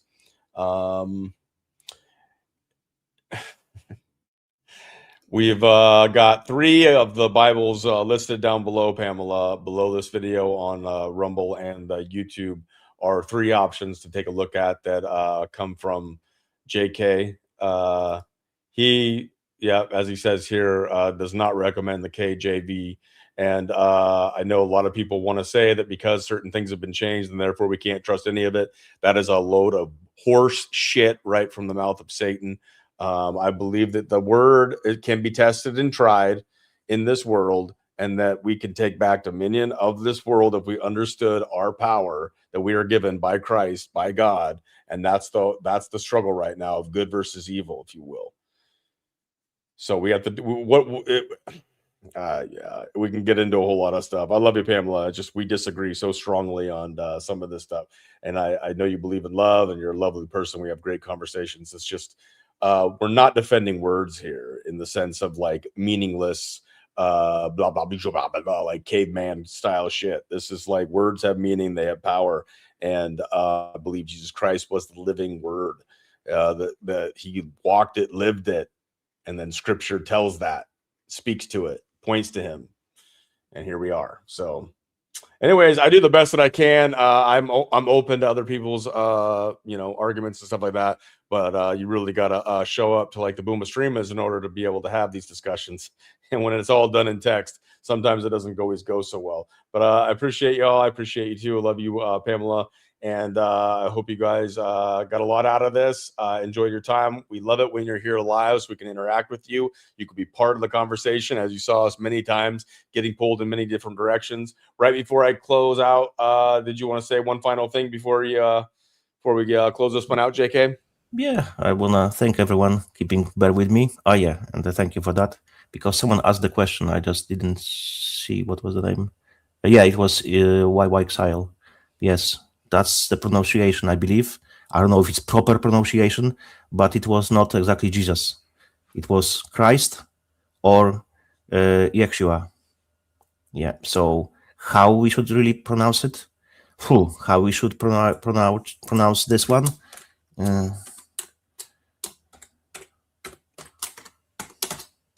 This one, it's supposedly as a breath in and breath out.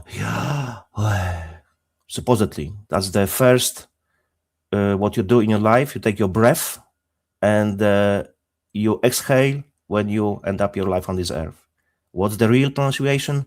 We don't really know. We can only speculate. That's my take on it. I think that would make sense because you start your life with a breath in and end up with your life with breathe out. So I think that's proper pronunciation. If I'm wrong, please correct me.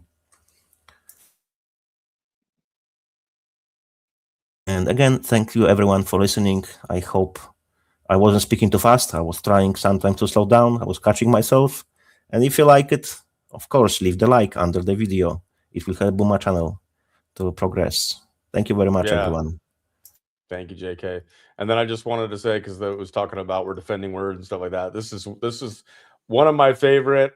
This isn't necessarily the translation that I use, but this is, I think, the NIV, the incarnation of the word of life, just something that they added on there. But this is First John, that which was from the beginning, which we have heard, which we have seen with our eyes, which we have looked at and our hands have touched. This we proclaim concerning the word of life. The life appeared. We have seen it and testified to it. And we proclaim to you the eternal life, which was with the Father and has appeared to us. We proclaim to you what we have seen and heard, so that you also may have fellowship with us. And our fellowship is with the Father and with the Son, Jesus Christ. We write this to make our joy complete. I can only add one word. Amen. That is what it's all about. That's what we get in the Gospels. We get people that walked with the living word, with that which all was made through. Like, it's a powerful discussion to be had, but it means more than just arguing pronunciations of things that evolved over time, as they'll try to teach you in the indoctrination schools. I believe that there is power to words. They have meaning, and that God has given us those words, and they are eternal. So God bless you all. We look forward to catching you on the next one. And then if you want to have further discussion on this stuff, please join the Booma Streamers, which we will have later this week. God bless you all, and we'll catch you in the next one. Peace.